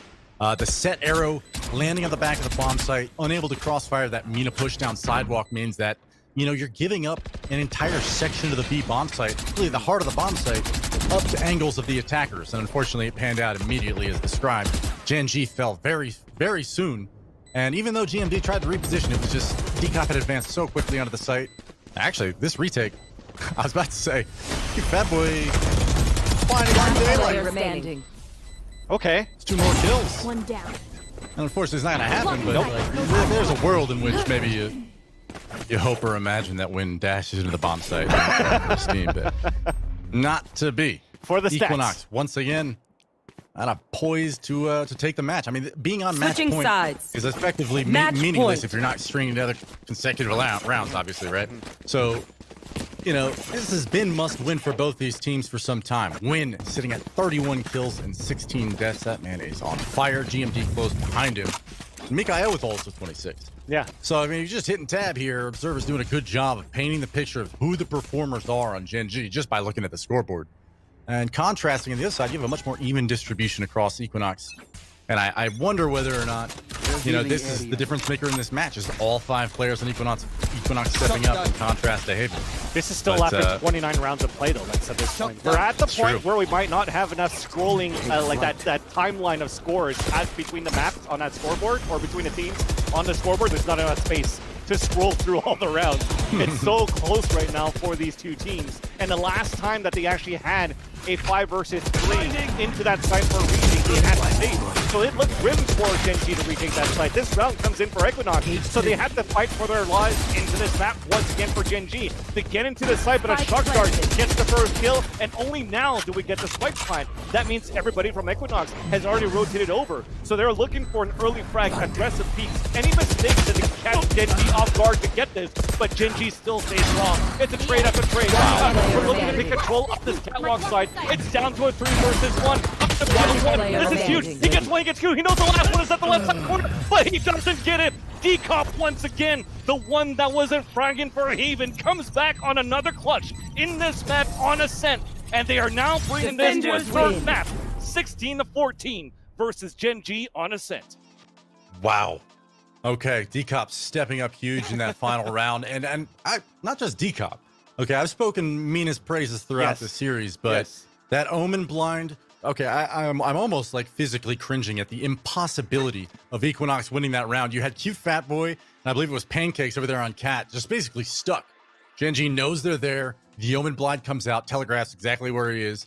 Neither of those players find kills, but because of the distraction, Mina just kind of rolls in through Garden, picks up 3 crucial frags at the end of the game, and the fact that you have Decop on the breach having such an impact throughout that game on you didn't necessarily see that in the first map on Haven when he was on Phoenix. So I wonder whether or not Ascent was maybe I don't want to say they were misunderestimating or underestimating rather the side of Equinox's ability to play well on that map. Of course, this is Gen G's map pick, but I think that also speaks to the fact that I think Equinox is just playing much better on that map, and throughout the series they've all been improving. Hats off to them. Played a terrific map, and the resilience, as you mentioned, to claw your way back into that game after giving up a huge lead, right? Like they allowed Gen G to basically have momentum for a solid almost 12 rounds straight, where it was going back and forth or just consecutive rounds for Gen G. Suddenly winning it in double OT, going into map 3, the momentum's on your side. I'm sure everybody in that Discord's feeling good and feeling much more confident about the way that they're playing.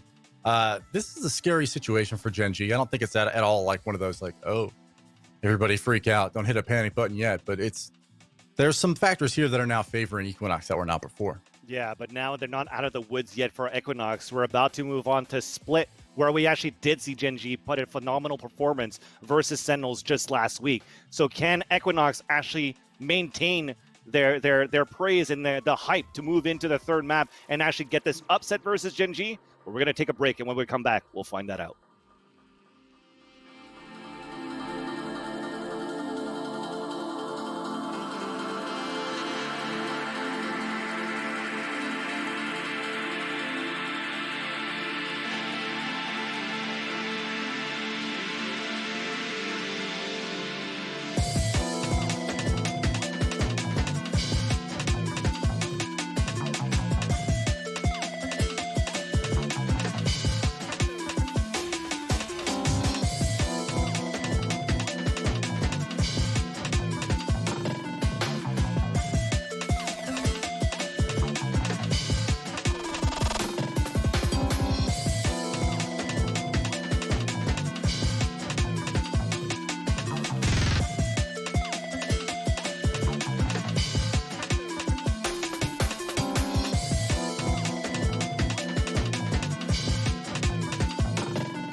And welcome, boys and girls. Look at that.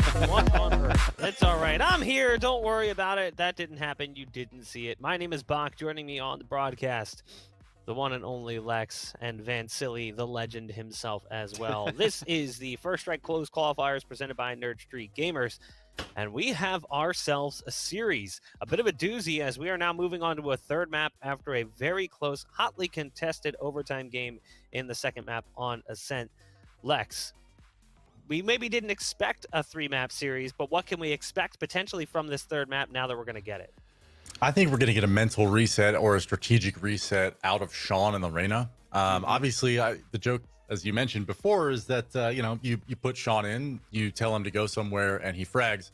And I think part of what made him so impactful in the Haven game, and I mentioned it a few times throughout, was just how well he was paired up and working with teammates, both on attack and defense, using his flashes to create a little bit of space, especially on the retakes when we're talking about defender side. Gen G was I think they had 4 rounds there on Ascent on defense in the first half. I mean, the fact of the matter is, it's not unacceptable. You can have bad halves, and obviously you can bring it back to OT and get away with it sometimes. But in terms of the level of play that we expect them to be playing at, especially on their map pick of Ascent, you need to have all 5 of your players performing, not just hitting their shots, but also being in the right spots, making correct decisions. It could have been a handful of those scenarios were just unlucky or came down to timing, but it was pretty consistent. The fact that it was not there in that map for Gen G, their explosive power was limited. We saw so many times in I think, especially in OT, the B pushes coming out from Equinox, the speed and the amount of times the defenders were just full blind. You didn't really have that on Gen G, and that's not necessarily Sean's fault. But the pacing in the rounds and the teamwork throughout just seemed like it was not quite giving him his opportunities to play well, and therefore almost limiting his teammates on their own options. So I think for me, it's tough to break down a match and be like, oh, this player needs to perform better. But the other side of that is that was like Gen G's greatest strength on Haven. So it stands to reason that that's something that they need to win decisively in map 3. Bach, you're saying that this series is a doozy, but definitely not a snoozy. But what happens now on Split is that you're not going to see, or potentially, unless things change, but Sean should actually switch away from Arena and goes with a Raze now on a map like Split. So that's one thing. And then they also will probably switch GMD from an Omen into a Breach, where he's going to be the initiator, the flasher for the team moving forward. But where it came into fruition for Gen G versus Sentinels, where we saw a very one-sided affair in terms of a scoreline, was allowing Win to get a lot of map control towards mid-side early with the operator and get those first kills, those first picks. And I think we've seen a different type of play style from Envy when they played against Gen G, and then Gen G kind of struggled in that matchup. And I feel that he even played that map on versus TSM on Split, where even TSM showed some fruition onto that sign. So we'll see what's going to happen at this point. We'll see if if Equinox was able to study that map and the play style of Gen G as well, or did they really focus on a 2-map series too? And with the amount of time that they had, is it enough for them to actually get this upset? I'm still going to call this an upset if Equinox could beat Gen G. Oh, I would Yeah. agree 100%. How could you not? I mean, Gen G came into that closed or the open qualifier portion and looked fantastic after the addition of Sean. Again, they only had Sean on the team officially for like 4 days before they started, and they went storming through that open qualifier, and you could see the impact he's had on their performance overall. But looking at their split performance, that's a bit of a concern. We're just about ready to jump into that final map. Looking at their most recent series, they lost to or not, Equinox lost to Cloud9 Blue, but looking at Gen G, they got crushed by TSM 13-4. They didn't look so hot against Envy either. That's a bit of a concern if you're looking at a team like Gen G, but we are going ahead right into the game, guys. Take it away. Well, Mina is going to be the first point of contact, dashing into his own smoke towards the A side, but it's being traded off here by Gen G. Paint shells from Sean. We talked about him before. He doesn't get a kill with his weapon, but the arsenal is good enough. But Mina has pushed forward, has up two, lines up few rather, and dinks a few, but only gets 1 kill. At least the spike has been planted, but Gen G still has a 1-minute advantage here, Lex. Low HP on the Rays, and this is one of those situations where I think for Equinox, you almost want to get proactive. You peek an elbow, trying to find the kills. One player standing. What you want. One player Takes all the standing. DXN in a desperate turn. Almost gets the better of Win. However, the Jet prevails. Gen G takes pistol, map 3 on split. That's a great way to start. You see right now from having those extra flashes from a breach on a retake right now for Gen G seems to pay off quite well for them, right? You saw that first flashpoint that came through, then a paranoia, the fault line that hit a couple of players, and an aftershock. So that means thinking forward, when Gen G, maybe if they want to keep playing these retakes that we kind of saw versus Equinox on that first map on Haven, playing that elbow or holding the elbow side is going to be so difficult for any of the players on the attack on a pulse plan. And that could be the similar storyline once Equinox are going to play the defender side on retake too, right? And indeed, you see that force buy coming through from Equinox. Let's see what we get out of this. Yeah, another fast A play coming out from Equinox. I mean, this is something that Mina seems to be doing better than any other Jet in NA, which is these dash plays into bomb sites, creating space. Cute fat boy finds one at a GMD, now a 5-on-4. And they have possession of the bomb site. So for Equinox now, this is a matter of fending off a 4v5 retake. Sorry, excuse me, post plant. I think for Gen G right now, like you have the force buy coming in from Equinox, and this is already like a desperate scenario for Gen G, right? Like this is 4v5, and you don't even have top of A ramp control. Mina here is so deadly.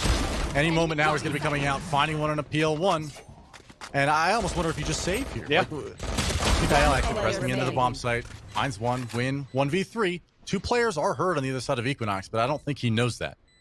That said, first kill, not going to go his way, and Equinox forcing, following a pistol round, being able to force and just rush into the A bomb site. I mean, creating that much space with a Jet, especially when we're talking about having SMGs and pistols in hand, can be so almost shocking. Like you're stunning at A main with the express purpose of shutting down an immediate A rush. Now, of course, I hope that in this next update or whatever that we're going to see Breach have that, faster load time for the fault line for that exact reason. Like being able to get in front of that utility and just have a free bomb site is obviously a strength of a player like Mina. The fearlessness to be able to do that wins them around right there. So for me, I think, Equinox, they've been doing this on every single map where they have this fast blitz play with the Jet.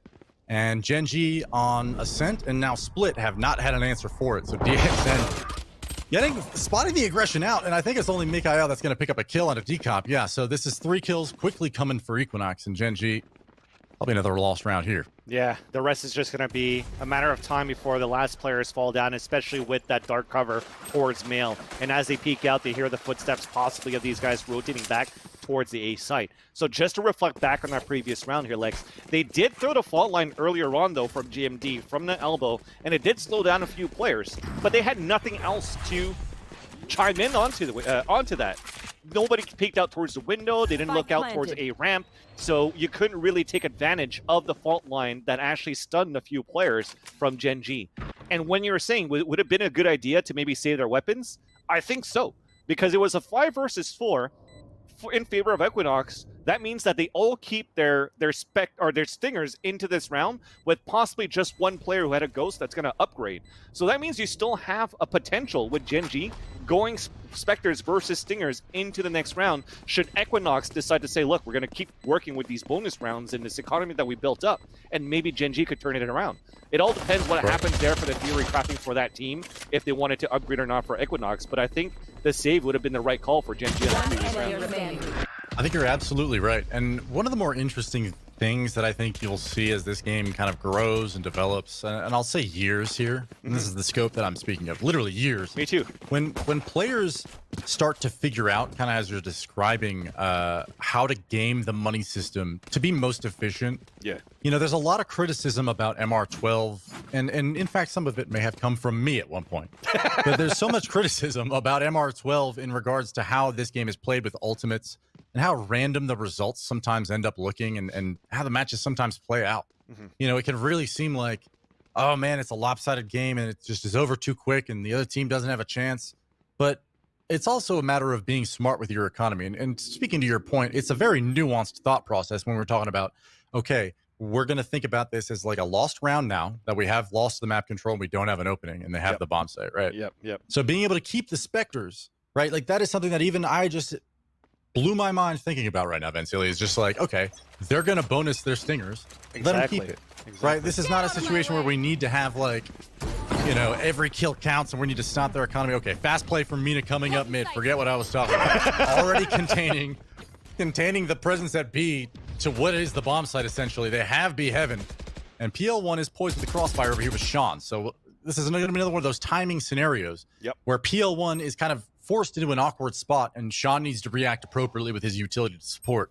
If the kills don't come out, or if they're caught off guard at odd timings, this will be disastrous for Gen G. But okay, as I say that, we do have GMD here with some sick flashes ready to be thrown towards B Heaven if the push does come. Same thing for Decop, right? He has the position at male, and as they're walking back here towards this male side, it's going to be flash after flash. Going to be one of those rounds where you're probably going to see 6 flashes getting blown up here towards this B Heaven, where it will blind PL1 at lower ramp at hell side right here, and here comes the execution to move through. A fault line is going to hurt GMD. He's going with the flash punch, but the crossfire is still perfect here for Gen G, and 4 immediately fall, leaving only 1 at the B main, and that's huge that choice. Cyber Cage is out, and he gets popped by Sean with a 4K on top of that. Okay. Salvation for Equinox is that they still had that bonus round in their favor, but Gen G definitely showed a stop on that B Heaven side hold. Heck yeah, man. I mean, that is exactly what we need to see out of Sean on this race here in this final map, right? Like that is, you know, your effectiveness as a player sometimes when you're switching around agents, I'm sure like your comfort level might not be there. Maybe you're like switching around roles, which he's new to the team, right? This is why I'm prefacing this way. To be able to be in that kind of a scenario where obviously he's not in control of it. It's a lot of that's dictated by both PL1 and GMD in that setup, but they're utilizing him in the correct spot, basically, to be able to be effective with that raise. And that was just a hats off to them. You know, the patience, the ability to hold that ground and not give up any flashes, not give up any kind of like blindness to your team. Everybody's doing what they need to be doing and peaking at the same time. That was just beautiful out of Gen G. Well played to them. Yeah. But, you know, it's just one more round, as you mentioned, coming off of the bonus. Full weapons coming out from Equinox, even an op on Mina. And, you know, Cover going up. The slow plays up to B Heaven, I think we're going to see a lot this half. Yeah, and I think and this is right going to be now, a test for Sean. and this is 2 rounds in a row that he's playing this spot here, Lex. So if they try to adapt to this, especially that they have a breach from Decop, if you're flashing from B main into the pillar area, Sean is fully blinded, and you're really going to be able to capitalize on something playing towards hell, and or even just cross over the site and let them come to you in those rounds. So we'll see how the round will continue to evolve with Gen G's defense and how Equinox will continue to express and develop their 30 offensive seconds side. left. And it starts things off with a fake. Yeah, B Heaven fake, definitely. Decop with the Rolling Thunder, but they're not moving here. They're running with so many footsteps, and you have Gwyn. He hears all of this. He sprays the first kill on Tamina, and that's also the spike down. So again, the jig is up, where you have a chance for Gen G to already go for an immediate rotate with 13 seconds left on the clock, and we're only starting to plant 10 now. seconds But left. Cute Fat Boy was in a great Spike position, planted. but PL1 does not do the mistake of not checking that corner. Same thing for Mikael, but a little bit too late. Pancakes, by the way, playing as a Raze when he's usually playing as an Omen, and you're putting DXN on the Omen instead. Here comes a retake from Gen G. 4 players moving forward, all from the spawn, and Win and Sean are going to work once again, and they get the defuse to make it 3-2. I'm impressed with Gen G's discipline right there. Obviously, there was some movement when that ult does get popped, but it was almost immediate where the comms come out that there was presence towards A mains, footsteps here. You know, this is the Win at the top of A ramp, not getting caught out by any British utility, is able to collect the kill onto Mina and actually deal a ton of damage to Cute Fat Boy moving into the site. At that point, unfortunately for Equinox, you have your entry fraggers down, your next line of attack basically is 9 HP, and your breach is on the other side of the map rotating over from the fake. So at that point, it just, unfortunately for them, it just seemed like they had caught nobody off guard, at least not well enough to capitalize on map control. And although I liked the fake, I think it's only a matter of time before Equinox kind of realizes the way that, you know, Gen G is opting to almost give up the B bomb site itself in a lot of these situations. You know, the Omen is there behind pillar now, but, you know, as far as the breach goes, like you said, flashing through the pillar, the B pushes get so strong and so scary, especially when you have Raze and Jet in your arsenal. Equinox quickly moves onto the bomb site, uncontested. A little bit of damage getting traded out, but ultimately just a clean take, and the bomb will go down for free.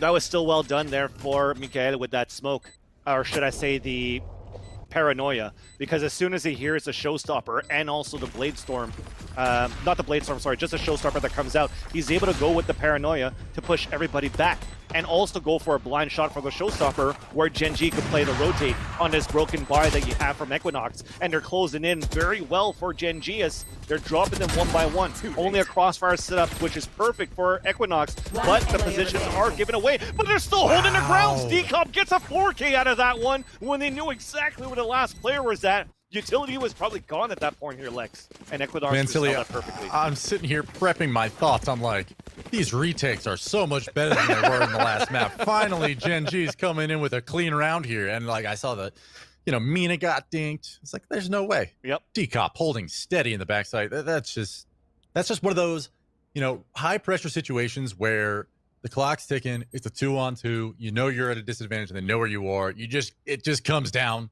to some grit. Right, like this is hit your shots, like knuckle up, and this is it. Like you have to hit that, and both those kills came in very cleanly. Gen G was looking to be almost like an easy retake, as I was talking about. It just didn't pan out that way. Win comes out, however, a little bit angry about the outcome of the last round, finds an entry for his team, and that is, you know, as we see this half develop, I wonder whether or not we're going to see Equinox kind of continue to ignore B main, and if that's the case, I think that's kind of a. What's tough about that is it gives Mina so much more focus on Win so much more focus on where he needs to be to find these entries. And so far, right, like Equinox is a team that is going together on the map. They're playing a lot of the time with 3 or 4 men grouped up, and the operator picks that apart with ease if you don't know where he's going to be at. So nice kill coming out from inside of Gen G to finally.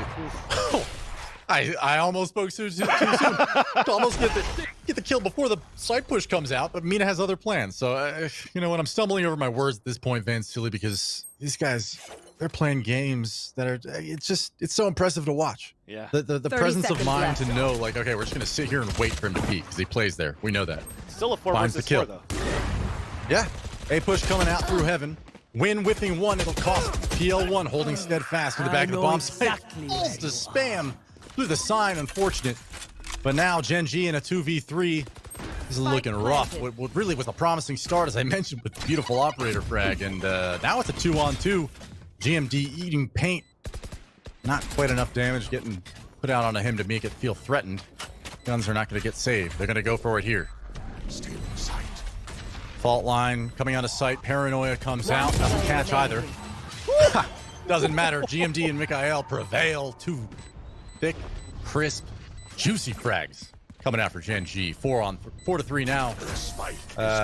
Defensive side split. I think as we've kind of seen this map evolve, getting a little bit more attack sided, but getting 4 rounds early in this half, I think Gen G's looking strong, Van Silly. I think they're looking good as well. Right now, when you see the evolution of how split is being played these days, and I talked about it at the pregame, long time ago before we started this BO3. But not having a Sage anymore in the composition and also adding an extra flash for Breach definitely shows that a map like Split, when it's close quarters, where it's going to be easy flashes for you to take corners, for example, from Male into B Heaven, you're going to see these type of fast executions off the utility of Breach. And it definitely shows into this round, but we'll talk about it a little bit later. We're just trying to change the pace for Equinox so far, pushing aggressively towards this mid side, but they didn't have like some sort of a save going on, so they were just trying to catch them off guard. And Sean goes with another 4K on top of that. So just to add a little bit more here, Lex, at the same time is, I think Equinox is still doing a great job to weaken the defense of Gen G to start the rounds off. Why? Because when you said that they kind of gave B slight, Miguel was still holding at the beginning. But when he threw a Paranoia, nobody else was there to capitalize on that. And it's the same thing that I saw from Gen G on round number 2 when the fault line came out on the A side and nobody came out to try to get some sort of a trade on or an opener for Gen G, therefore giving a lot of map control for Equinox where they're looking to play a retake again. And Equinox comes out winner on top of that so far every single time. So they have to try to add a little bit more one more ingredient into their hold into the sites to actually prevent Equinox from getting these plants. But so far, it seems like the key ingredient could be for Gen G 5 ultimates to hold their grounds. Yeah, moving the Cypher over at B, I think in a lot of these scenarios doesn't really stop an Equinox push, right? Like you can still jet dash in, clear out trips. You have Breach that is just like going to destroy that bomb site with blindness and other things. But I wonder whether or not, you know, the strength of what Gen G was just showing us for the past few rounds, having the raise there, it's not so much that Sean needs to like make tremendous plays. Like he's been sitting in crossfires a lot of the time, even though Equinox knows he's there. I think it's more the threat of running into paint shells, vault, whatever. Forget that. Push comes in, Pancakes, Showstopper comes out. Satchel charges out of sight. Doesn't find anybody yet.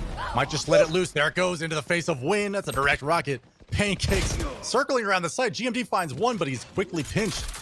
3-on-4 now. Equinox has found the bomb site, has found the advantage, has found the bomb plant.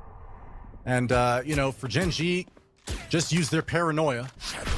Not sure what utility is left on Raze, but Sean surely needs to be a key component for this retake to work. On top of that, too, the paranoia start to take down screen, thinking somebody was pushing forward, but they're not there. Yeah, I wonder whether or not they're still considering going for this. It seems like they are, but nothing free given out by Equinox yet. A lot of discipline. Showstopper finds one, Miguel finds another. Oh, Pancakes is just too good. Holding strong on the bomb site, picks up 2. Mina circles around, finds the 3rd. PL1 falls. And for Gen G, this A play, we have not seen them successfully stop it a single time. And this is what I was saying. They were struggling so hard on Ascent, just to stop Mina or slow him down at B. The sidewalk was always an open lane for map control for you know, Equinox to just dash down, find a kill.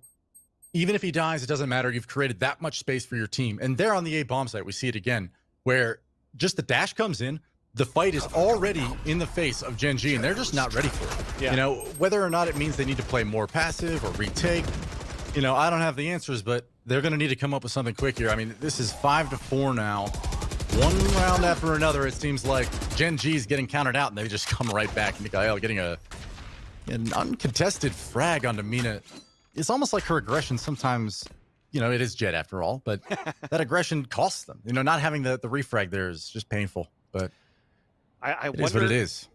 Because I heard a flashpoint come out too, and when there was a 1-versus-1 fight in the front, he actually wasn't even blinded for GMD. So maybe that, or should I say, maybe that's the reason why. But a fault line to come into the B site, coming out of the shadows as well from a shadow step from the Omen to make it inside the site as well. We're looking for this plant, and we're looking for repositioning. You saw how a little bit kerfuffle it was there for Equinox to move inside that site. Finally, as they move out of their positions, they're finally going to get the spike down, but it's still a one-man advantage, and they could go for a kill early here and throw the hat out to get the last 2 players. So they're trying their best to just to keep DL1 alive on this retake, while 3 of them are moving up towards Heaven's side. Now they're closing in. It's smoked out towards the back of the site, so DXN is on his own towards... Actually, they're playing the bait switch. He goes to the white side, he gets the kill. 3 of them fall. So it's a 2-versus-1, at least with the bodies falling. We know where the last player is at.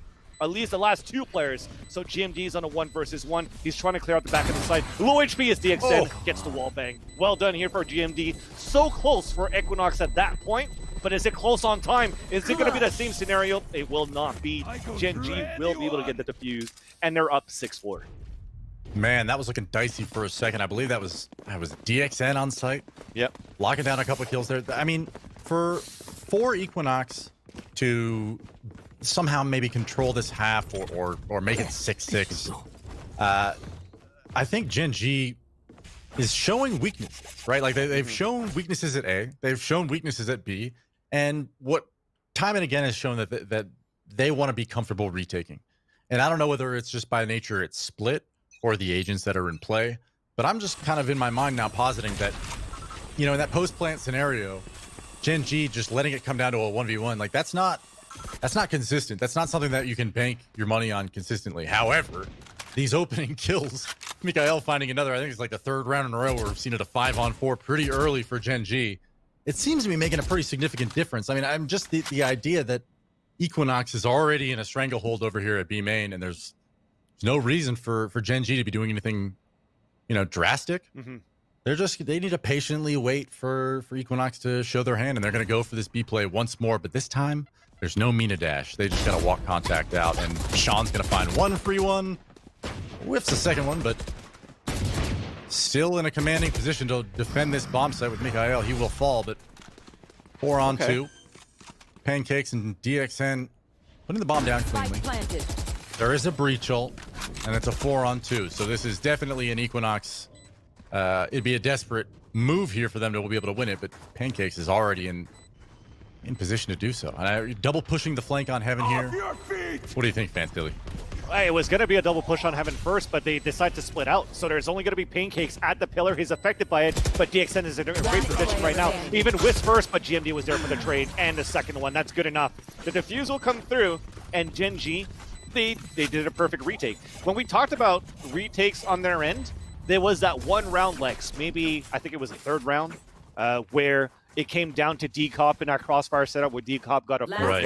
and that was just because the smokes weren't deep enough, and you saw a small difference of how they played the smoke on a retake, not the previous round, but the one before that. It went all the way towards deep of the site where they were able to get those kills. And this time, as they keep trying to push forward on these retakes for Gen G, that's what's paying off in their favor, at least for these B-side retakes. On the A side, though, it's been very successful for Equinox with as you mentioned before, the aggressive jet dashes into the site, trying to nullify GMD, playing as a breach towards the A side. They're going to try that again. Yeah, Mina's on site. Already pressuring everybody back, and this just doesn't even matter. Like, this is not a winning solution to just sit back and try and catch the jet. Unfortunately, it cost them there. Equinox already up 5v3 with a bomb planted on the A bomb site. There's no daylight for Gen G right now. They're going to have to claw this round back into the light, and unfortunately, it's just that play is so powerful, and the fact is they just haven't reacted properly to it in this half. DXN finding another kill in this round onto Sean, and that's probably going to wrap it up here. Yep. We just have player 1 in a 1v5. And while I'd love to see an ace clutch, I just think this attack half, you know, if Equinox had maybe stuck to their guns with what was working a few more of these rounds, this definitely could have been a more commanding half for them. But 5 rounds is nothing to Switching sides. You know, wag your finger at. So I'll just say this: Gen G, with some excellent retakes in that first half, really surprising me with the rebound from Ascent. What are your thoughts, Fantilly? I think at this point, you saw how successful it was for Equinox on those A holds, pulse plan situation, getting into the site. When I talked about how difficult it would be to actually have to retake the site towards the A side, because you have the breach flashpoints, because you have the fault lines on the retakes, because you have the paranoia that we saw in the pistol round. I think maybe how Gen G could have maybe adapted on how they could maybe retake the A side better was not to have GMD play so deep inside the A side every single time, out in the open where Jet Dash seems to be coming into fruition every time for Equinox there. So there was no adaptation on Gen G on the A side holds, but thankfully for them, as Equinox tried their hand quite a few times towards B, was how we saw Gen G amass so many rounds here on that first half. Now that they take the attacker side, though, we could still see a different storyline, as Equinox on their defender side could probably still have a perfect hold too. B push gets thwarted by an excellent fault line. Mina gets a little aggro over at B main because of one dink. And unfortunately, there's a second teammate to back that player up. Mina will fall, 5v4 now. Gen.G with a few players who literally have no HP or are already pretty significantly damaged. So, you know, moving over to the other bomb site is a little bit of a risk, right? None of these gunfights are you going to be able to just overpower and overwhelm coming up that ropes area if there's a defender there. They decide to think better of it and move back towards B. D-Cop now front and center with his breach. Needs to hit his shots. He does get one on a GMD. Pancakes times in as well. Now it's a 1-on-2. Sean now in a 1v1. And it's Keith 30 Fatboy on the other seconds side that just needs to close this round out for Equinox. He knows exactly where each other are. The nade comes out. And surely Sean does not fail to kill. It is not 4 beautiful kills coming out from Sean. And moving into that B area, it seemed as though Mina thought he just blew up their strat. Yep. Like taking that gunfight, pressing after it. I like the confidence. I love the aggression. Unfortunately, it wasn't the play. But you And so said here we it like, are. you said it like, Go ahead. sorry, because Mina, yes, he was chasing after that first kill because he got the dink. Even though he died, they still put so much pressure and holding Gen.G's push on the male side that you had 3 guys actually fully damaged as soon as the action calmed down. So technically, Equinox on that hold, especially to see the players pushing up towards that B heaven, it should have been an easier hold on their side. Counter flashes came through. You saw that when the breach actually peeked out, D-Cop looked towards B heaven. 3 or 4 of them were blinded, but he got tapped by a fault line coming in from G&D, which allowed them, despite being flashed, get those kills and capitalize on the trades later on into the site. So I just think that Gen.G, not necessarily were lucky when they got into the site, but the numbers advantage that they had, despite low HP, was the key factor in the end, where Equinox, they did have the strategy blown, but it just didn't adapt to it later on when they lost Mina. Yeah, I think it was absolutely significant. You're right. And ultimately, you know, when we're talking about the breach and his ability, like you said, D-Cop was in the right place, had the right utility, used it properly, and he did get caught by the fault line. But that is kind of what is so unforgiving about breach, at least in his current state, is that a lot of his animations are very slow.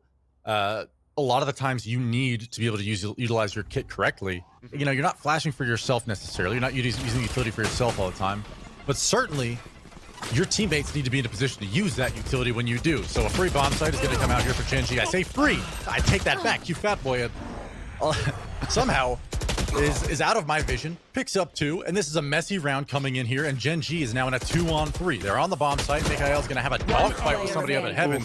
That's D-Cop. He's going to have a long-range Phantom battle versus a Spectre, and it's just, that's not a fight you're going to win, Mikhail, unfortunately. And Gen.G, PL1 now, in a 1v3, has a Spectre in hand, obviously is full bonded this round with heavy armor.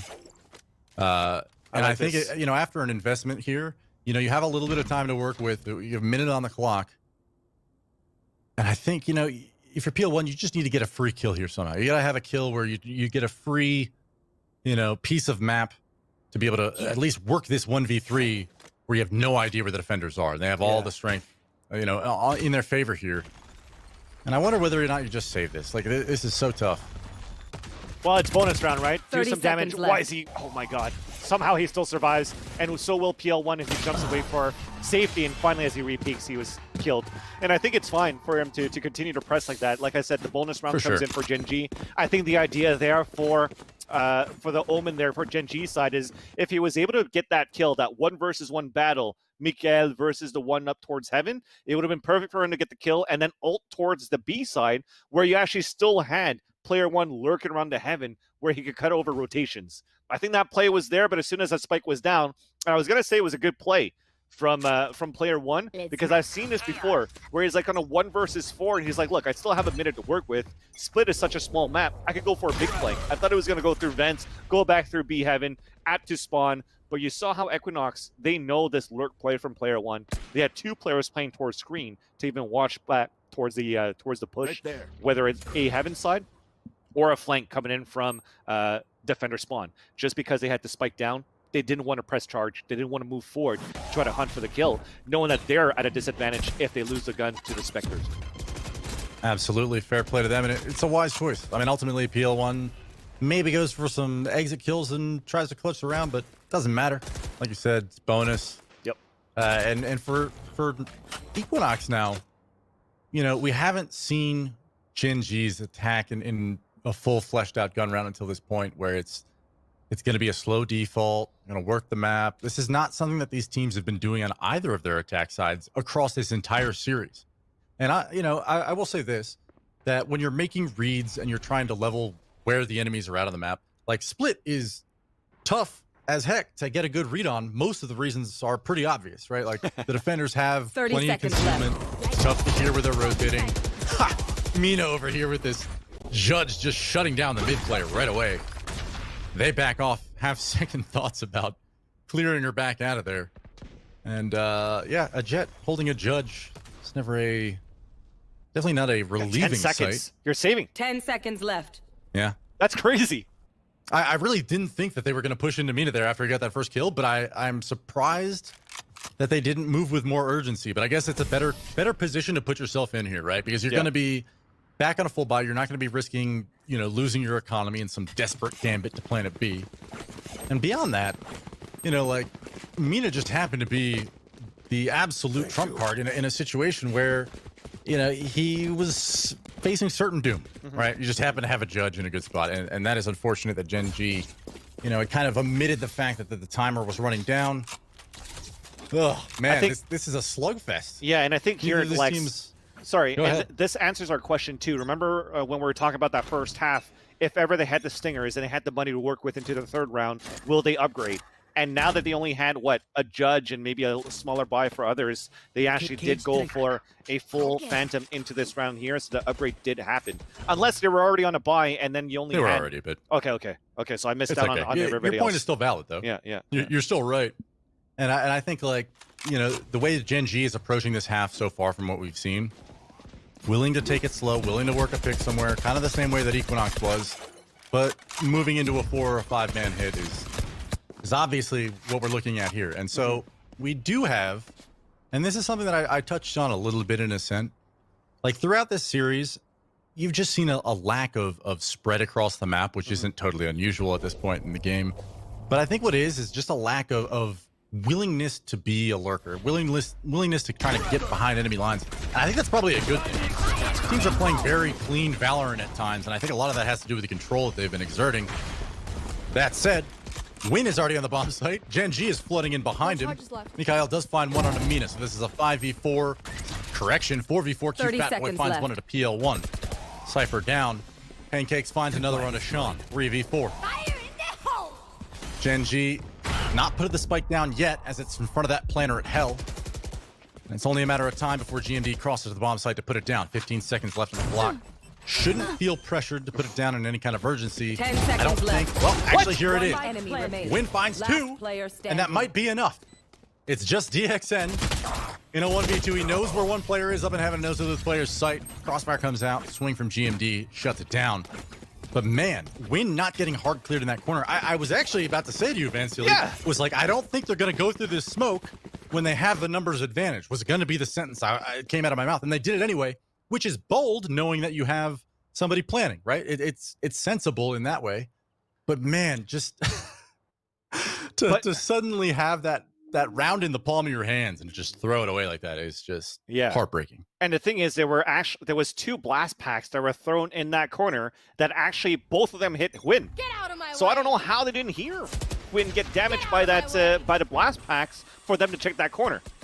So a little bit of a question mark there on the retake there for Equinox. At the same time, though, I still want to commend Gen G on how they executed into that site, because from the shadows that came in from GND looked for information, towards that screen side, and when he actually got it canceled, spotting those opponents, he was still able to hold down towards middle boxes and still catch the rotation of Mina from B Heaven. So that allowed no rotates to be coming in from Equinox, and everybody was able to focus towards Heaven side and Spawn side as well for Gen G. So that was one big individual play that allowed the attackers to just secure that round in the end, but somehow they should have cleared Heaven that. split. Yeah. This heaven split is so strong, and I was gonna put a spotlight after you were done talking on this Omen play into ropes from GMD, but it doesn't even matter. The pistol play onto A is so decisive that, okay, I take that back. I thought Pancakes might get caught off guard there. He does not. He holds strong. Mina will fall. Pancake collects 3. Now it's a 2-on-1 with GMD and no hope whatsoever. DXN silences him. And 10-8, Equinox, able to build a bit of a bank here on defense means split becomes much more manageable in terms of your ability to contest, a strong attack from Gen G. I was going to talk about it, and that's kind of why I started to try and cut you off, at least, Vince. Sorry, man. was just like this, I talked about it 2 rounds ago. I said GMD, I meant Mikael. Okay. I'm sure Chad has already corrected me twice, but when players switch around agents, sometimes the caster just sounds dumb. All right. I don't know what to tell you. That said, Mikael getting up there into ropes, the fact that they have not seen that yet in terms of like a threat to them, I hope at some point throughout this half, Genji can go back to that strat and we get to see, that lurk actually come to fruition. I didn't bring it up for no reason, but it looks like they have a plan for it.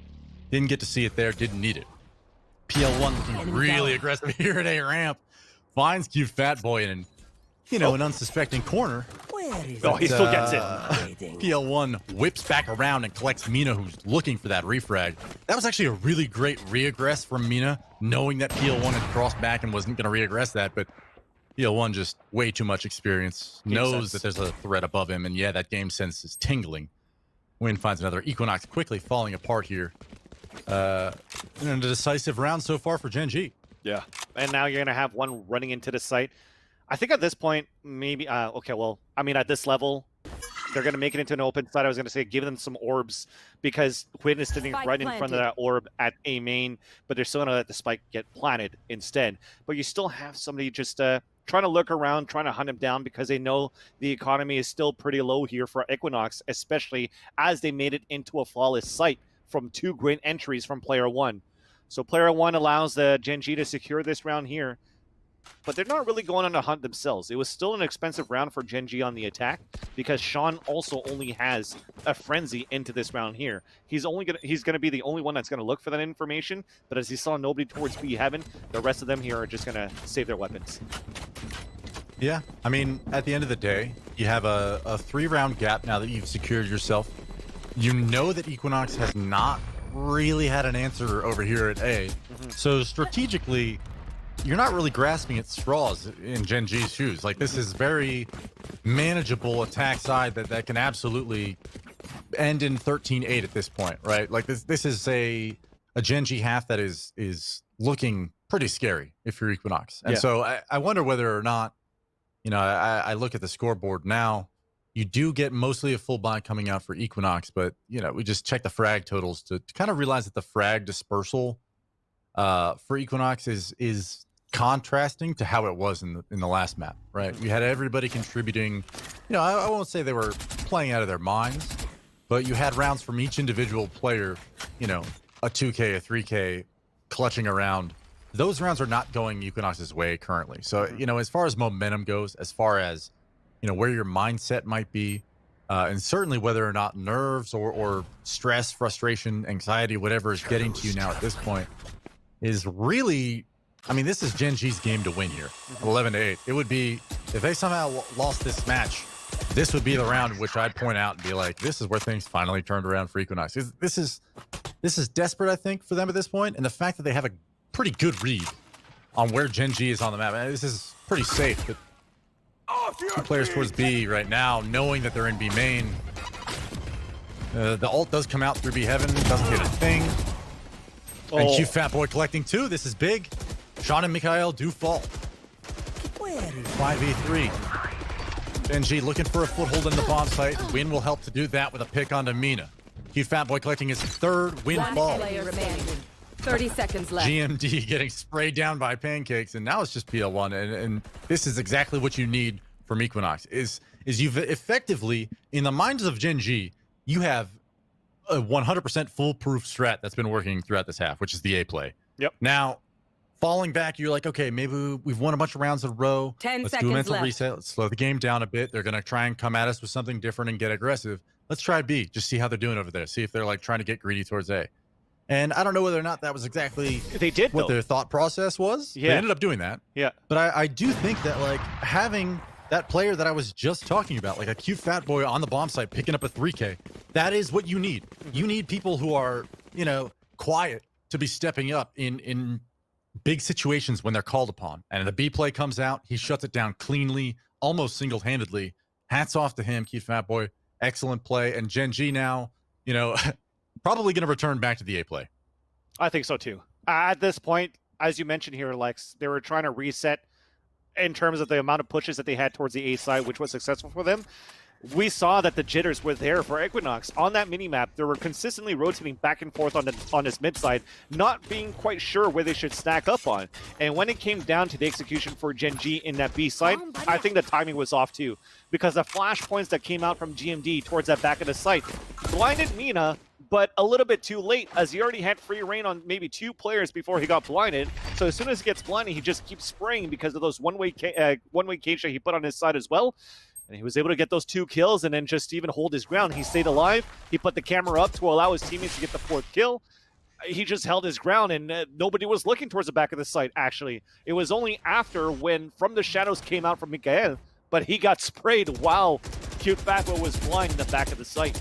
So I think the timing was off again, where if they choose to work towards his B site, just make sure you clear the back of the site. That's the second mistake that they had.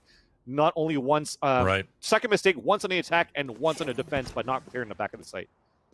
This is a little bit of a different, I won't say pace, but a different look from Gen G. They started 30 out seconds left. towards A main, moved back over to B, then to mid, and split up A ramp. And it seems like they're finally going to contest a B split instead. So they've regrouped, they've reset, and they're moving towards B. Mina catches a hot flash, a second paranoia, and that's bad news because Cute Fat Boy is now exposed on the bomb site. He falls. He cops, soon to follow. Mina in the smoke. 10 seconds left. In his tail. Those 3 remaining. kills came so fast, there was no chance for Equinox to mount any sort of defense. Not a single point of damage on Gen G so far. Wow. Beautiful. Pancakes pressed to the back of the wall in his own spawn. Just desperately looking for a free one from GMD will be given. A nice shot onto Sean. I won't count this man out yet. He had a 1v5, well, it wasn't 1v5 clutch ace, but had an ace clutch sort of earlier in the game, and it was beautiful. Yep. Doesn't happen Match here. point. And Peter Pancakes, Gen G poised to take this match. Map and match point, excuse me. And like you said here, Lex, and the series. it was beautiful the way that they changed the pace on that execution. Because at first, the Cloudburst came in from Wind towards the A Heaven side, and Equinox was like, oh crap, they're going to come towards this split towards the A side as well. They forced Pancakes to actually throw out his showstopper and shoot it towards the A ramp, thinking that split was happening. But then just one single cloudburst allowed for them to go back through ropes and execute from B Heaven into the site. So then you have their GMD with the flashpoints as the breach up into B Heaven into the site that forced players from rotating inside the site onto Pillar, where the paranoia came in from Mikael in front of B main that totally blinded them and allowed them to get those entries into the site. That was just a beautiful play executed for Gen G to overtake that site. That was totally different from what I saw before. But this round, though, a fault light comes down, Pancakes comes out, and they get the first kill into this round. So that forces Gen G to get back and to backtrack into A main, where Win opens up with a huge kill into the site. We're trying to hold the grounds for Decomp, trying to slow it down for a bit, but player 1 punishes him after the first flashpoint that came out. This could be it here where Gen G could finally win versus Equinox in his best out of 3, fighting into the 3rd map, and things are looking finally clear on another A side push on their side. Wow, these picks from Win are just cracking open the defense, and Gen G, I mean, this is their round. Fat Boy in a 1v4. Gonna find GMD, but Win quickly follows with a 3rd of his own on the round. And wow, what a series from Gen G to, I mean, Ascent was definitely not a lockup for Equinox, but I think throughout the, Gen G looking like the stronger team. The results reflect that. Hats off to them. GG's and well played.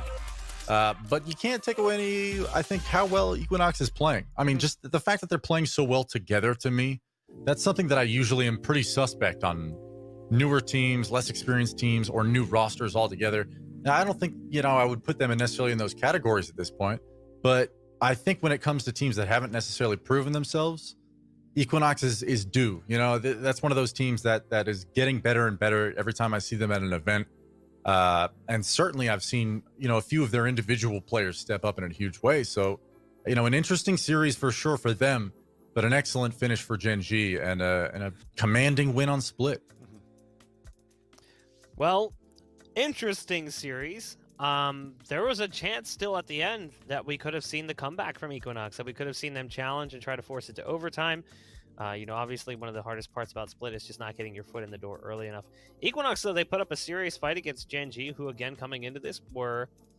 Okay, so let's look at it like this. Coming into the open qualifier, I wouldn't say they were a favorite. They struggled in the Renegades Invitational just prior. Yep. They lose to Moon Raccoons in a match that no one saw coming. They sign one of Moon Raccoon's better players 4 days before the open qualifier starts, and then they stomp the open qualifier pretty well. For the most part, they just completely dominate. Until they met Envy and TSM. Sorry. Exactly, and then they come into this, and it's like the assumption is, oh, they're gonna destroy Equinox. And this isn't even gonna be close. They're gonna continue on that dominant path. Map 1 looked good, not great, but still good. Then map 2, you're like, okay, this is getting a little scary. And then you come into the third map, and for a little bit, we're back and forth. And in fact, we'll take a look at the replays as well, so we can see just how things broke down. But Vansili, was this something that anyone saw coming? Should we expect to see similar performances from Equinox in the future, or is this kind of like they pulled out all the stops and still ended up falling a little bit short?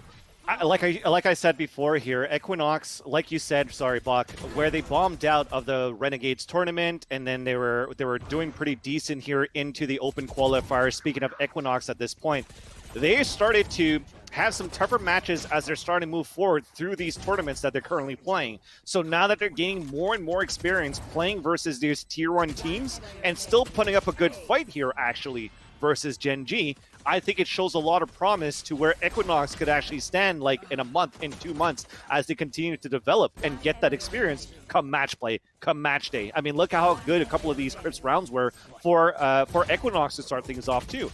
And when they actually bombed out of the Renegades tournament, they lost in a BO1 as well versus Cloud9 Blue, where when they got into the open qualifiers, they did beat Cloud9 back on Haven. So they got their revenge back. So I think now that they're starting to understand the playstyle of some of these teams, you're going to see nothing but positive come out of Equinox later on. But it's not over for them yet, right? They still have a lower match to play. They're still into this, where they could still have one of the top 4 spots to qualify into the first strike finals. Yeah, I believe it's going to be Equinox T1, right? I believe T1 got 2-0'd by Complexity. So well played to Complexity. I wonder whether or not, okay, speaking of how much, to me anyway, this is just my own take having watched them, like, I think every time I've seen Equinox, like I said, I just personally see the individual play being more and more impressive, I think, on most of the players on this roster. And so for me to, like, watch them play against what we would consider probably one of the better teams in North America, Gen G, and perform at the level that they have been, I mean, I think T1 is... I hope they're coming prepared for this matchup. Maybe that's what I'm trying to say here. Is I don't expect this to be a blowout by any means. No, I think this is going to be a tight series, and certainly one that either team could win. So I'm looking forward to it. I mean, here's the crazy thing, right, Lex? We had a very real possibility where we could have seen Gen G and T1 in an elimination match. If you had said that a few months ago, people have been like, no, that's crazy. Like, I wouldn't say that T1 has ever really worked out quite the way that maybe some would hope. I think their early successes largely were due to the fact that they kind of got in the door early, but I do feel like everyone else is caught up, and now T1's kind of on the other side of that, where they're trying to catch up to everyone else because they just revamped the roster and they're trying to make everything work. If you're T1 right now, I know we're shifting focus away from the game we just watched. Should you be concerned as you come into this next series? You know, I'm a little bit worried with the way that Equinox just played against Gen G and the way that T1 has played against some other teams. I'm a little concerned about what's going on with this roster. Oh, hold on, let me take this. So I'll say this though. This is why tournament play can be so interesting sometimes. Is just by the way the schedule went and the fact that this map went to 3 maps, right? Like T1 has had more than enough time to do their homework and at least watch most of the series and see what it is that you know Equinox likes to do. I think having your homework going into a series, especially when you're T1 and you have a competent coach that is going to be certainly briefing the players on that team on what the weaknesses are and where to be playing and how to be playing the maps. You know, I do worry a little bit. I do worry a little bit for, you know, the ability of T1 to maybe get past a team like Equinox and advance in this tournament. But I think that's kind of like you're saying, Bach. You know, they're in a position now where things are starting to go right for T1. You know, they might not be amongst the top teams anymore when we consider like which are the elite rosters. But I think they're a team, just because of my Counter-Strike background. Like, I'm always going to give those guys the benefit of the doubt and be like, you know what, man, like their roster issues are working out. Like 6 months from now, like they're going to be great at this game, and no matter what, right? Like Equinox is a team that is hungry and already kind of in that situation where they have to get better, they have to keep improving, and they have to keep performing against better and better teams. Whereas T1 is almost like, you know, from a fan's perspective, you almost expect them to already be there. And so I love these series where you have young talent clashing against the older veterans in games. And T1 versus Equinox, that is the definition of what I just described. That is going to be the matchup of older fraggers versus young and upcoming talent. So I think it'll be good. I think it'll be a tight match. And I think to add on to that as well is, even though T1 might have had a chance and some time to really study how Equinox is playing going into that best out of 3 later on, there's also a possibility of a language barrier since they picked up Saya Player or Spider for the team, right? So as much as you have a great coach in Fraud, and how much you have as a great in-game leader, 2 possible in-game leaders, right? With AZK and with Daze, and the synergy that these 4 players currently have for T1, I don't think it comes down to, like, can we adapt on the fly if there's issues there on how they want to make Saya Player move or make Spider, move in that roster as that omen for the team. So I think they're still going to stick to whatever they came in with the game plan, and that hopefully that works for them, so that the firepower that they have for that team, that they believe that they have for the team, would be enough versus Equinox. Well, it's just about time to throw things to a break, which means it's just about time to reach into the GoPuff bag. GoPuff, of course, powering the replays here, the official snack provider of Nerd Street Gamers. Use code NerdStreet for $4 off your first 4 orders. I like how it's a goat. Ordered in seconds, delivered in minutes. Let's see what we got here. There's some interesting items in the bag, but I think I gotta call up these ones. You guys are boomers, so I think you're going to appreciate. Is that Dunkaroos? Oh my god! Oh my god! Hook them up. It's Dunkaroos. Oh my so god! I'm going to be dunking, and I'm going to be dunking in the vanilla. chat, as well as I have taken over the Nerd Street Gamers account, and I'm going to be memeing it up with you guys in the chat while we wait to jump into our next series. Guys, we're going to throw things to a very quick break. When we come back, we'll be jumping into yet another group stage match for the First Strike Closed qualifiers presented by Nerd Street Gamers. Stay tuned.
Welcome back, boys and girls. Don't mind me. I'm just dunking it up.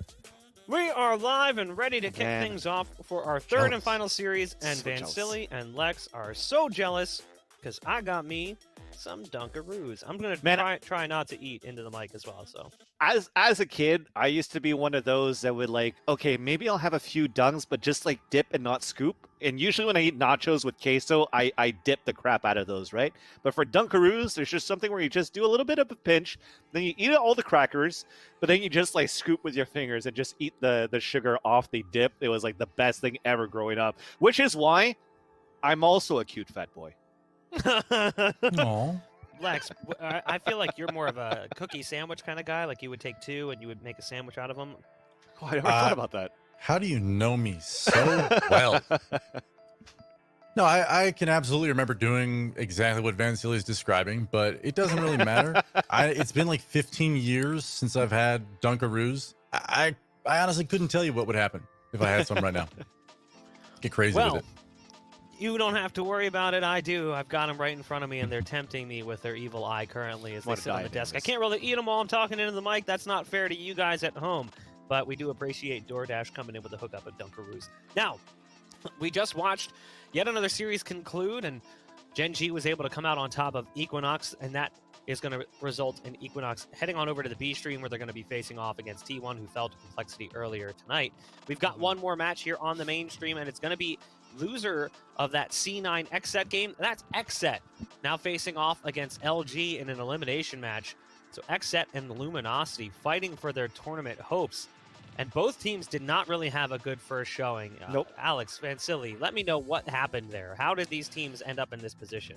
I think it's not necessarily them having a hard time finding their footing. It's just like they had to play against 100 Thieves. They had to play against Cloud9, where Cloud9 just looks unstoppable from when we watched them before in the open qualifiers moving into this one. And I think versus 100 Thieves, Lex and I were talking about it where we thought it might be a close best out of 3. But think about it again for 100 Thieves. They moved in together with the compound boot camping at the same time. And think about the pedigree of that roster. You have Steel, that streams a lot, and you know his gameplay. You have Hiko that streams a lot, you know his gameplay. Nitro comes in from being the best in-game leader, possibly, arguably, in North America for Counter-Strike Go, coming into this roster for 100 Thieves, and then they're able to poach Asuna and Dicey into the roster, right? It's not an easy team to beat. But when you're looking at XSET versus LG themselves, I think that is going to clash in a best out of 3. Because XSET themselves, when you're looking at the map rotations that we have, I think it's still favoring LG at this point in the best out of 3. We'll talk about it soon, but I think this is going to be, especially both of these teams fighting for their lives in the tournament, they're not going to leave without putting their hands up, and they're going to fight for it. Yeah, I mean, you touched on my thoughts a little bit, which is I kind of expected, both XSET and Luminosity. Let's just put it out there. They both got blown the hell out in their opening series in this tournament, and it wasn't even close. So for both of these teams, I'm expecting at least attempted redemption arcs, right? Like these teams are hopefully going to be coming in, playing maybe individually better than they were earlier, possibly refining some of the glaring mistakes that were being exploited during the earlier matches. There's plenty of reason to believe that, like you're saying, they're desperate to stay alive and stay in this tournament. Well, I hope they've been doing their homework since their previous series. So, you know what? I think both of these rosters have gone through several different iterations or looks, not just cycling a 4th or a 5th, but just they're not that old in terms of just the grand scheme in which you've created this roster. It's a lot. This game is a lot to put together and do your homework on and prepare for strategically to play at a high level consistently. So you lose your opening series 2-0 both times in both these situations. Not the end of the world, obviously. There's a lower bracket scenario where you can absolutely make it out of this group, and it starts right here for both these teams. So I think whoever comes out and wins map 1 is probably going to show the prowess and the confidence to take the series and hopefully extend their lifespan in this tournament a bit further. That said, I don't really have any thoughts on who's the favorite here in terms of maybe the maps. You could lend some you maybe not. Maybe you can't sit here and say like there's a map advantage either way. But XSET coming out with 2 great opening frags towards A. It's just a free bomb site already. And that's how the pistol round's going to get kicked off. XSET with a commanding take of the A bomb site. LG with a 3v5 scenario. It's going to be tough. Yeah, definitely. I think when you're looking at this series is going to be even for both of these teams. Although I would think that LG, especially that they take the defense first, and it starts off with 2 kills on this retake to start things off. Make that a third, courtesy of Thief. Make that a third, should I say a third now, courtesy of Thief. And they're looking for the last one on a 2 versus 1.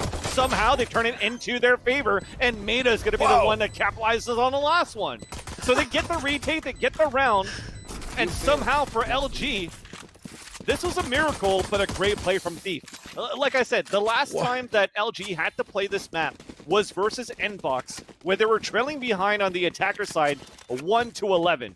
And somehow they went flawless on the defender side to win 13-11. So momentum is on their side to play that defense. And when I saw it was a 4 versus 2, I was like, I don't think it's over yet. These guys can still claw it back, and indeed they did.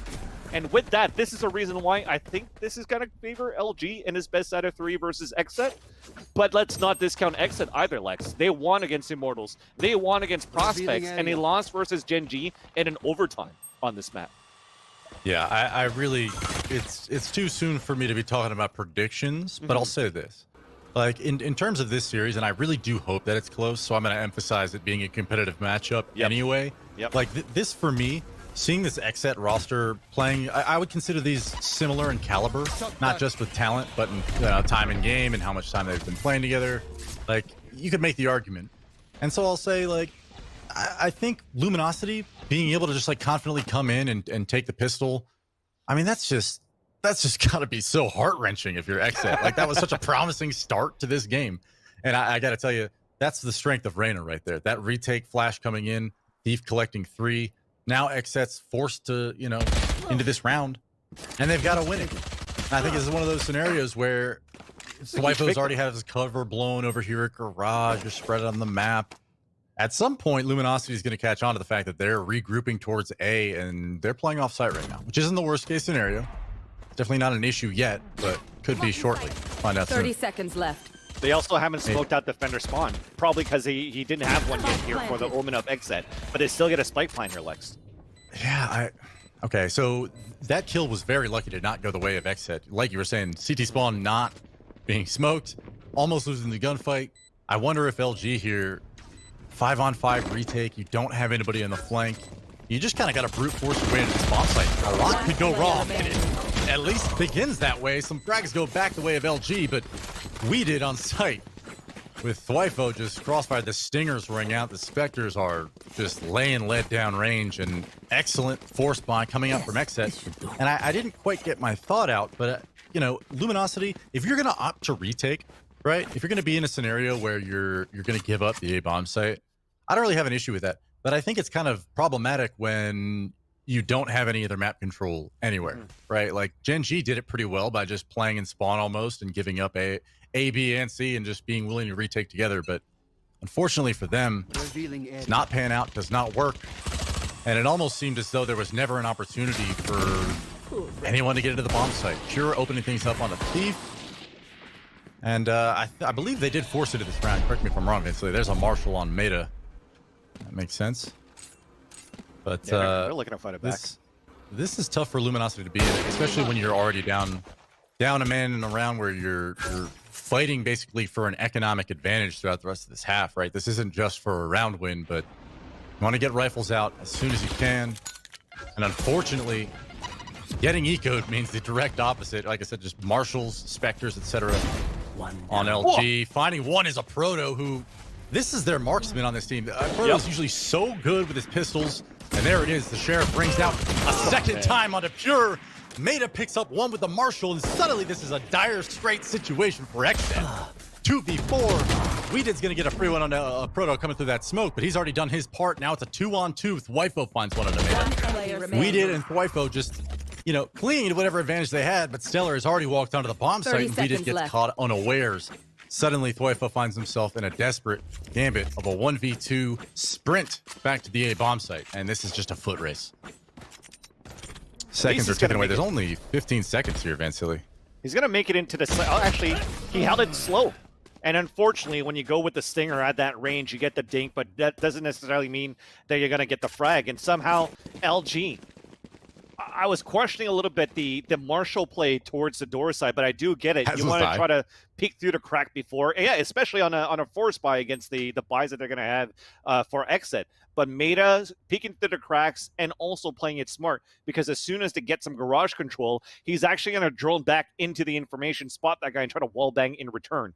After that, you're forcing everybody else to really push in forward towards the C side, because the owl drone spotted any type of player that's going to try to push into the defender spawn side, and you're walking into somebody like a Proto, and we've talked about him in the past, and we talked in greatness about a Proto as a Cypher anchoring a site. But this round is going to be Shaija that's going to fall out first. By the way, I am so happy I finally get to cast LG Shaija. To finally call him Shaija.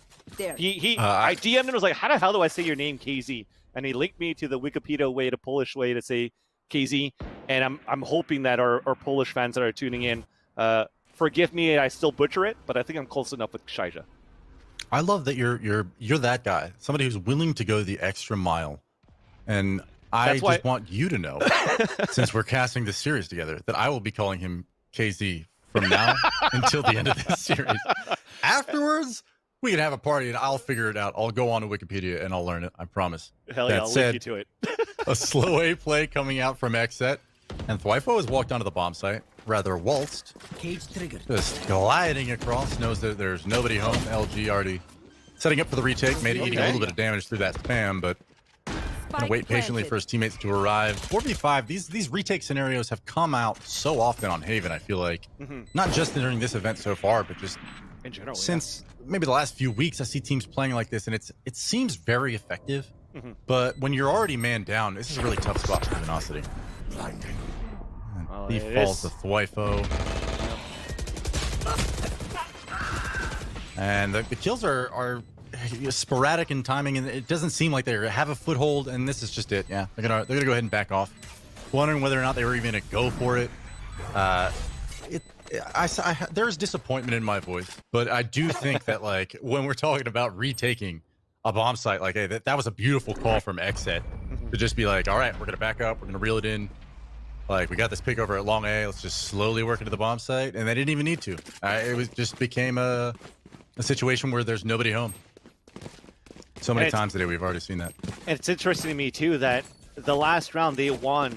I guess that's the reason why. They went on a force buy for LG on that previous round, and even though they won that round, it was still going to be a low buy no matter what versus XSET here, where XSET, because they've picked up a round with 3K and they're moving forward in the economy, they still look like they had a stronger weaponry on a post-plan situation, especially with the crossfires that they have set up. So you just want to try to fall back and save your weapons into this next round here to try to reset the economy back. So it's going to keep going back and forth like this if they're gambling towards the right sites here for LG. And it's going to be a Proto that's going to hold inside that site, anchoring it on his own to allow two players to play for fast rotations from Garage, and then kind of split the A side, looking to play a retake here, or a crossfire setup, and eventually a retake, no matter where the site's going to be. Because if they're trying to push with smokes towards the B side, you see how they're playing outside of the map. They're going to converge later on with the utilities that they could use. If they're actually trying to press forward towards the A side, you're going to see that Omen fall back and play the retake on the A side as well, where you're gambling for something to get held as an anchor with a Proto towards the C side. So I like it from Luminosity, I like it from LG, and at the same time, I do like how XSET is playing this moving forward too. Because look at Weeded so far. He's playing an Omen for the team, where we always talked praise about Weeded playing a Viper with Mamba Mode Gaming. But playing as an Omen, it's still a controller. You still have someone that's going to be able to play some smokes and also utilize the kit for entry frags if you want it to be. And it starts off here with a From the Shadows in the back of the site while the rest of them are moving and running into the C site. But it's still going to be Brando that gets the first kill, followed up by Aaron as well. So they clear it up, but there's still one holding inside that site. It was that anchor player, but he only capitalizes on one kill. And with so many seconds left, or not that many seconds left on the clock, they finally managed to go for a plant here where a Hunter's Fury could have maybe slowed things down, but unfortunately does not connect, and they will get the plant, and it is also going to be a 4 versus 1. I mean, you were hyping up, maybe isn't the word, but definitely heaping praise, I think, onto this decision over the past few rounds from XSET, you know, regrouping on bomb sites, making good strategic calls, and I mean, that round right there, I mean, they had a clear plan in mind, and at a couple different points in the round, it was like the plan had been foiled. You know, somebody gets information, you get a scan on a recon. That's all it really takes to almost freeze an attack and make it so that the attackers have to just basically reset. Be like, okay, we're gonna new plan, right? Like, everybody back up, go back to A, whatever.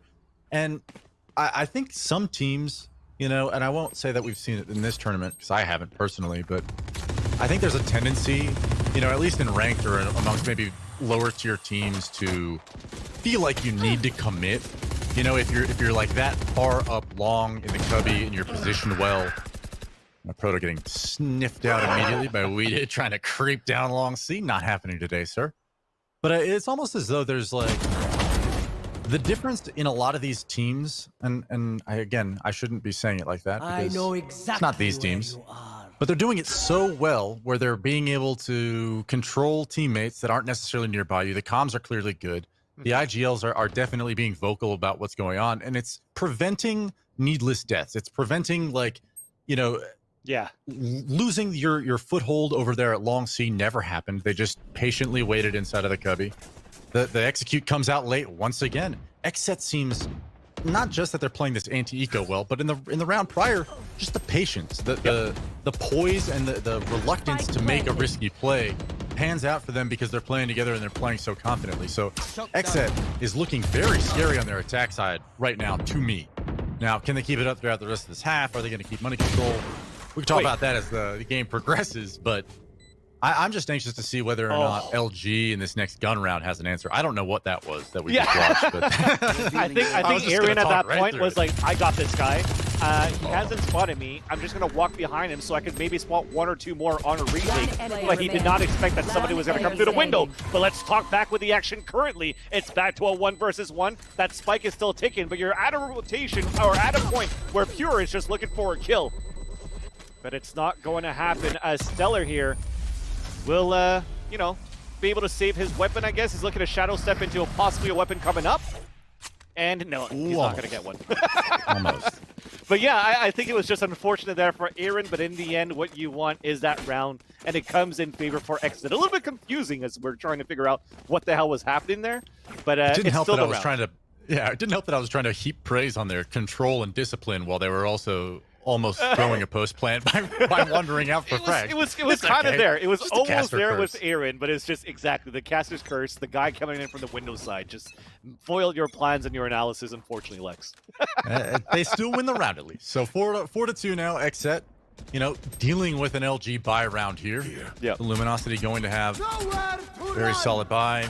Have some ultimates on the board. XSET hopping this Hunter's Fury early, looking for some contact over at B, at least to maybe like find a tag, get some damage, knowing that is like a worst case scenario if you're the C site player is being forced back by a Hunter's Fury and not getting the info.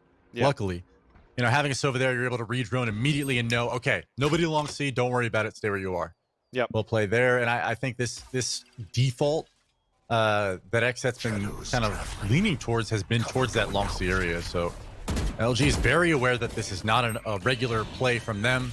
The B plant, surprise plant almost, just comes out. Proto does find one into Aaron, and the bomb planter almost falls, but Weeded turns it around right away. Meta finds 2 excellent headshots on a Weeded and Poifo. Pure, and I believe that's Brando, at the bottom of mid right now. These post plant, they're not spamming accurately on a bomb. 5 seconds go on, and this should be their round. And it is LG Meta picking up 4 post plant frags. Well done to the young Sova over there on Luminosity. Already having a great start to this game. He's at 10-4. That's the new addition, replacing the likes of Venerated over here on Luminosity. Yeah. He's going to be something that I think, not just this tournament, but in tournaments moving forward, how he fits into this roster and whether or not they're successful with him is something that I personally I'm excited to see. Young fragger. But I think that's a good answer from LG in that round. Obviously, this is not. That was kind of like a gimmick round from XSET, strangely. But I'm anxious to see whether or not this operator on KZ is going to be a difference maker in this game. Yeah, and it's also the fact that LG only utilized one ultimate, which was the neural theft, to get all that information in that round. So they still have a lot to work with into this round, and it pays off as a Protoss holding the back of the site as a Showstopper is trying to come through. He gets the 2 first kill and has been shock darted, but he still gets a 3rd one through the smoke. Weeded falls. Now it's a 4 versus 2. XSET is still trying to move forward. He gets spotted by a camera on top of that too. A Proto is playing his job towards that C side, and Meta, as we were talking about that recent addition, the rotation, or should I say the revolving door of the 5th player that they're trying to bring into LG seems to pay off. That was my question mark going into this one, because LG before, when they had Venerated join that roster here, Lex, it was like, they're going to look great. Shaija and Venerated joining the team with the firepower that a Proto and Thief has, and even Stellar on top of that. They're looking like a complete roster. But unfortunately, with Venerated deciding to retire from the game earlier on already in Valorant, Meta had some big shoes to fill, because people talked a lot about how good Sova was, or Venerated was as a Sova, and even as an operator and a Sova. And it definitely shows in this matchup at least that it works out well for XSET versus, for Luminosity versus XSET. Wow, that tag, KZ had no choice but to try and jump across the cap. He falls. Stellar blindly picking up 2, and Thief comes over for 2 of his own. Brando in a 1v3 now. This is over. Wow, that was like just timing. I mean, that's the only way I can really put it, is having that flash somehow hit him, of course, but hit him in a way that just allowed the opponents to basically walk right up into that near site and collect their own headshots. I mean, Stellar, well played, maybe a little lucky. I won't put it like that, but KZ, okay, here you go. Does the operator make a difference? Now, let's not highlight the fact that it's an egg, but he's 0-6. It's worth just pointing it out. You like eggs anyways.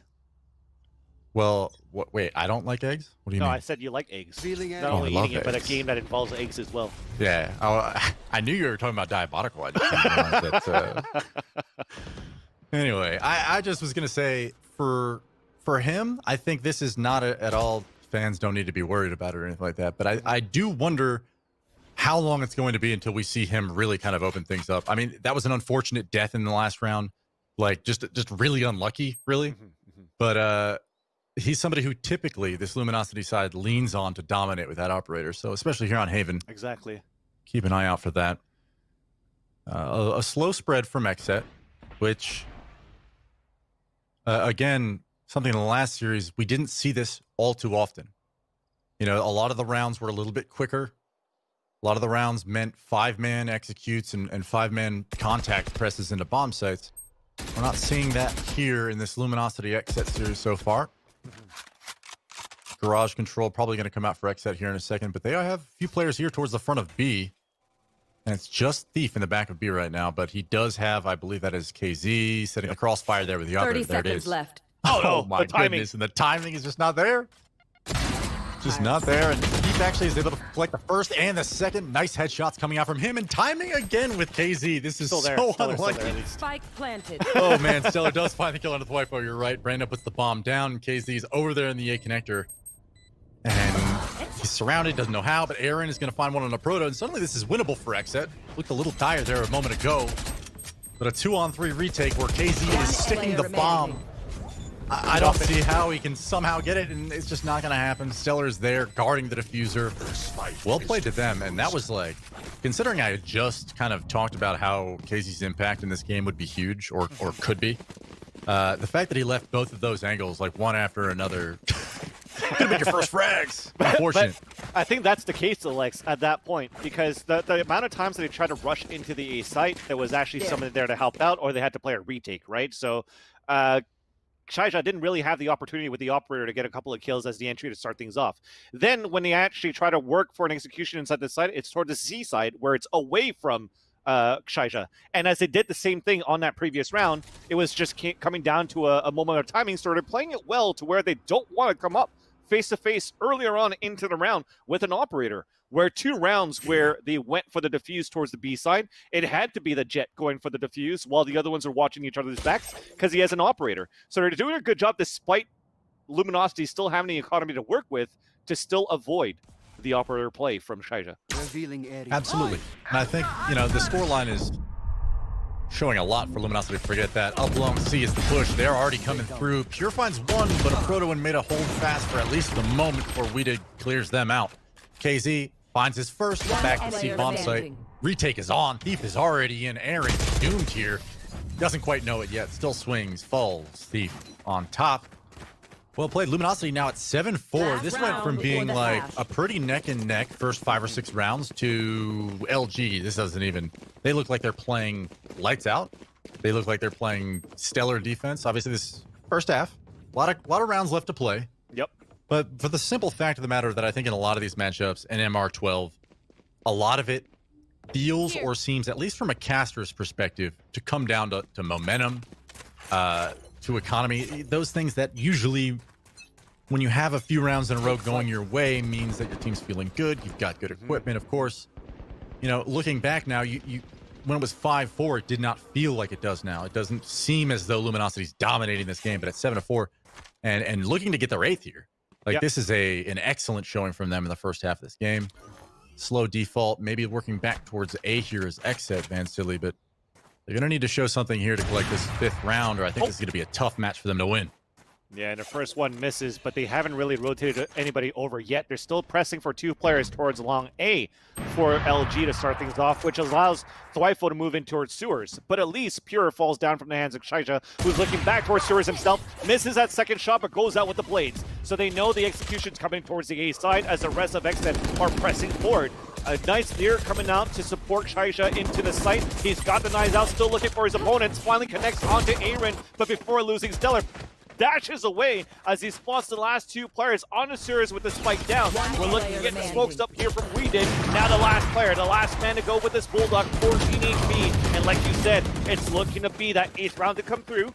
Yes, it's not through the operator, but at least the knives puts him up with a few kills for LG, and they take the lead 8-4. And Lex, just to chime into what you were saying before, in terms of momentum and economy, I think it's back to the storyline of the economy for these players, actually. Because think about the first 4 rounds. It was 4 spies after 4 spies as well, where they were still trying to get the economy right, where we finally saw the standard gun round of the Vandals, of the Phantoms, of the Operators, where finally, when you had somebody with a Proto, such as a Proto with a Rifler inside the site, it's good enough. The retakes are good as well, and the holds have just been pristine for LG after that.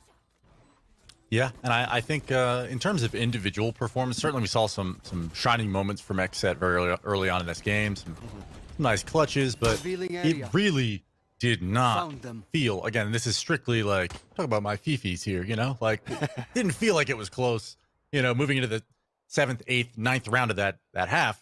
Now it's 8-4, and XSET is moving over to the defensive side of Haven, and there's one player on this A-bomb. They've actually walked all the way down mid, Vansili, if you just peep that mini map. It's pretty crazy. But Brando's about to get a welcoming committee of his own in the form of some classic bullets out of KZ's firearm, and now this flank is a little on time. Yeah, say a little late, but here we are. First kill goes to Meta, second kill goes to Meta. Proto Crossfire's there, and that flank is now doomed. Good luck. Wifo looking to 1v5. That's the first one at least. Cyber Cage to come up. He's still gonna fight for it. Why not? You do have the frenzy now. You wasted a lot of credits on that one too. They're chasing after you, so this could be the opportunity to bring up ultimate points too. And he only gets a second one at the end of the round. But I thought it was going to be a really perfect flank for XSET at that point, because yes, the trap bar gets broken, but for some of the players, you kind of expect that there's only going to be one player flanking, but this time he had 3. But the thing is, for LG, or should I say, yeah, for LG, is that they had 2 players watching a flank on a crossfire on top of that. And when you're landing shots like Meta just did, it's just so hard for XSET to play that retake from a flank position where everybody's now focused on that third player trying to get a kill onto Meta as he picks off your first 2 teammates, and then you have the second player just coming through the sewers and secure the round basically for LG at that point. So a perfect pistol, and they're looking to win this anti-eco versus XSET, but still playing it super patiently. So they are giving a lot of respect for XSET on this defense. LG is looking really good, man. Like their mechanics right now, the shots that they're hitting, it just feels so crispy when they're, oh man, I can't gush enough about how exciting this LG team is to watch on an individual skill level when they're firing on all cylinders. And I think we might get that in this series. I mean, they've already exploded to a 9-4 lead and are poised to extend it here. But I love seeing the talented players of NA really start to thrive, and the double back towards A and B, you know, I don't know whether or not they're going to be able to find an entryway here on B, but the fact is they just got to kill, okay? So Luminosity already cracking open the defense, and yeah, wide open B bomb site, already pushing into A connector, and that's a pretty serious threat. Obviously, they're just not pistols, but fact of the matter is you want to make sure that these anti-ecos, even if you're up by this amount, even if you have full economy control, you don't want to give these guys any daylight. Yeah. As a best of 3, you want to send them into map 2 feeling bad about themselves. And actually, Aaron picking up 3 kills there is, you know, this is not a bad consolation prize for your efforts there, sir. Yep. But if you're a ranked player at this point on that last round, you're gonna say, God damn, these attacker guys are sweating. They actually have the Owl drone to come out towards C. They forced a rotation out the rest of the site. Then you actually do have Thief lurking up towards the B main, and as he gets a kill, everybody falls back into an open site where they can hold their grounds. And then after that, when you're a pro, you're going to tweet out later, nerf the right-click classic, because that was actually 3 kills of Aaron just moving forward and right-clicking after right-click to get that 3K and to build up the ultimate points on his end on the defender side where they're trailing behind. So being able to get maybe 1 or 2 more kills will pop up his ultimate with the showstopper and a round where they're going to have economy on their side and rifle on their side too. So it's a desperate round for XSET to get. And if they're able to still win this round versus the bonus round that they're currently facing off against, and then still stay the showstopper into the gun round itself, that then could maybe start build the momentum where XSET could start coming back into this game. But so far, as you've mentioned it, Lex, it's been one-sided for LG, and to continue to make it look very one-sided until we'll see when the economy is right for both of these teams. yeah, I hate to put it like this, but I don't think anybody on XSET has a hot hand right now. There's not anybody stepping up and really dominating, and this could be a moment when Cure could do just that. Finds one, Waifu chiming in as well. XSET looking good. 3 frags going their way, and they're finally delivering on what we're asking for. Competitive round here, LG crumbles. 3 kills go the way of XSET. Suddenly, this B bomb site seems ripe for the taking. Caster's curse again, Lex. Nobody's really hitting shots. 3 guys just 30 seconds left. Imagine. Yep. Oh, man, I don't believe in caster curses. Okay, Vansili. I casted a CS match once where I think that like it was a One enemy 16-0 standing. Renegades over who would become MIBR. I think they were actually Luminosity at the time. Yeah. This is 10 why I'm bringing seconds it up. left. But there was a time when I was casting Counter-Strike, it was on Dust 2, and Renegades 16-0'd LG. I don't need to like bring up old wounds if anybody's like watching from the LG organization. Like, I remember that game. Like, don't worry about it. But I'm just saying, like, I got like hated on from chat. My co-caster at the time, people were giving me a lot of grief for caster curse. I called it, okay? And then it happened. I'm just saying, I've challenged caster curses. I've looked them in the eye. All right, Van Silly doesn't exist. Does not exist. That said, XSET, we were talking about it the last 2 rounds, man. This is a situation where, I mean, the round score can tell you that story better than I can. You know, being down 10-4, it's desperate, right? But beyond that, having a round where you can definitely see several different players stepping up, hitting some shots, and finding themselves in a situation where they have a full buy again. Like this is exactly what XSET needs to do. Obviously, it needs to continue. Spam coming out there, almost taking count. I believe I think that's a Sova. Yeah. Yep. But Yeah, that's Meta low on HP. And while we're actually staying on the topic of LG, once we get back to the crosshair of Thwifo, I'm trying to figure out if he's playing Valorant or if he's playing tic-tac-toe. I don't know if you saw his crosshair. that's a proto. Or no, Proto, sorry. It's a Yeah, proto. Proto for LG, yeah. I was freaking out about it earlier. Yeah, What is that? yeah, there you go. He's playing tic-tac-toe, man. That's a sick I don't know, crosshair. man. He was using the circle over the last couple of weeks, and I've seen him streaming with that, and I was a huge fan. I was like, finally, we got some Quake crosshairs in the game, but As now he's you going like with exactly. tic-tac-toe. As you, as a Weird. Quake player or a duelist that always changes your sensitivity every week, maybe at this point, a Proto is going to be the guy that changes crosshair every day too. But back to the action, it's still going to be XSET trying to battle back into this match. So they do have control of the site, speaking about LG, and they've also Spike pressed planted. forward towards the connector too. So this is going to be hard for them to retake so far with the first dagger coming out from Shaija. One But it's player still going to be standing. Pure and Brando. And even though with a third player moving forward with 4 kills, leaving Stellar stranded on his own at Gong. Big paranoia and a wall bang for an operator. A much needed round, and on top of that, a flawless to continue to build the economy for XSET. We're going to make this 10-6. We're going to make it 2 rounds in a row in their favor on the defender side too. And it looks to be a gun round that's still going to be favorable now for LG into this round.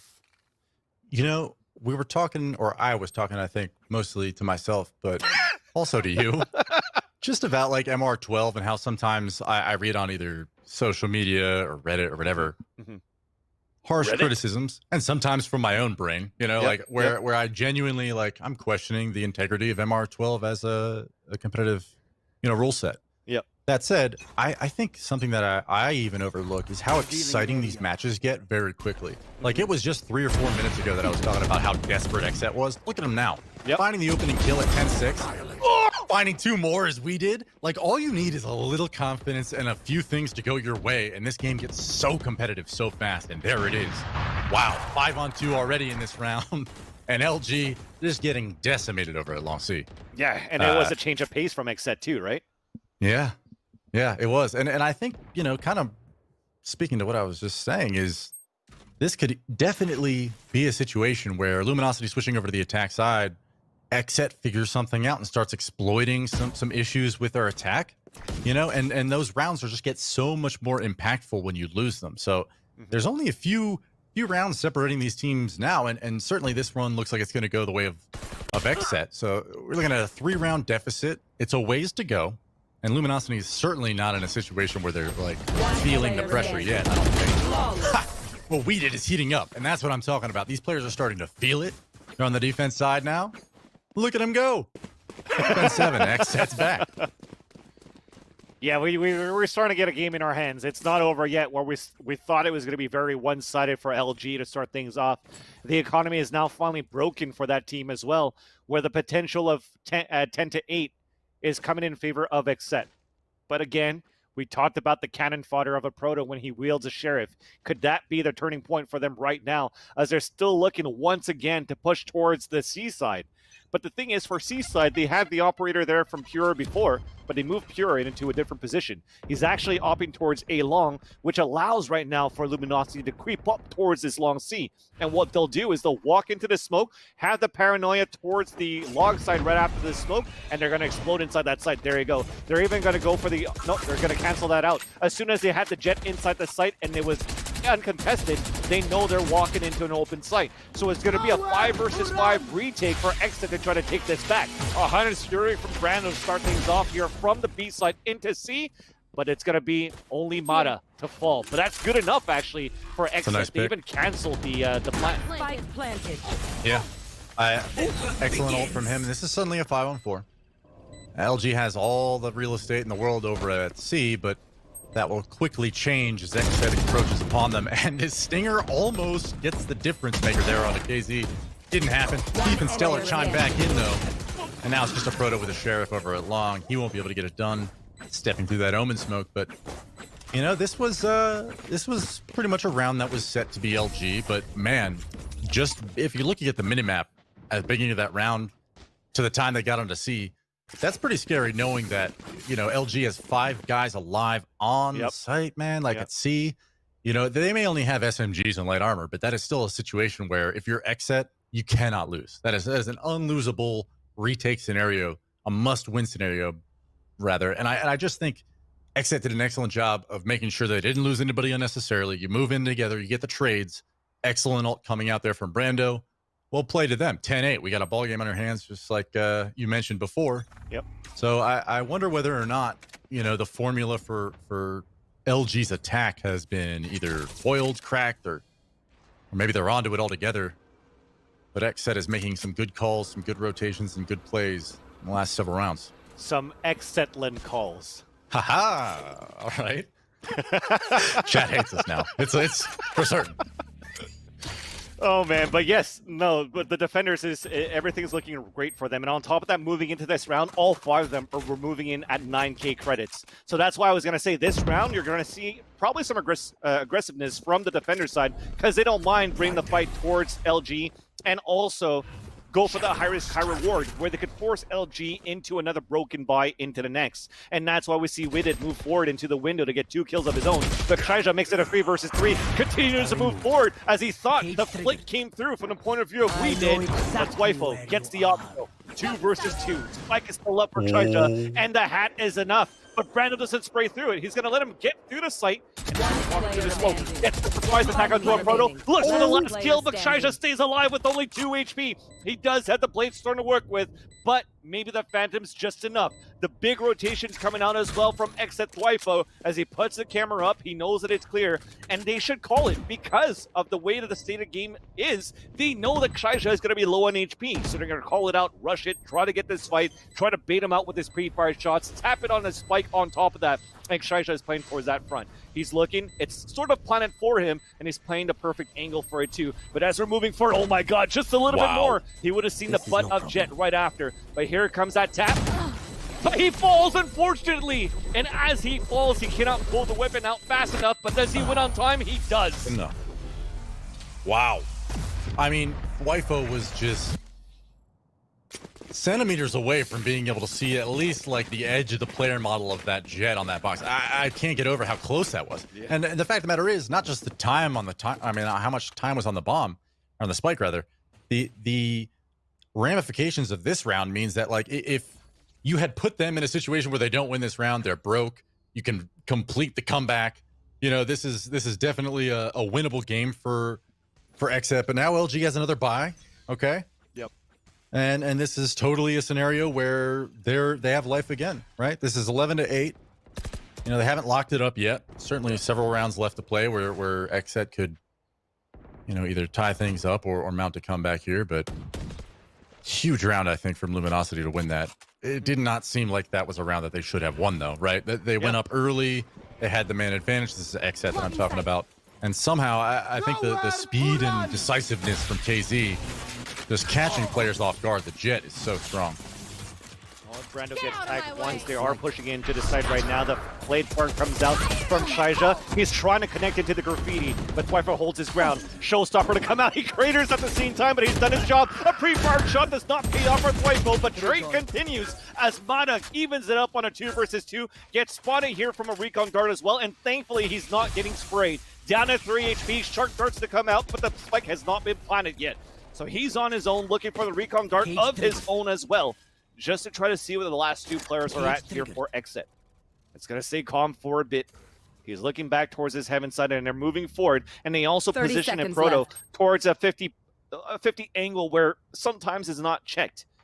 And especially on a 2 versus 2, and where the spike will get planted, Spike we don't planted. know if XSET will look in this corner on this retake. But this is huge to start things off. And like you said, Lex, it didn't look like it was supposed to be LG's round to win before. It's player not looking, remaining. it wasn't looking to be the case so far too, because they were low on a buy. They had Bulldogs, small shields, moving forward on a 2 versus 1, but who better than we did on this 2 versus 1, and it's going to be a Proto that capitalizes on the top, and it's going to be map point for LG. NT, Match NT. point. He had a moment there. A blinding one gets the TP out. There was a world in which I think we did maybe wins that, but here it is, map point now for Luminosity.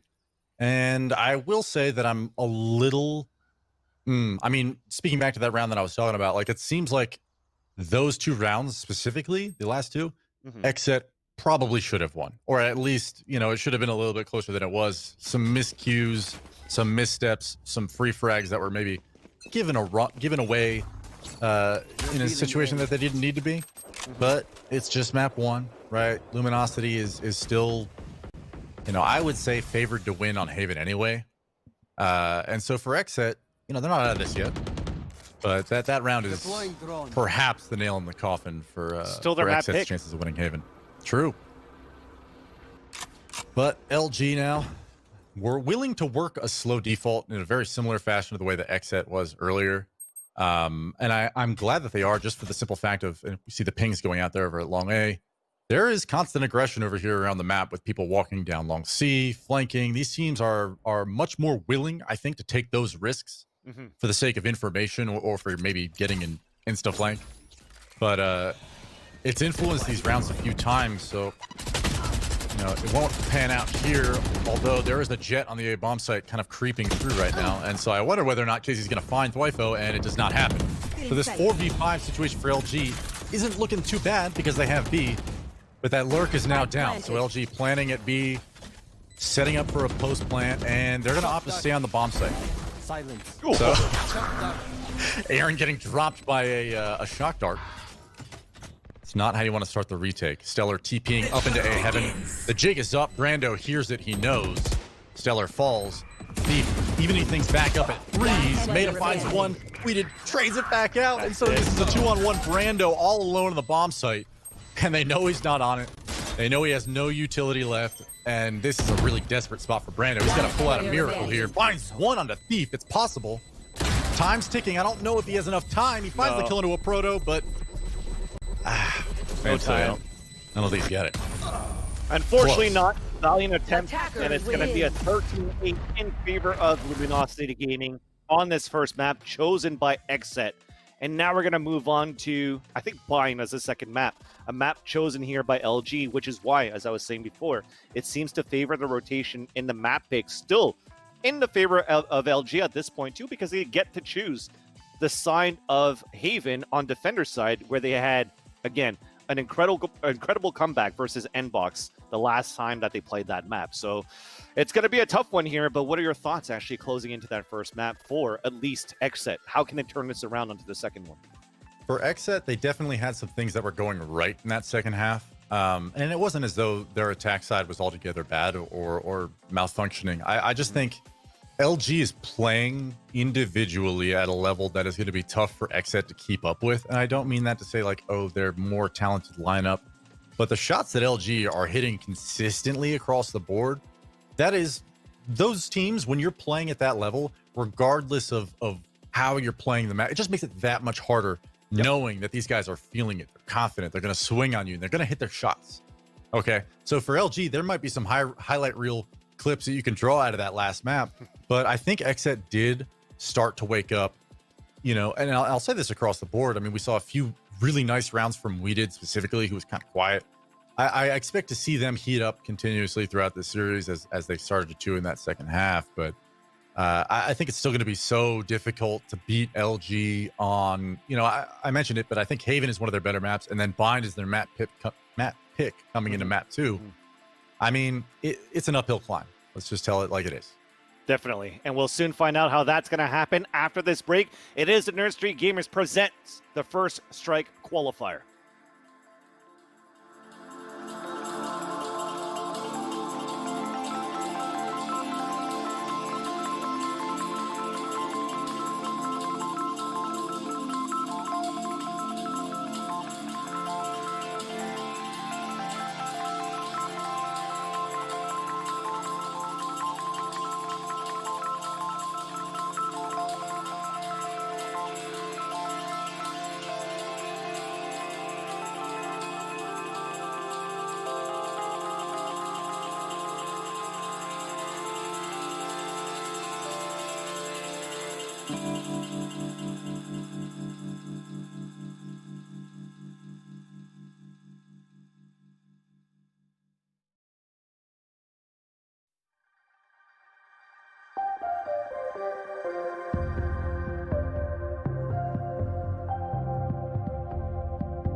We've seen a lot of action today, but we're still in that final series before we kick things off to a close. As LG picks up the first map over their opposition, and we'll see if they're going to be walking away as victors 2-0, eliminating their opponent, which would be XSET, here for the First Strike qualifiers presented by Nerd Street Gamers. My name is Bach. Joining me on the broadcast, I've got the dueling Alexes, I've got Lex, and I've got Vansili. That first series goes the way of LG. It got a little bit close there towards the end. There was some opportunity there for XSET. Should we expect a bounce back in this next map, Vansili?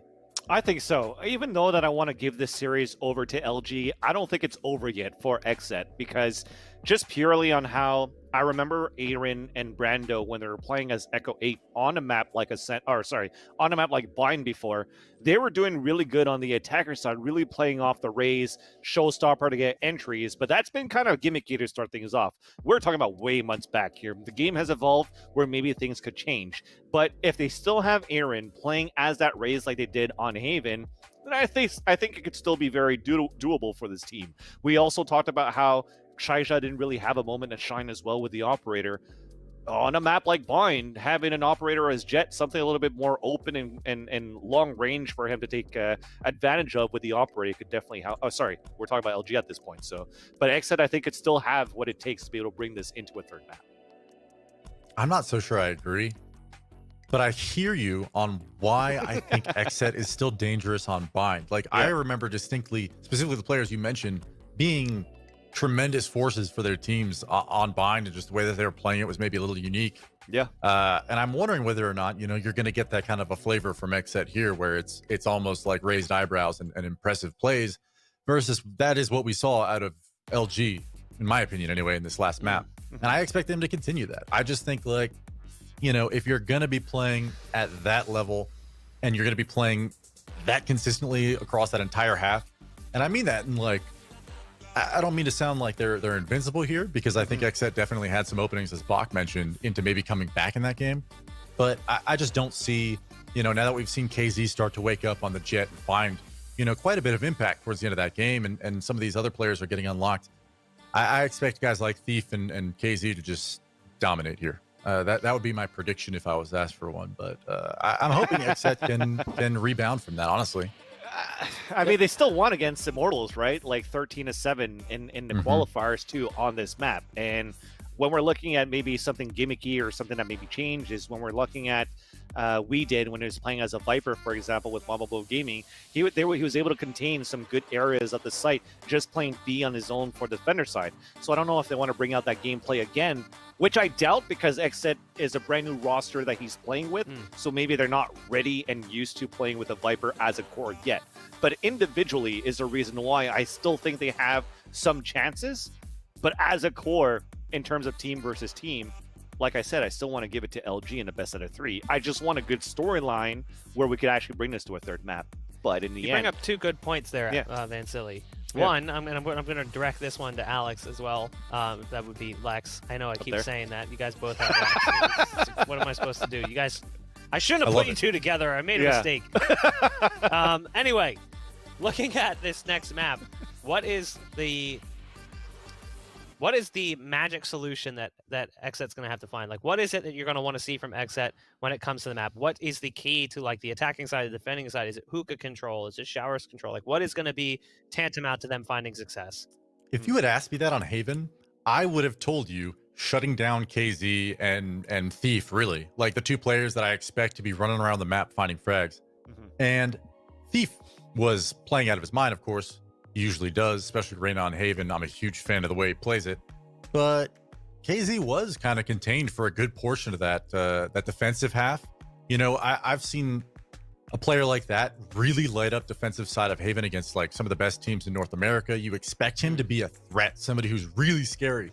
And honestly, kind of flying in the face of what I just suggested, I think he is one of the players that is going to need to dominate here, or not necessarily dominate, but be a force and a factor that maybe XSET did account for on Haven. Maybe I overlooked that aspect of not getting picked off by his operator consistently enough to have that kind of an impact.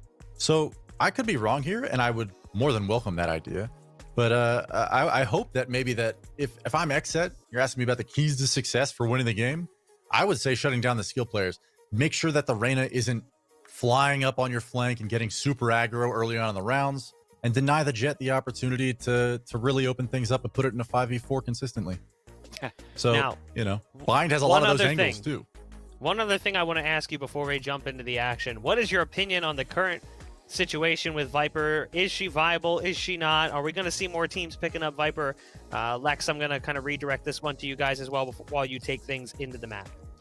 Well, I'll say this. I think that Viper is one of the more fun agents to see in a competitive sense. Seeing we did on this map and the way that he was playing it in tournaments past, I think was always super interesting to me, but we won't see it here. And it does make me long for the Viper days of old on We Did, but B play coming out here from Luminosity. Take it away, Van Silly. That's right. So we will have XSET playing on the defender side to start things off, and LG starting with the map control towards Hookah to start things off. And Aaron has a perfect moment to actually throw this nade up towards the Hookah area to push them out and split out the attack. And look at that. They're getting tagged as they're moving forward, and Aaron Thwyfo, the crossfire setup, holds their ground towards his B side. Now they fall back and wait for the rotation from the rest of the team on a 5 versus 3. This could still give a chance for XSET to actually fall back if they want to, and it seems to be the case. So you're going to leave one towards this B garden just to try to keep them honest and hold their ground towards B, while the rest of them could still fall back if they can. But it seems the decision right now is to just all group up towards the garden and just push with the remaining players out there. If they don't get a kill, they could always TP back to A. If they do get a couple of kills, they could push back into the B 30 side. seconds And left. by the way, we were told by chat, it's Mada, so we're listening to them. Although it sounds like it's Mada. I don't think I'm going to say Mada every time. So we're just calling Mada at this point as they're pushing inside this B side. Yeah, and this is, I like the call to re-walk back into B. Thwyfo, though, getting the better of B, but now it's a 2-on-5. Highly unlikely that Mata gets it done, and unfortunately he falls. Excellent hold from the defensive side of XSET, and this is a good start. Obviously, winning pistol's a great start. But it's good to win a round. Thanks, Caster. But I really think that XSET, like, speaking back to, I kind of was ranting maybe for a round or two earlier about momentum and how it plays into this MR12 so significantly. You don't need to be perfect throughout 24 rounds here to win, right? I think really when it counts the most is when you are able to easily string rounds together on the defensive side, when you have money in control and your teammates are feeling good, to at least build up the confidence and the ability for everybody on the team to be contributing and making plays. And that's just like a freedom that winning that pistol gives you. It gives you an opportunity to kind of get the free round, the bonus round, whatever you want to call it, build up the bloodlust for fragging and get people in the mood to be playing their defensive positions, you know, in a way that maybe benefits the crossfire, the teamwork, or maybe you have aimers that just want to frag out. And here it is.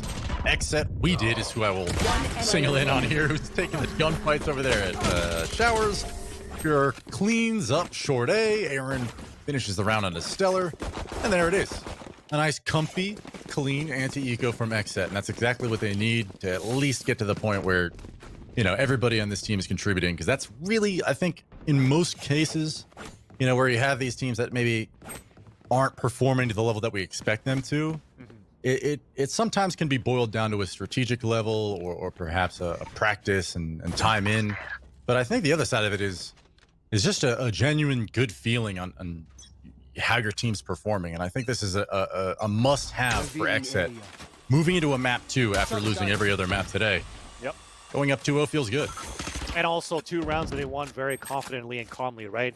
The first round, they were okay to give Luminosity to the A side if Luminosity wanted to fall back because they had a camera up on A, and they could just play a retake in the number of with the amount of numbers that they had on a 5 versus 3. That previous round, We did his job. He just danced around the triple box left and right, but gave enough information for his team to just die no matter what, only wielding a ghost, while the rest with the Spectres were able to sweep up with the last kills. So moving into a bonus round, into this round here, you see that they still have that confidence and they have that calm demeanor as they're looking to play aggressively towards the hookah, not afraid to bring the fight back versus their opponents, especially due to the fact that they have Spectres, and also with the position of this camera. Because the camera from Thwifo is going to see some players if LG chooses to walk in, and you can play from the window side and shoot them as they cross over. So something that LG has to do is definitely smoke out hookah. We'll see if they'll definitely do that. It starts off with the jetting inside elbow, and that's Shaija making his way through.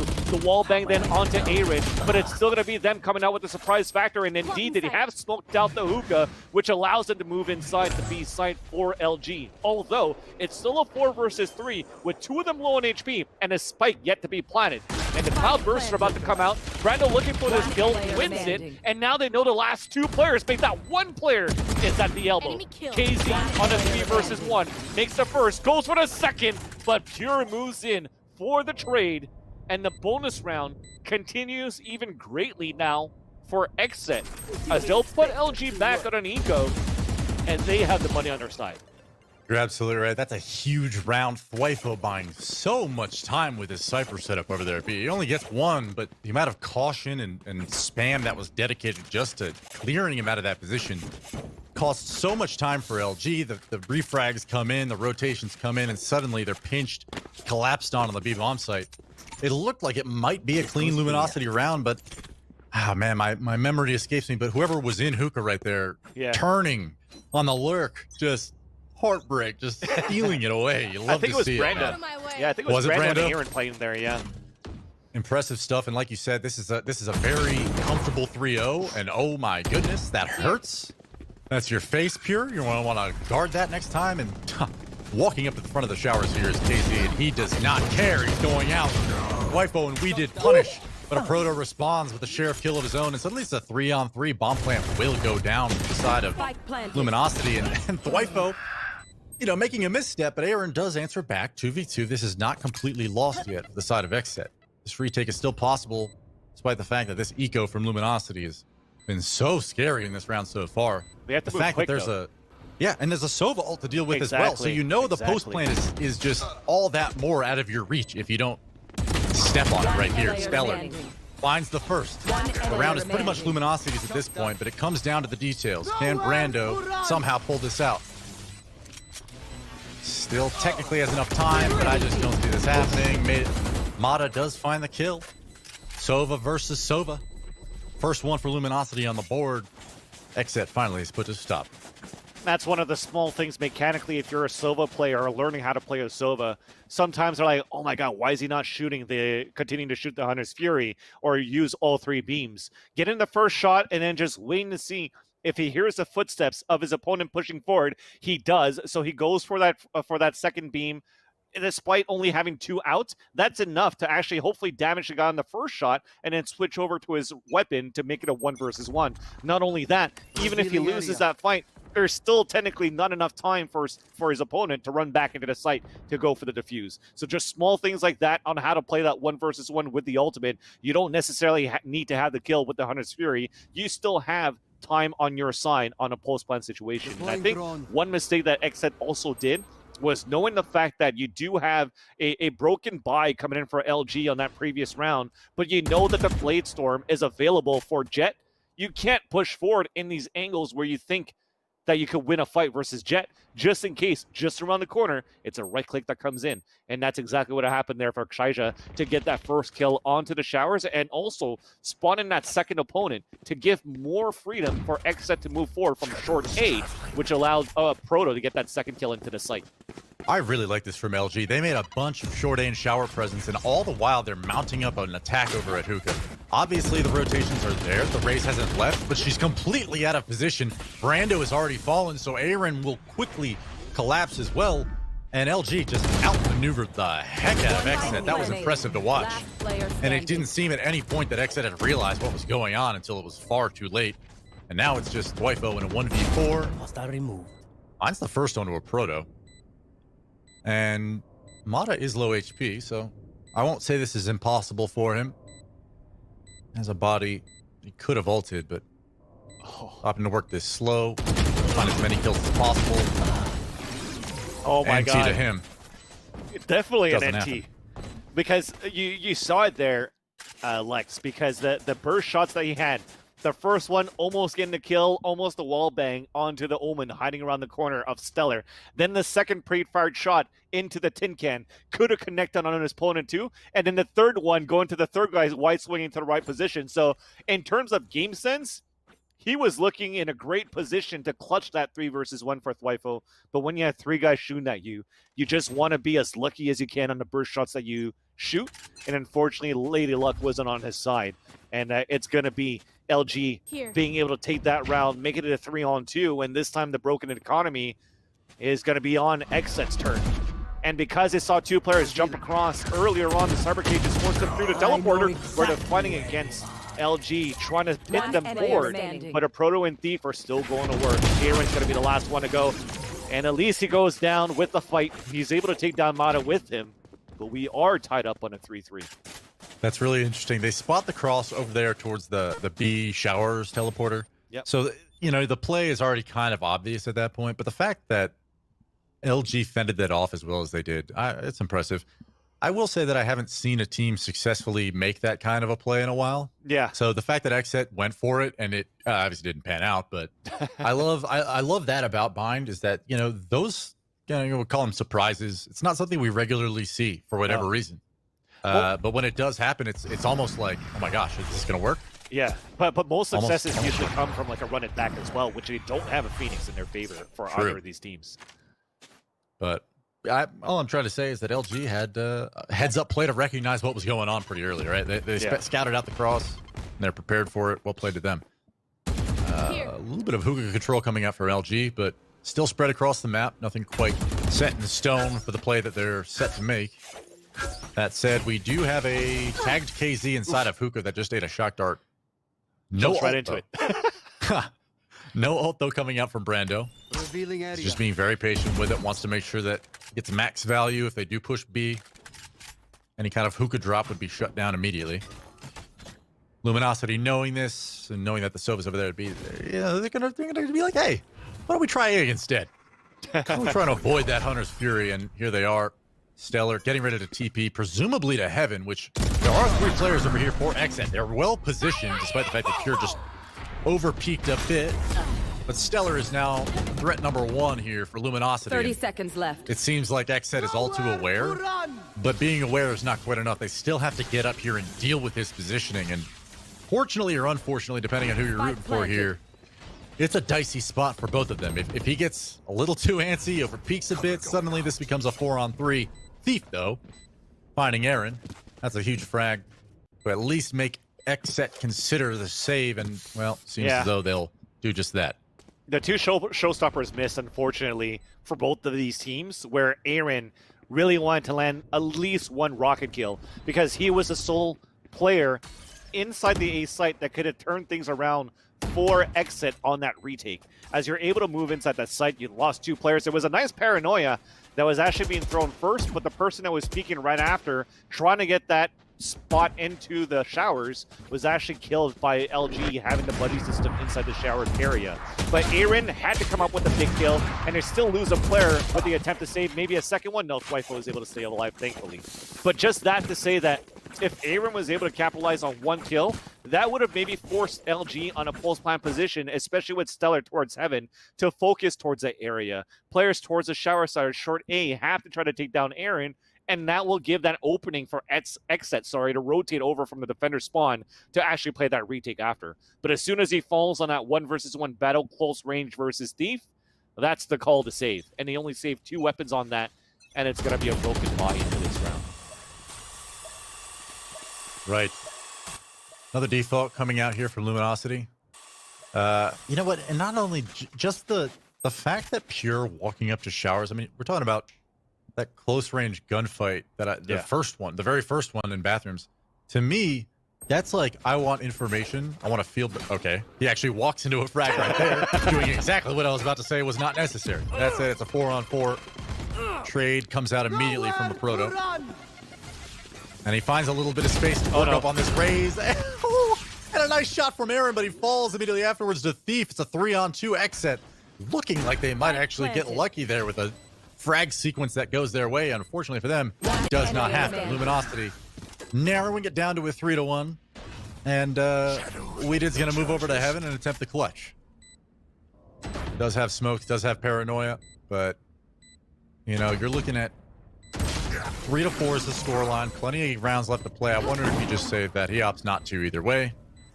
Beautiful round from Luminosity. Yeah.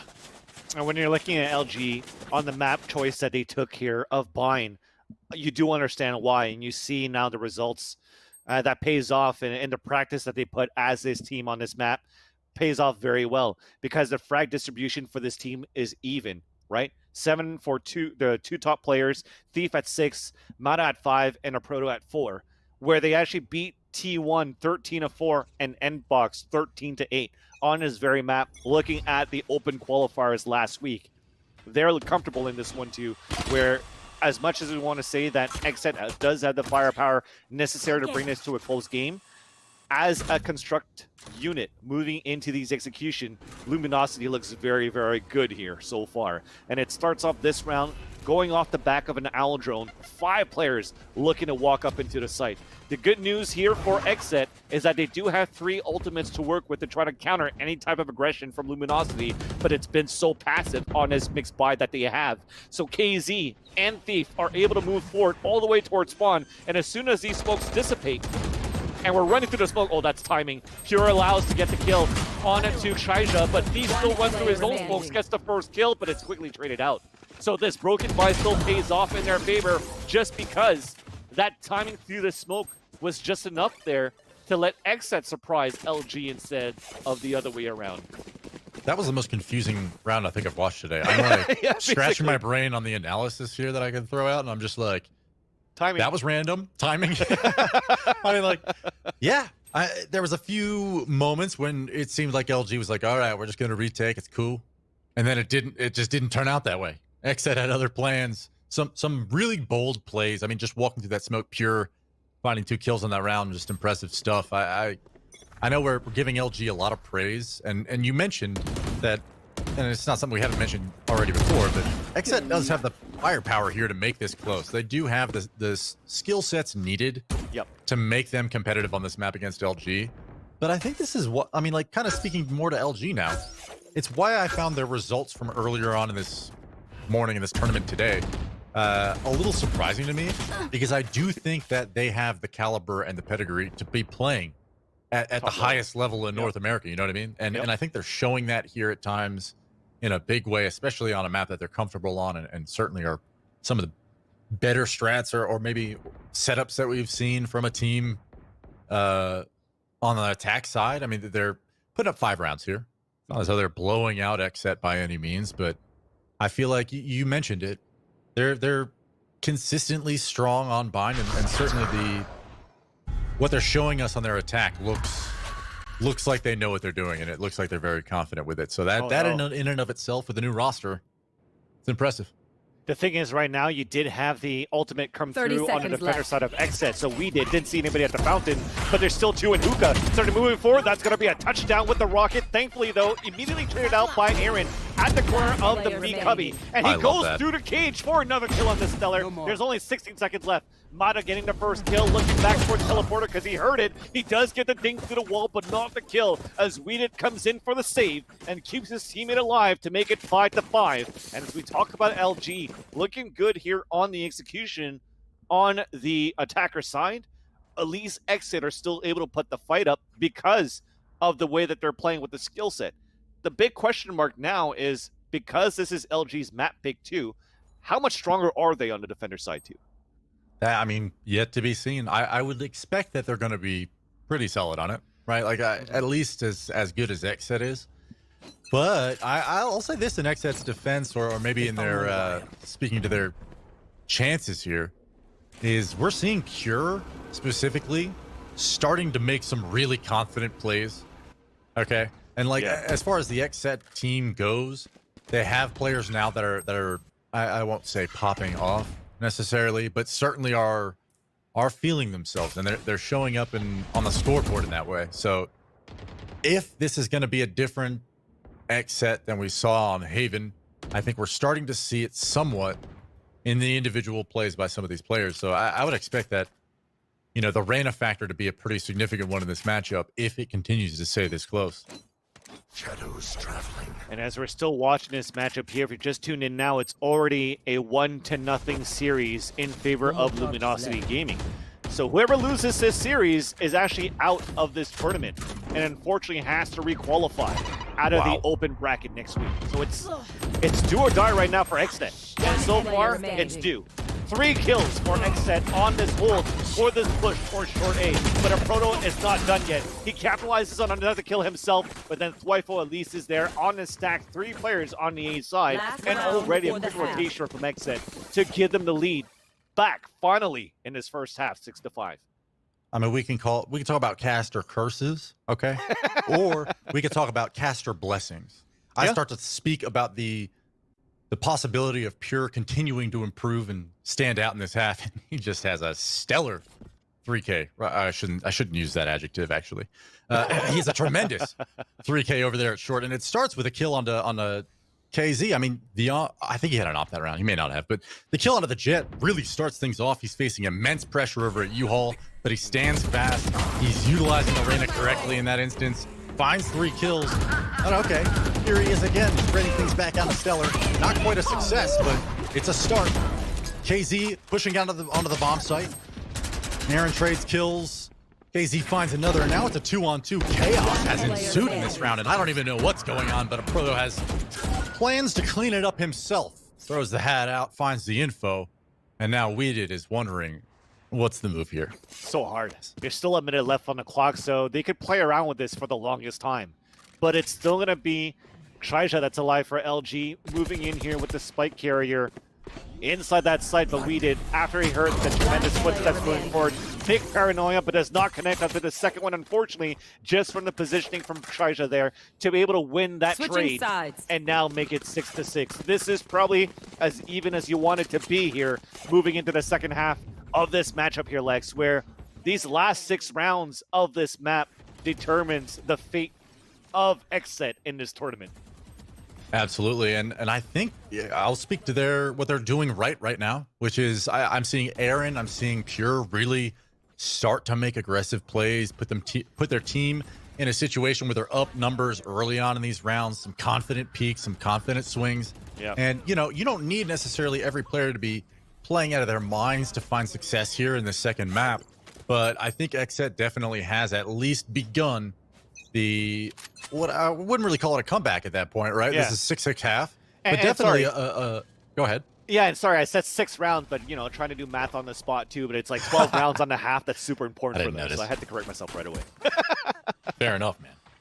Yeah. Pistol round coming out, and it looks to be rather a similar play that we saw in the last half. However, they're being contested over there at Octagon. Mata finds one, Thief finds another, but it's a 3-on-3 as the Wifo chains trades it out. Oh my god! Satchel's onto the site, and Aaron deletes Thief. I love watching Satchel plays, but that has got to be so frustrating. Stellar now. Over here, it's TT with a Proto, and they both find headshots instantly. A 2-on-2 now. The Wifo confidently swinging wide, but it does not make the difference. Stellar holds strong. 7-6. Pistol going the way of a defensive Luminosity.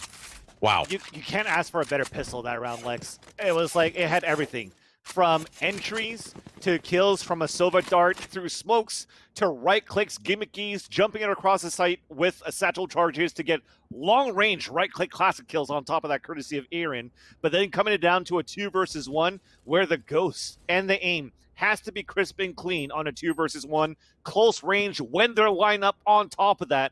But it's still XSET that takes the upper hand in the pistol. That was, LG that takes on the defender side. It was so close, and it pays off in their favor. And now XSET could be the decision for them here. Are they going to decide to go for a buy? And it looks like to be the case. Now, this paid off for them, I think, in the last map, right? I'm actually not sure that. I might be thinking of something else. Regardless, a proto now at U-Haul. Forget what I'm saying. That's just annoying. Just ignore him. Playing a retake over at A. They're gonna probably concede this bomb plant. Yeah. Yeah. But I think right now, you know, you wait. You're waiting for the retake. You know they've forced into this round. This is very. You have to be so careful as LG. This is very much in XSET's hands to hold onto this U-Haul position, set up a crossfire, and find kills that they normally wouldn't be able to. Clinging to that map control is so imperative for the post plant, but Thief has already swung wide and pressing into the bomb site with speed. However, Aaron, Brando, and Weeded each collecting a frag apiece. And now this 5v3 retake is suddenly a 2-on-3 retake. Everyone's so low. Thief finds 2. Yeah, this is a scrappy battle to say the very least. Could go anyone's way, but nobody's on the bomb presently. Thief with 4. Can he find the 5th? He does, but it's not enough. LG concedes the force buy to XSET. And Luminosity does clean it up with a clean sweep. 1 alive, that's Thief. And he does have his showstopper, to be fair. Yep. So it's not a complete and total loss on the round. But excellent play by XSET. Just a quick A play up short. You know, a likely scenario, especially if you've scattered your opponents appropriately. You know, if you know that they like to play 3 players towards B normally, or at least on ecos, that's what they fear more. Running a set piece right out the gate, even if it's on incomplete info, you know, a lot of times a force buy, there's a little bit more at risk there, right? But in this case, you know, that was a pretty safe execute. They smoked things off. They just sprinted up short, knowing that they would be conceded. And a nice post-plan hold from XSET. Hats off to them. But you saw the economy, right? For XSET, despite them winning that round off that spike going off, they lost every single player. That means that every single player only has 3K off that round 1, and it's still going to be a broken by LG. Is going to be low on money as well, so that's the thankful part. But they do have, as you mentioned, a showstopper to work with. I was going to say for LG at that point, maybe stack towards the site. And actually, that's what they're doing. Stack over towards the site with pistols and play that Spectre with a showstopper solo towards the A side. So that if you actually spot some opponents and get some contention, you could fall back, wait for your teammates to rotate, and you play off the showstopper to try to get some kills and then move in with the classics. But it's going to be the Superman jumps moving forward from the flashback, but still in favor of Thief, as the showstopper unfortunately does not connect onto anybody. And that should be what seals a deal for this round for XSET. He had to come up with a big kill with the showstopper, and it's not going to be the case. My jaw is on the floor. That showstopper clipped the edge of the wall. It would have been probably at least a 2K, if not a 3K, had it landed. Unfortunate. That said, working this retake, you're looking to get as many kills as possible. A Proto snaps one out of the head of Pure. He falls. He's not able to grab a second one, but any economic damage, there are a few low players here for XSET, so any economic damage that could be done, they're going to look for any chance to build up your ultimate. Never mind. Twifo seals the round. XSET takes the lead, 8-7. There it is. And I think, you know, we're talking about XSET being able to mount a comeback or staying competitive in this game. Suddenly, we need to turn the questions around and start asking LG the same questions that we've been posing to XSET. Yep. You know, this map was not at all a far gone conclusion. And it was totally not predictable when we're looking at halftime 6-6 score. Okay, even if we're talking about pistol rounds, they immediately get forced on and they lose the following round. So you see where I'm confused, Lex? XSET is blue on the scoreboard, and then now it just switches color. So confusing. Okay, is that why I've been so confused sometimes? Yeah, that would make sense. Okay. And now it's back to normal now that at mid-round. So XSET back in red, and then everything everything's back to normal. Play the X-Files theme? Go ahead. Okay. Nobody knows what's going on. Yeah, and nobody knows the X-Files either because you're talking to a young crowd. So old. But Mana is going to hold his ground here towards the elbow. First kill onto Twifo. And again, I think XSET at this point moving into this round, it's a bonus round for them too, right? Because they did have some machine guns to work with into this round.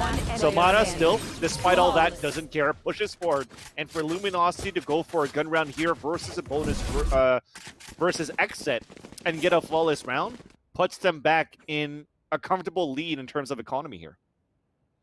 Yeah, I'm wondering whether or not that was a misplaced smoke there over at Long, or whether that was intentional. It seemed as though both those players that fell to the Vandal of Mata, I wonder whether or not they were expecting to have some concealment or cover when they were moving out there. And it's unfortunate because that was their bonus round and did not get a single frag on it. Yep. Not the end of the world by any means, but you're looking at the buyer right now. You have a Spectre on Aaron. You have light armor Small on both shields, Pure yeah. and Twyfo, and those are minor details that may actually have some impact on the round, but definitely not where you want to be as far as a comfort level moving into the most important round of this half so far. 8-8, all tied up. First big gun round. Mata's going to connect on the Hunter's Fury, but he does get a kill on a Pure. Excuse me, I was about to call it otherwise. That said, a 5-on-4 start for LG. You know, in pregame, or at least maybe in the middle of the series, we were talking a bit about how, or let's back that up. At the beginning of this map, Bach had asked me, you know, what does XSET need to do to find an opening against Luminosity? And my response was something to the effect of shutting down the op of KZ. Now, if you're still finding those entry picks with other players, the Hunter's Fury, whatever, makes it so difficult. That said, Aaron has the Sova fleeing at full speed. It's not going to be enough falls. He finds 2, though. This is a 2-on-3 now. XSET lacking the advantage, lacking a bomb plant, and taking a ton of damage from paint shells is Aaron. Thief with 4 huge frags to close out that round. Wow. Impressive stuff from him. And I got to tell you, that Sova trying to B-hop away and failing was one of the more satisfying chase sequences that I've ever seen. Well done.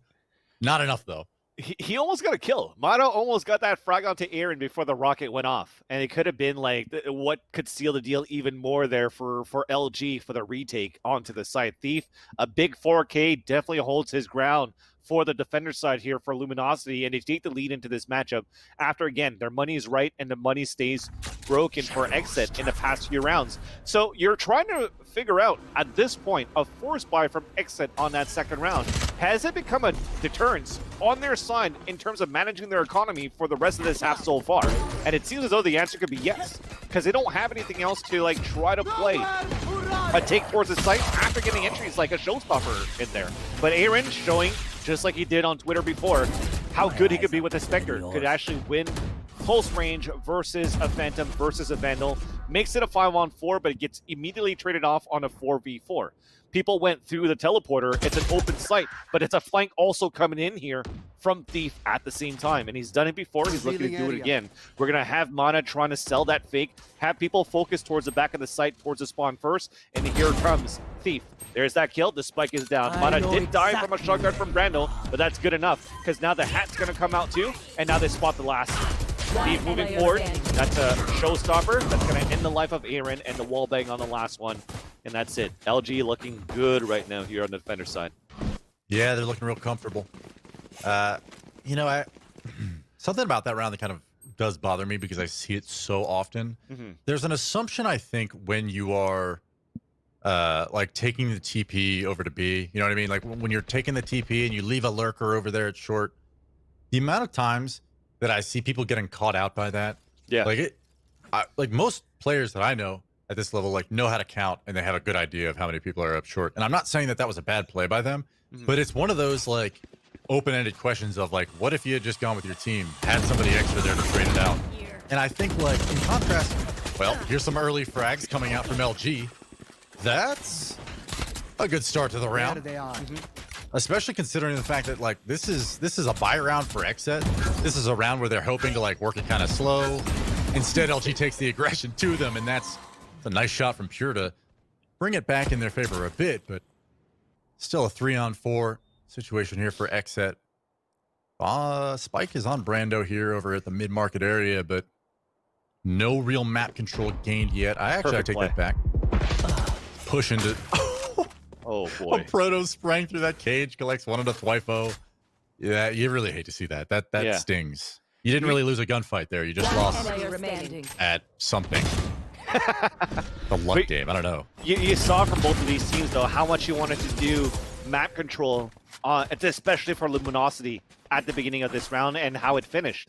Because LG, to start things off, they went for a Sova Dart towards the B ramp at Hookah from Market, and also throwing out a boom bot down that ramp. So from that and a couple of players being pinged, they wide swung and wallbang and got possession of that area. After the action has calmed down, as they've given up the Octagon side, they do lose a player from from the Reyna Pure trying to move forward towards that Octagon side. But then after that, they still had 2 players alive towards the A side, where you saw a nice combination of a Paranoia from short A, where they're playing at towels, into the showers, and have the Cypher move in for that kill. So just Luminosity on gaining map control, yes, they lost towards long B, but they've gained towards short, they've gained towards shower, and they've gained towards hookah, which made it impossible for XSET to get something done here on the attacker side. So you're looking and you're asking how prepared Luminosity is on defender side. That's one of the examples. And there is a raised flank already coming through short. I know exactly. There is a contest over there at U-Haul, but it goes the way of LG. The flank comes in. This round is blown up. XSET does manage to find a kill over there at Showers, but you know, at this point, you have a player walked up short A. They know they're there, and I wonder if this is an overextension from Thief, and it is. Wow, considering that kill really is not good, and the fact of the matter is, this is a one-on-one and a winnable round for Brando. Suddenly, I was about to heap praises onto LG for staying disciplined in that situation, and unfortunately, getting a little greedy. You know, I won't call it all out, just disregard for your team's success, but that 30 was, seconds left. I'm smelling eco frags. I'm going to walk up short and get another one. At the very beginning of the round, and I'll say this, though. Luminosity, again, is just walking out of hookah down towards mid at the beginning of the round, okay? So, like, they had the info very early on here that XSET was definitely going to be going A. And unfortunately, 10 we're seconds left. now looking at a 1v1 with the bombs going down at B, and KZ is nowhere to be found. Spike planted. The fact that this round is in this close with both players on 1 HP, to me is I won't say unforgivable, but I'll say it's astounding, because this was not XSET's round to win at all. Sometimes when you want to try to seal the deal, you're a little bit jumping the gun. You're jumping the gun a little bit too early on really trying to close down this series. And even then, Brando had 25 HP versus Shaija that had 100, and he's lurking up here. Gonna be an easy kill. Well, very nice play by Brando, and that's off the costly mistake of how LG just wanted to push against them and just try to continue to add that pressure against XSET with the way they've been playing on the defender side so far, getting 4 rounds in a row, trying to break the morale even. That would have been map point and series point as well for Luminosity, where XSET would be on a broken buy on like some sort of a save at that point too, because look at their buy now. I think Brando could drop a weapon for Pure, and Pure could go for full shield. I think that would be the better play. Even if Pure is a Reyna, he could go for a Devour. It doesn't matter. I think you should still drop the weapon here for Pure instead. But I do like the fact that they capitalize on the mistakes of LG pushing forward. And that was off a nice lucky thing to start things off, though, versus KZ that had full HP and still win that 3 versus 1. Now, wait a second. I think... Okay, no. I thought the Cypher had already walked through Showers, but LG has... You know, I just mentioned it, but the past several rounds gotten aggressive and had a lot of intel on where the enemy team is attacking and where they are on the map. He did walk through and they Showers. have it here, too. Yeah. He has eventually walked through, but a Proto already knows that they're all B, pretty much. And he's gonna bide his time over there, probably waiting for the possibility of a TP. Oh my goodness, the spam almost connects completely. KZ getting melted inside the tube. A tuna can. Shadows traveling. But You like that call, right? My tuna can? I got that from you. On a tuna? I know. Yeah. That's why I say you like that tuna can. I got it from Siva. Did you?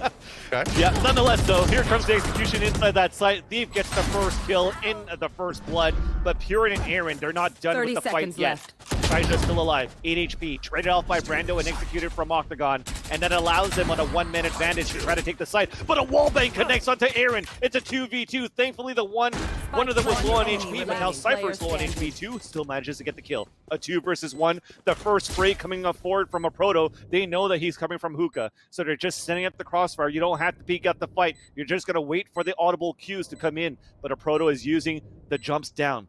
The tic-tac-toe crosshair, aiming down towards the garden, and Thwyfel stops him in his tracks. XSET makes it a 1-point game. Almost. And this is why I was being a hypercritical caster for a minute there on the aggression in a 5-on or a 4-on-2 or whatever it was on the anti-eco. Because now, you know, instead of being up like, I don't know, 12-8 or 12-9 if you lost the gun round, you are 11-10. And your economy's okay. I think they're going to get a full buy here, right? Yeah. So it's not as though it's all gloom and doom. but you've set yourself in a situation where XSET has a lot of confidence and momentum. They have an ultimate to work with this raise. The fact that they haven't put this away yet is kind of scary. So for XSET, I'm anxious to see what defensive. Wait a second. You see what I do with the crosshair? Why? Unreal, man. KZ finally wanted a pure. I just love that. I thought I was imagining that, Vance. Like that was. Chad has no idea what we're talking about. That's okay. They'll know. We explained it before. They'll figure it out. Yeah. But at least this push works out for a kill for LG on the defender side. Yeah. I mean, the other side of this though is like the defensive actions of LG thus far. I mean, it's not always yielding a kill, but just getting aggressive and being willing to make the play that they just did speaks volumes to their comfort, I think, on mine, especially defensively. Oh my goodness! Oh my God! 2 with the showstopper. Mata is pressed against the back of the site with low HP. I don't think he's going to be able to grab another one. He won't. And suddenly, XSET with a Hail Mary, almost literally coming out towards elbow, and I don't even think he saw the second player, but it connects regardless. And a Proto is not counting him out yet, actually. This is a very winnable situation for LG despite what just transpired, especially when they know they're both there. The hat goes out, the call comes in, spam comes through, it connects, a Proto falls, and now it's just Stellar in a 1-on-2. I'm not sure if this is possible now, especially not with that. With appropriate util being utilized. But technically does have time. Definitely was possible. Brando smartly denying him the opportunity, pushes through that Omen smoke and finds the kill. 11-11 all tied up, and suddenly the caster who sounded whiny talking about the Antico getting blown is gonna whine about it again. How did this happen? 11-11, XSET proving me wrong. Look at him go. But you can't help but imagine maybe if the gifts weren't being given from LG, this would be put away by now. I can't fault Thief, though, actually, now that I'm looking at the scoreboard. He was hurt hunting for the 30 bomb. And I feel like as a teammate, that's the most easy thing to forgive. If you're going for an ace for your 30, you know what, man? I don't care if the match is on the line. You go for it. You follow your dreams. But you saw there the execution from XSET. It goes back to the days, as I mentioned before, of Aaron when he played for Echo 8. It doesn't matter if it was 6 months ago. He's still moving in with the showstopper to get the entries for that 2K. So they're really playing with off that raise once he gets the showstopper. But a nice op from Twifo evens things up early in this round in a 4 versus 4. Thief looking for a rocket kill himself. Did he just use it to break the trapwire? I think he thought somebody was close on him, but I think so, yes. But still, the action happening towards the A side, it's traded off. We're still trying to get the spike plan here towards the A side, and after that neural theft, that seals the deal to allow XSET to go for a plant, and possibly with the last 2 players, because they're on a broken buy. I think one of them does have a rifle. Yamada does have a Phantom. If right now towards Heaven's side, we don't get a kill right away from the raise, you could definitely see the Phantom saving his weapon into the next one so he could drop it to one of his teammates. But now it's going to have to come down to Thief with that Sheriff on the top of A Heaven. But you see it from XSET on the pulse plant. Nobody's peeking out. They don't care that these guys they're allowing them to get the spike tap at least onto it. They could just run out right after. Matadol capitalizes on a kill onto Brando. It's a 2 versus 2. Oh my god, the lineup comes forward. And now it's a 1 versus 1, but Mata is on a big flank. So they won't get this round. XSET gets map point. I'll be honest, I wasn't looking at the mini-map, and I'm not really sure what Mata's position was, but the fact that lineup over there at Showers almost went the way of LG, and that round almost got put away. Yeah. I wonder if he had pushed to site and been tapping bomb with him. Maybe I'm overthinking that, but regardless, I mean, XSET now set on map point, and this was LG's game in the bag. What was it? 5 rounds ago? Yep. 6 rounds ago.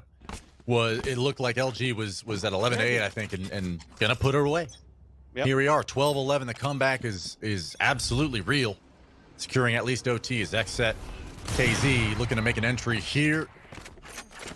Gonna drop the Sova drone, but immediately stalling their push is XSET. Just wants to chill out.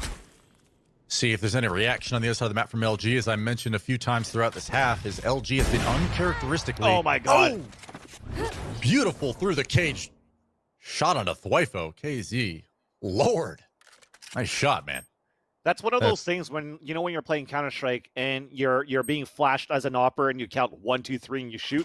That's literally what just happened there. A cage forcing the Cypher to try to look for better cover, and then you just count 1, 2, boom, you land that shot. Now that means the execution from XSET is coming towards the B side, and it's Aaron that still opens it up. So despite them winning that round, they still had low money. They had one of the players with nothing to go, and we're looking into overtime at this point.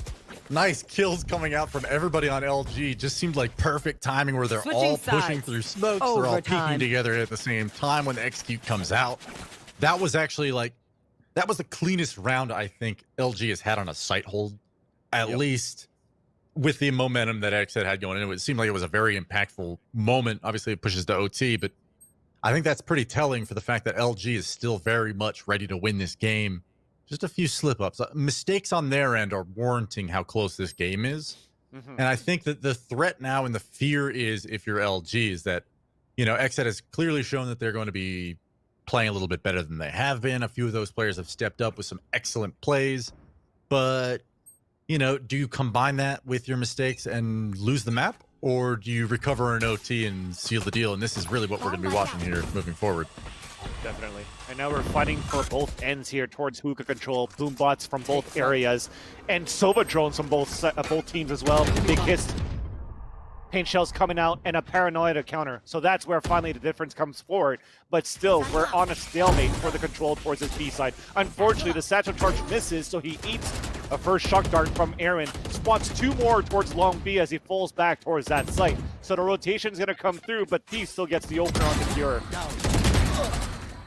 Wow, 2 huge kills coming out from Brando. They were not sure if there was anybody there, but it definitely seemed as though when Thief jumped up onto that box, or sorry, I think that may have been Thief, was so certain that the other player was on site. Not the case. Brando with a third of the round on the Stellar, and this round started out with LG contesting the hookah hold. They even find the first entry. XSET very clearly and very quickly recovering here. I wonder whether or not, we're talking about the defensive 30 seconds left. I'll say shortcomings of LG in that second half. They obviously brought it together at the end, but I wonder if XSET has finally caught on to what was giving them some difficulty earlier on in this game, where LG almost always had the read and had the rotations in the right spots. The difference seems to be that XSET is very much so willing to play together now, instead of the slow kind of spread defaults that we were seeing on Haven and earlier on in this game. Match point.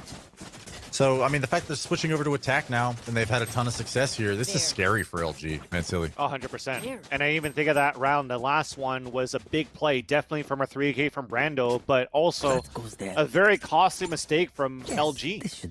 Because remember when LG at some point finally got control of hookah, you remember Shaija had the Vandal and was spraying through the boxes just to make sure to see if anybody was holding that angle.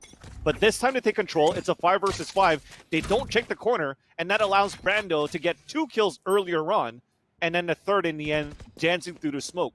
So that could be a momentum breaker for LG. But thankfully, they take the defender side for this round. I forgot to look at the scoreboard to see if we actually have a glass cannon. We don't have a glass cannon, so it's still going to be a full rifle round, all Vandals for LG, which I do like this choice too. Especially on a map like Bind for me, going for taps inside the site of B side into window side, it's just fun to have those fights against your opponents instead of the Phantoms. But here comes the execution from XSET inside this A site. They will be able to walk in as the pulse comes in from the recon dart. Thief still tries to bring the surprise factor, but he gets punished. Same thing for Aaron, going on top of the APC. Stellar takes him down. Spike has now been planted. Twyfo trying to fight with the rest of his teams to bring this to a third map. But Luminosity Gaming answers back and takes the lead in terms of manpower on this retake. They continue with another kill. Twyfo's holding his ground towards the U-shaped hallway with this teammate as well with Brando. They're tapping on this fight. The spray comes through the smoke. Brando's again on his own looking to clutch, but Mata sprays back through the smoke, and we will have LG bring this to another overtime. XSET strategically making some good calls there. They get onto site, they claim U-Haul. It really is looking scary for LG for just a moment. We even saw Thief walk through a couple smokes and cages trying to get a cheeky kill into a plant. Didn't go his way. And unfortunately, and this is one of those, one of those moments where I gotta say it, like that jump onto APC was entirely, wholly, completely unnecessary. And Not at that useful. point, Yeah, exactly. it was totally possible for LG to win that round once he made that move. I was almost shocked to see it happen. Then again, I'll say this is people do make mistakes, and certainly maybe it was a bad read, but the fact that LG came in and hit all their shots is a good omen moving through the rest of this OT, because it really seemed like XSET has had the hot hands in the last 10 rounds or so. For them to step back up and almost wake back up in this series makes me think that LG is definitely not out of this yet. At least emotionally and mentally speaking, the strategy coming out from them, I'm sure will be altered somewhat from the previous OT and maybe the half prior, but relying a lot of the times at these B hits, see if it works. Yeah, and you're talking about these B hits, but XSET, that only has one player there, and that's Brando, while they have a 4-man stack towards A with the camera. And that execution comes in. Brando, he's in a position right now where if he wants to push through the smoke, he has to come up with a kill. But he does the smarter choice to fall back and wait for the rotation from his teammates to come, and they can play the retake into this B site. Mata is only starting to plant now, and the rotation already came through. So that was the perfect play. Now can they hold it for LG on this pulse plan? Big paranoia, one pushing through, but it's still going to be Thwifo close range against the kill. But the Hunter's Fury comes out, and Mata does not get any out of that. Off the elbow, still does not get a kill. How is that? How does that happen? You got to be lucky here and counting your stars for XSET. Now we're going forward for the retake, but a recon guard does enough. A Proto and Stellar staying alive. XSET on his own with Thwifo, but it's still going to be Stellar with the third kill into this round, giving a lead back here Switching for Luminosity sides. Gaming. So now Match inside point. the chat here, Lex, we want the hashtag LG Loyals. We want the hashtag rep the set. We want this matchup to continue to remain close. Man, LG, obviously, I was just talking and speaking to strategy, right? Like just the overall approach to these rounds has at different times throughout the series kind of changed pace and changed directions, of course. But I think, you know, they had no information. They didn't know for certain that there was only Brando over there at B, but you hit the nail on the head. The fact of the matter is the 4-man stack towards A. I mean, the retake was that There. it was a decent attempt, I guess. Yeah. But it was just not. I mean, retaking B 5-on-5 is so tough, and LG holds strong, hits their shots in a time when they really can't afford to be making mistakes. XSET, kind of like you mentioned, needed to get a little lucky there. That said, moving over to the defensive side, LG's facing pressure in the exact same way. B side is now getting pushed hard. Weeded finds one into a Proto. Aaron finds one into Stellar. 5-on-3. I'm sure to go down here in just a moment. But there are still 2 players over here at Elbow. There's a significant presence of LG players over here since, I think, the beginning of the round. So all 3 players are ready to retake, and it's just a matter of waiting for the right moment. And I don't see a way for LG to get into this bomb site, but here it is. Retake coming in now. KZ presses forward. Thwifo and Aaron hold strong. Now it's just Mata in a 1-on-5. And this matchup just won't quit. Switching sides. Man, we love know it. what We to love it say. for the way it is, man. I mean- I think when you're looking back on how the defender side has been played for both of these teams on the B site, I think in terms of kits, XSET played that fairly well on the attacker side, but I think LG did a great job as well. From the Owl drone from Mata going out towards elbow and spawning 2 players and going with shark darts, that's already good information in allowing his teammates to come back and get the frags. And where I think it was a little bit short for XSET was the round that they lost was because nobody shot down their recon dart towards the B side either. And that allowed LG to win that round. This round, though, XSET going for a different type of strategy once again. Instead of going for a 4-man stack towards A, they went for a 3-man push down towards B, and they already lose 2 players at the beginning of the round. So now it comes down to a half HP Omen, forcing to fall back inside the site. The paranoia to come through, but they're still looking at this angle where Aaron is currently holding. But are they going to walk into this? They're not. they're falling back because a spike has been dropped intentionally for them to just play the pick game to start things off for LG. They pick it up and they walk back towards the A side where you only have one player playing there. Thankfully, the camera's out, so they won't be able to hear it. Now it gets shot off, but Zwifo gets enough information. He's trying to play through the cage, but it unfortunately LG cannot goes B. get the spray. LG goes B. Yeah, Shaija's inside the site. timing was so close. He still has no idea that he's behind him. 3. My ult's ready. I can't believe it. I thought we saw him. He did not. Player standing. And this is LG's round through and through.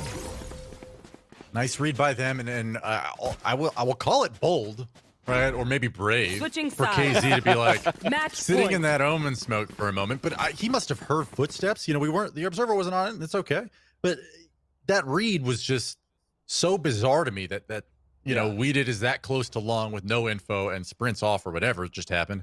The fact is, KZ immediately makes the perfect call at the perfect time. Like, yo, B site's clear, he's leaving. And That's it a was tough part, almost a bit too far up short for LG to even turn around. Obviously the teleporter's there, but that would have instantly given up the play. The fact of the matter is they had no idea that LG wasn't already up near U-Haul. They weren't already up pressing up towards the A-bomb site, and it cost them there. LG now looking to take this series in this round. Well, the camera spots a Proto at least. He's stuck inside the corner. He's being tagged the whole time, and he's going to remove that dart. But they do have an ace under their sleeve for LG. We're going for a glass cannon with the operator from Shaija as well as they take control of Fountain. They know the attack is eventually going to happen towards the A side, so the rotation's going to come back, but it has to come back quick. But unfortunately, Stellar falls. They know their Proto's still stuck in the corner as he pushes forward. Zwifo gets the second kill. We talked about a numbers game that allowed these rotations to happen for LG on that previous round. This time, it's in favor of XSET. But with the number advantage that they have, they fully commit for a plant inside the A site, where we did also made it for a shadow step on the top of heaven. Just like that, a trade of kills happen. Oh, but unfortunately, Weeded looks and clears the wrong angle, pushing towards that site. He gets information from one player, but he doesn't know that both of them are up towards heaven. So Shaija again with his glass cannon and his teammate only as a Silva. They don't really have much in terms of kits for the retake. They might want to wait for the recon dart to come out too, but it's 30 seconds down. And now they're looking for the spike defuse, and unfortunately on the attacker side, XSET does have one of their own, and that clock is going to go off. The round is going to come in for XSET, but a nice shot from Shaija is going to say, look, we'll see you into the next overtime here as we're tied up 15-15. Switching sides. Overtime. Another OT it is then. I am a little... Do I sound excited by that? I'm just I was like, oh, LG keeps putting themselves. LG keeps putting themselves in situations to win, and then this is why I kind of sound frustrated. I'm sure is what that bathroom setup. Okay. Yeah. Now I understand the boldness, right, to stay in that position and fake like you left with the cage. And speaking about Protoss play there, but man, that is like the tightest, most dangerous place to get stuck in if you're facing, I don't know, two players that are pushing you, even if it is an arena. And so I won't be hypercritical of maybe his play, but wow, that was a really not a good setup at A. I mean, if only because they were going to use utility on you to clear you out regardless, right? You knew that. And here it is, 5v4. Is XSET going to push this to 16? Just found the first frag. And Luminosity, I won't say that they're slipping here, but that is it's concerning. Like, is this a defensive shortcoming of this LG side? I will say this, though. Part of what I counted on for success for LG was a dominant op from KZ on defense. And obviously, like, we haven't seen him using it very often. And an OT here, he hasn't had an opportunity to put it into play, more or less. But mechanically speaking, and depending on who's hitting their shots, it really seems like XSET has woken up. And not just Pure. I know I've been talking about him a lot. But all of these players on XSET have had moments where LG 30 seconds left. looks like they have everything under control. And it just gets ripped away by some nice shots from XSET. And this round is no exception. 5-on-1. Stellar is surely not going to put a bomb or a spike down in the next 20 seconds. Yeah, especially on a 5 versus 1. I think it's pretty much done deal. Stellar does get one kill, but that's it. So XSET back in the lead. And you know, Lex, when you're looking from a point of view of the cameraman watching Switching this matchup, sides. every time you switch Match over point. to an LG player and they die instantly, you know how on lock and on point XSET has been on that hold on the defender side. And where they had some success by exploding towards the B side maybe 1 or 2 OTs ago, they're looking to do the same thing again. So we'll have to see this time for XSET. Is it going to be Aaron just blast packing into the site, keeping his foes focused on him while the rest of them can move out towards the split on this B side to win? Well, as I try to say that, it seems as though XSET decides to go for a surprise push towards the A side instead. Just looking at the scoreboard here, man, like there's a pretty even distribution on the side of XSET. Oh yeah. Oh yeah. And I mentioned earlier just the 30 bomb on Thief. He's been relatively quiet ever since I brought that up, and that may be Caster's curse. But the fact is, like he finished, I think, the half at 28, 27. You called him something 27, like 28, he's 32 now, yeah. Mm-hmm. So I mean, I won't say that it's somehow his fault or a reason that they're losing or whatever, but it definitely seems that at least on the A side of the map here for LG on the defensive side, they're struggling. And XSET is exploiting it every single time. And I wonder whether or not, you know, defensively speaking, this composition, they like run out of ideas, or maybe that's why they tried that bathroom setup that I was a little critical of a few rounds ago. Yeah. Because, you know, you can't play the same look every round for sure, right? That's kind of common sense.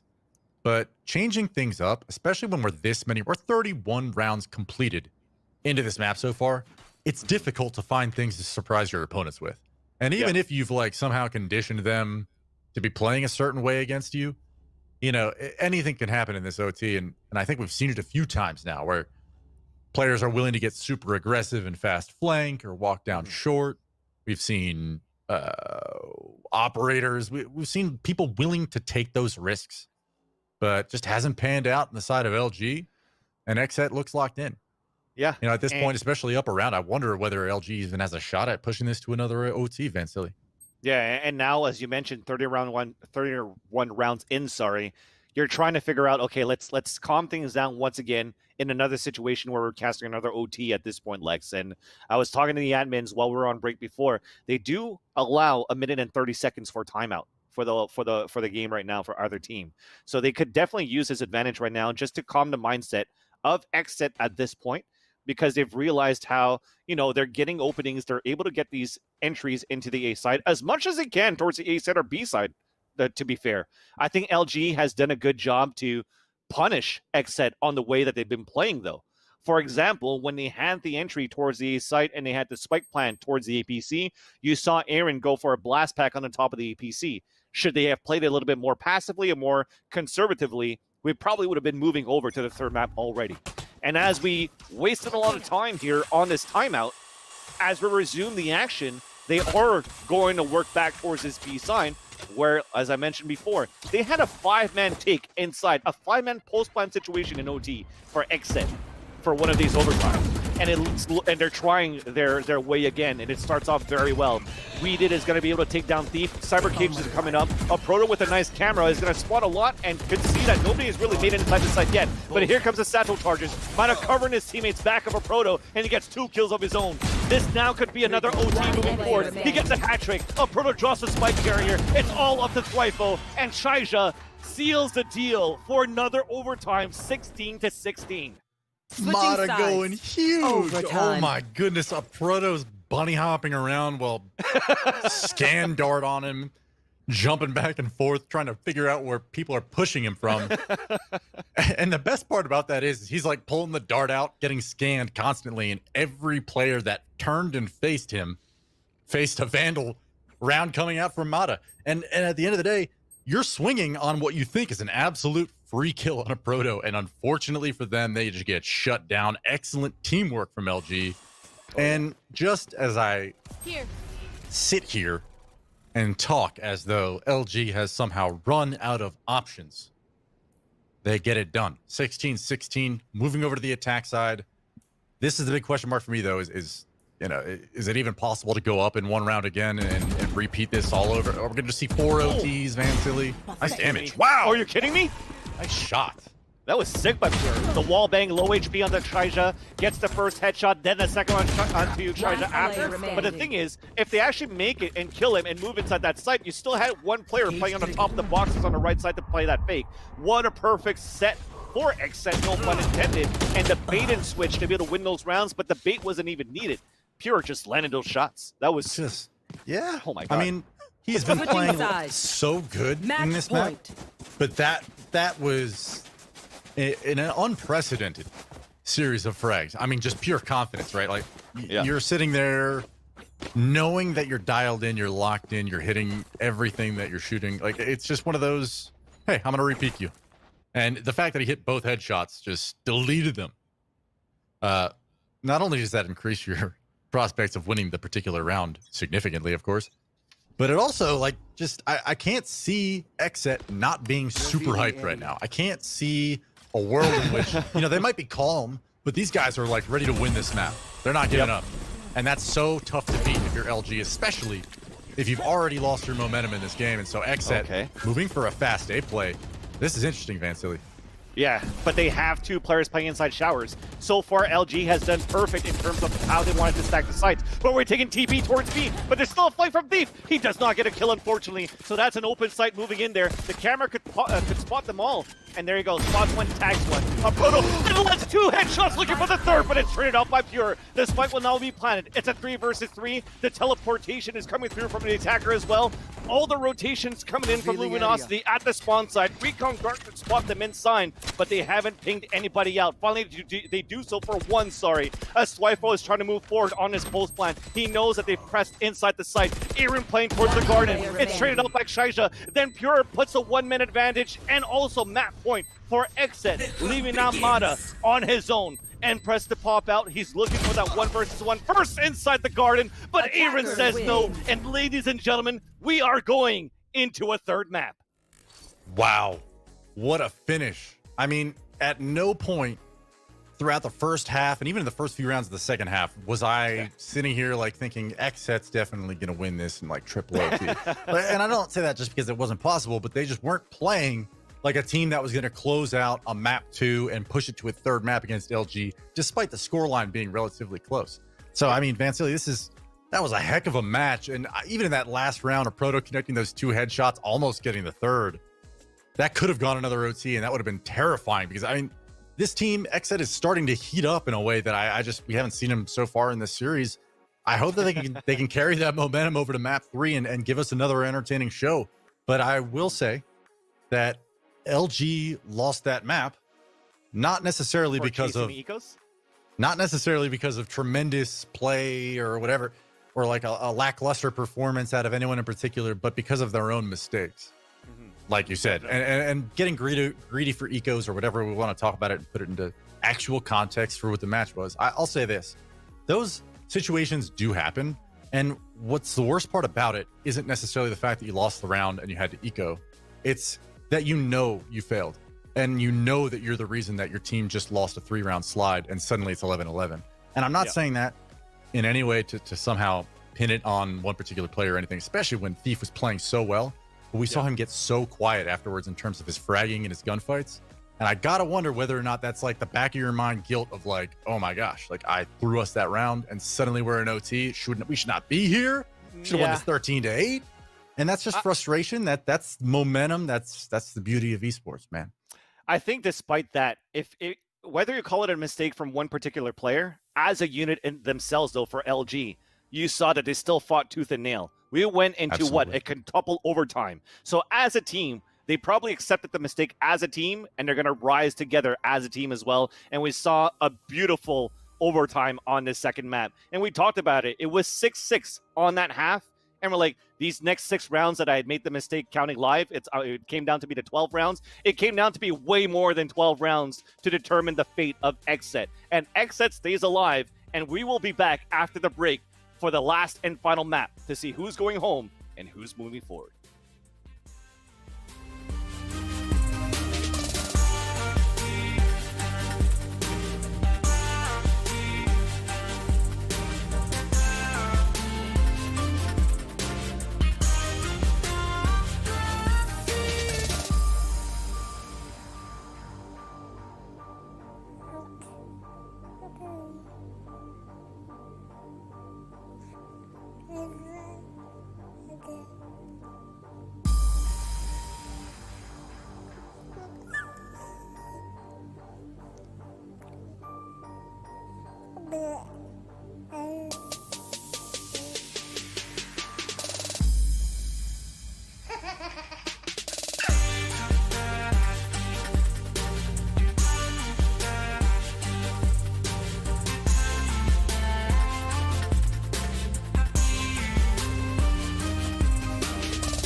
And welcome back as we get ready to jump into our final map of the day as the two teams lock horns and refuse to give up control of the series. My name is Bach. I've been your host throughout the day. Joining me again, we've got the dueling Alex's Lex and Van Silly. This is the First Strike Close qualifiers presented by Nerd Street Gamers. As you can see at the bottom of your screen, XSET and LG currently tied at 1 apiece after map number 2 went into multiple overtimes. Lex, what was going on there? It felt like we might see a 2-0 finish, and then we're like, nah, it's going to be 1-1. No, wait, it is going to be 2-0. Nah, never mind, it's going to be 1-1. There was so many moments in that match where there was a clear advantage, a clear momentum shift where some one or two players come up with huge plays, and we're going to check those out here in a second with the replays. But, you know, I kept anticipating, incorrectly, of course, that, this would be the round. This is the round that they finally turned it around. They broke their money, or Pure picks up 3 or 4 kills here. Thief aces. Like, there's so many of these rounds where individuals are stepping up in a big way. And it had huge impact and ramifications on the rounds that were won, especially the rounds by XSET, with guys like Pure really stepping up and finding impact on rounds where, he was kind of quiet on map 1, but certainly has made some plays here today. And I love this one from Mata. But I think that really kind of is how I would sum up that map, which was just like, anytime a team had a clear advantage and a clear foothold, they would either squander it themselves or there would be some heroic play coming out from the other side. And I gotta tell you, I did not anticipate XSET making the comeback, despite the fact that they were starting to play really well in that second half. Even when it was getting a little bit close towards 11-11, LG, I think when they secured their 12th round, like it was convincing, but yeah, didn't matter. And I think in the end, it summarizes it again of what we were saying before. Even though that was LG's map pick, is the firepower going to be enough here for XSET to be able to bring this into a third map? And you saw how they fought tooth and nail round after round. So it did come down to like just scrapping battles for XSET that managed to, come out on top, just edge out on top. Now we get into a map where it's going to be Ascent, where statistically speaking for both of these two teams, they haven't done so well, right? They all lost pretty much against like the top 10 teams. We're talking about Immortals. We're talking about losing versus T1. Maybe not a top 10 for T1, but still losing versus T1 and also losing another one versus Gen G as well for XSET. So now it comes down to how prepared are these teams versus each other on Ascent. We could potentially see another scrappy map on the third one. Yeah, you mentioned the scrappy nature of this third map. It's going to be Ascent. Alex, don't mean to cut you off there, but you're all good, is there man. anything we should expect to see from these teams on Ascent that's a little bit different from what we potentially saw across the last 2 maps, Lex? You know what really surprised me? And the question that you actually asked me before the last map during the last segment applies directly to what I'm going to say now, where LG in matches in the past that I've either casted or analyzed myself or watched, I feel like they have a lot of depth in terms of the skill and the talent and the agent pool that they have. However, I think what they're really is standing out to me today in terms of what they're missing, like a missing piece, I guess you could say, is the fact that KZ has been, very limited on the operator. And of course, there's been some operator nerfs here in the recent past, but I still anticipate that a map like Ascent, not exactly known for being like a super op-heavy map, but I think LG just needs to regroup and play together. And here comes the pistol with KZ stepping up, coming out with a huge entry. But Pure and We did respond immediately. A 3-on-3 scenario panning out now with LG picking up 2 more. Aaron evens it back up at 2 apiece. The falls. Aaron up here in heaven playing on this Phoenix. I haven't actually seen enough of XSET on this map to know that, to at least have the insight that they were going to run a Killjoy and a Phoenix here, but some success so far. We did pushing out for the retake with Aaron. Slowly and steadily waiting for that recon dart to fade. And this pistol is still so close. Still a lot of time left. One enemy remaining. Mata falls, peeking out just too far, and Stellar gets cleaned up. XSET starts out strong. Map 3, taking the pistol. We good. This is definitely an interesting one for sure, Lex, when you're talking about the agent composition for both of these teams, actually. First off, being XSET, I think I do like the fact that we have picked up a Killjoy for Thwyfo. Both of these agents in terms of Sentinels, I'm talking about Killjoy or Cypher, could definitely be viable at a map like Ascent. We see players like Mitch, for example, of Cloud9, plays this perfectly as a Killjoy on a map like Ascent. But the thing is, when you're looking at the rest of the composition, pretty standard, with the exception of a Phoenix instead of a Reyna. We talked about it earlier on in the broadcast, how a Lear could definitely help a lot more for our team to be able to get entries for flashes inside the site. But I think maybe for somebody like XSET with Aaron, he wants to go for the individual plays and also run it back for the information. So maybe that could be the key play right there. We'll talk about Luminosity Gaming a little bit later as we're looking for an explosion for XSET, or should I say for LG, towards this mid side. And it starts off with a trade, one on each side at the market, but a split still happens forward. And when we talked about the Phoenix, the first one comes forward, and it gets a third kill, courtesy of Aaron, and that's it. They don't go further than pizza right now for Luminosity Gaming, and it's going to be 2-0. A strong start for XSET. I'm going to move into the bonus here, and Placing alarm box. this scenario panned out in the last map and they ended up losing. But if you win pistol, you win your bonus round, and then you play the bonus as in you keep your SMGs, you keep your lower tier weapons into the next gun round, right? Like winning this round would be huge for XSET. And I think that it's a little bit different compared to the last map in that they are already feeling themselves. They are already very much so like determined to win this series. At least it seemed that way throughout the last several OTs of the last map, obviously. And I wonder whether or not LG is going to have the capacity, mind you, not the capability, but the capacity to bring this into a commanding position for themselves. Because honestly, I haven't seen the fire, the mechanical prowess that has really highlighted their play in the first map and throughout the first half of the last map. I just haven't seen it in probably a half hour or so, fancily. So I'm wondering whether or not at this point LG is like kind of chilling. Kind of just hoping that they like kind of glide through this last map. I don't anticipate that'll be the case, but it seems as though XSET has the edge now. Yeah. We just want to try to figure out how Luminosity Gaming, as we mentioned just before this map started, how prepared are they on a map like this where both of these teams haven't been doing too well. LG, they actually lost this map versus T1 13-3 in the open qualifier last week. And this is what I'm talking about. A run it back to get some information, and it's going to be with the Spectre. And Aaron's been good with it before. But Stellar and Thief trades it back as we're trying to get information and run it back behind Aaron, but unfortunately they all get dropped. Thankfully, it is a bonus round for XSET. They only managed to get one kill, and now with the last Spectre, a nice long range somehow onto Thief. You hate laser. to see it. Yeah, super laser beam. Especially with the sound that comes out from that gun. Yeah. That hurts. Actual lasers are coming out of it, so fair. You know what? I love that they won that round in such a convincing fashion. Yes. Only because of what I had just prior been saying, right? I love that I just immediately get proved wrong there.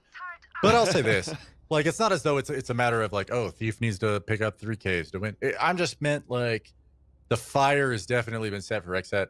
And I think when I like to talk about momentum and stringing rounds together and what can make or break that, you know, this is a great opportunity for LG to kind of catapult themselves back into a driver's seat. Pure, though, is just on fire. He has not let up since Bind. Aaron finding one of the Stellar. These are huge kills to start the round out. But LG finds two of their own. Aaron and we did fall. 3s apiece now. Deploying drone. Lots of mid control so far, as you saw at the beginning of this round, and that spike is all the way back towards spawn. So as they take control here of this catwalk side for the attackers, they actually have to kill and stay alive for as long as they can, especially now that they've given away their positions that they want to try to push towards the A side. Finally, though, we do have the Cypher that's moving forward, but Mata gets a nice entry. So like I said, he gets the kill, now they have to stay alive, while the spike is still making his way towards A main. Low HP is going to be a Sova, a nice start to come up, and Mata is going to get the spray through the catwalk and get that kill. But then Brando retaliates back. It's a 2 versus 1, with only one more to go with Brando. They do have a nice crossfire set up for LG with Shaija playing towards that hell, and you do have the other player being a Proto playing back towards the generator. So what they want is just to cover the angles of where the opponent's dropping, and Brando comes in with a surprise attack. Now only with the classics, but enough. Pulse range, maybe not enough. Sometimes, somehow, the right click does not do enough, and LG seals that round. NT Brando. I mean, obviously that classic. If he had taken any damage at all throughout the round, very good chance that he falls there. But the fact that he went for it, almost had it, and I think is feeling himself enough to try and win that. Hats off to him, NT. I had a really intelligent point to make about that, and it just escaped my mind. Van Silly. But it was just a nice the NT. point that we're at in this series where I'm on map 3, and I'm like, well, here's an original thought, and it's gone. That said, Aaron being at, I mean, like, I think what I was going to say was something along the lines of like having players like Brando, especially when it's like a Sova, somebody who's playing one of the more skill roles on a team. Yeah. It's really difficult sometimes to recover if you're not playing well, either mentally or otherwise. Okay, A hit coming out now. Brando, this is your moment. I've been hyping you up here for the last 30 seconds. The ape push comes in. Proto finds one on a pure. KZ finds another. Brando falls. And these kills are coming in rapid fire for LG. There's no mounted defense or retake coming in from XSET. It's just individuals peeking. And that's a little bit, I mean, it's a forced buy round, so you're just trying to get your team a kill or two to have the retake be possible, however. Oh, I remember what I was going to say. I'm sorry. I'll round later. You don't have to apologize to me. No, I wasn't even, okay, fine, I won't. But I was just going to say the Pure R fight towards Door 2 rounds ago against Mata, okay? You might not remember it, but throughout this series and the series that we casted earlier, I've seen a lot of players crouch spraying the Vandal at range. And I know that I would do that with an AK in Counter-Strike, but I feel like these players just switched over from the Phantom recently, and it's showing. Just saying. Some kills that really should have gone the way of, okay, Pure is just on fire, drops KZ immediately. Hunter's Fury, able to force them back from Catwalk, but not quite enough to connect for any meaningful frags or damage. Pure is just finding another one, just aim mapping people. And suddenly, Luminosity in a 2v4, not quite onto the A-bomb site just yet. And a Proto takes the challenge against Weeded to even things almost up, 2-3 now. And Garden Lurk from a Proto, they're ready for it, but still absolutely possible in this round for LG to bring this back. Oh, and a two huge kills coming out from a Proto. Brando over here with the Odin is suddenly like, guys, what? Hello? My team just disappeared? And a Proto is going to get hunted. Okay, so Brando, you know, was wise to it. Secures the kill, and it's just Mata now in a 1v1. And maybe was not sure where to be looking there. Probably checked Heaven first. Wasn't sure if he could be Garden, but that's really unfortunate because that LG, if that round went to LG, I mean, XSET's economy, I don't know how it's doing right now. There it is. That would have broken the bank of XSET for sure, and this could have been a 5-on or a 5-2 situation on the score line as opposed to a 3-3. XSET stays in it and gets a good buy here. Yeah, and the mistake there, once again, as I called it a few rounds ago, was the spike was dropped down so far back that you're making it difficult for the person that's trying to lurk into the site. As soon as you're able to get 1 or 2 kills, make that 4 for a Proto, you still have to try to stay alive as long as you can, but it's good enough there for Brandon to move forward and get those kills. Now information, though, as a Flash, he finds himself, and he only gets information for 1 player outside B main. I love that Cyber Cage that's been thrown out in their favor. But right now, that's going to keep things calm for a bit on a 5 versus 5, although the spray did come out in favor here of Brando to put Shaija down to about 15-20 HP. Now another tag to come through, a Hunter's Fury to come out. He does not connect on the first, will connect on the second, and the third lands the kill. So a 5-on-4, the rest of Luminosity Gaming are looking to push forward inside Pizza that they now get spotted by a Killjoy turret. But thankfully for Smokes, that allows here Luminosity Gaming to just hold their grounds for a bit, with the exception of now, the spike falling down. Thankfully from Pure, gets a wallbang headshot for his second one of the thief. That's crazy. Now the spike is down, it's a 5-on-2, low HP Shaija still.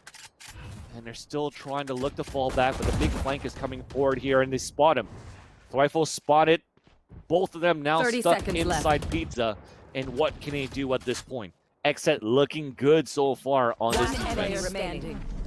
That's got to be so frustrating. Pure just decimating the push up mid. I mean, not just the spam kills, but he's throwing bursts through the smoke, and it's connecting with heads. It was a bloodbath there for a few minutes, and I mean, he has not stopped his tear from the previous map. And the fact is, you know, we saw the kill distribution over the last map, and Pure and Aaron were definitely at the top of the scoreboard. No change thus far. And I think part of the, I didn't really sing his praises too hard in that Bind matchup, but Aaron was really playing an exceptional raise there on Bind. The fact that he's already off to a good start with Phoenix spells, at least indicates to me that these players are definitely not in a situation where they're doubting their abilities, thank goodness, but absolutely are capable of taking it to Luminosity and running the score up here. It doesn't look like LG's playing bad necessarily, but XSET is finally coming into their own and playing some exceptional Valorant here. Yeah. And now we finally have a chance to talk about the agent composition for Luminosity Gaming. As before, when we were looking at LG playing on this map, we definitely saw Stellar playing as a Breach before, trying to be the initiator for the team. But this time he's playing as the Omen, where he has a flash of his own, considering as if we had a Breach in there, and you also have a Reyna in the composition as well, that's being played by Thief, if I'm not mistaken, that allows 2 more flashes, so that pretty much nullifies the fact that you have Breach now in the lineup, and you're replacing it now with firepower and self-made plays just like that. Thief and a Proto getting 2 Sheriff headshots across the map, and they open up inside this B site. They're still looking for this plant, but it's going to be open, but there's still one playing towards the back of the map. And I love how they played it for LG, because they knew the players fell back from the way that they pushed aggressively towards the B side, and we've seen this from other teams playing on the attacker too. It's like, look, we don't have to push into the site to get the trades yet to get a spike plant right away. Let's try to catch the rotators off guard. So a couple of players will watch any of the players from the defender side to push up or try to look for angles, while the rest of them are pushing in towards spawn, and LG just open it up, and then it's just a numbers advantage, like a 5 versus 3, a 5 versus 2, and even a 5 versus 2 moving into the site. That was perfect there for Luminosity Gaming with the broken buy that they had. Yeah, absolutely a beautiful round.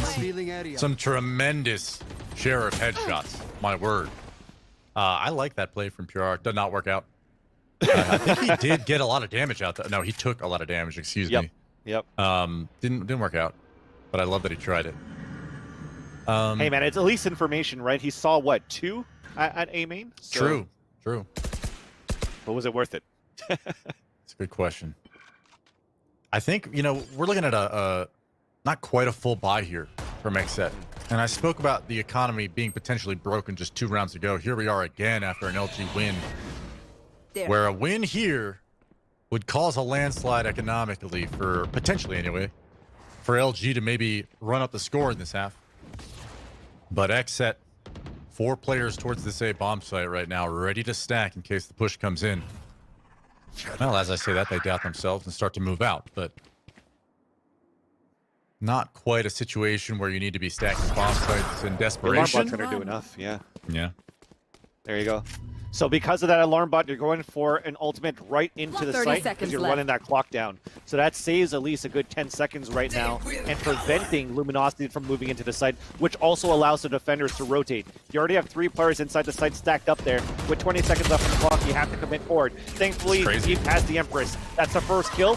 He spawns both of them in the back of the bow house, but they still have to move in for a 10 plant. seconds If they left. get these kills right away, this could be huge right now for XSET. But unfortunately, they all fall. Only one's alive, and he cannot get the kill onto the spike planter. And that is going to be a successful plant, and then a 3 versus 0 as Steve capitalizes on a quad kill. Yo, Thief is a monster. Okay, Thief is an absolute beast. That was awesome. Yep. I love that. I'm Mr. or Mrs. Observer. Just wanted to say, excellent work. That was magnificent. Just seeing Thief roll into that bomb site and execute every. I mean, there's 3 players inside of B, right? There's no exaggeration. You have over half the team ready for this push. To be able to just swing in there and bully your way in because of the Empress and some crisp aim, Thief just dominates that round for LG. And this is what I was talking about. Being in a situation now where you have 5 rounds on attack and you just broke XSET's money, like, LG, a letter from Lex to you, please don't get ecoed, okay? Work this round however you need to, but no! Do not get ecoed! Sorry. Hey, man. Nice shot, though. Wow. They're just looking to reply back to what LG did to them. So it's only eye for an eye at this point for XSET. Absolutely right. Pure just had rock steady aim all night. Does not quite connect right there. Thief gets the better of him. And suddenly this is a bomb site where You know, a casualty has already been suffered. Probably was preventable. Another one falls. That's Thief going to Weeded. Sheriff. Weeded finds a second. And this eco is so dangerous.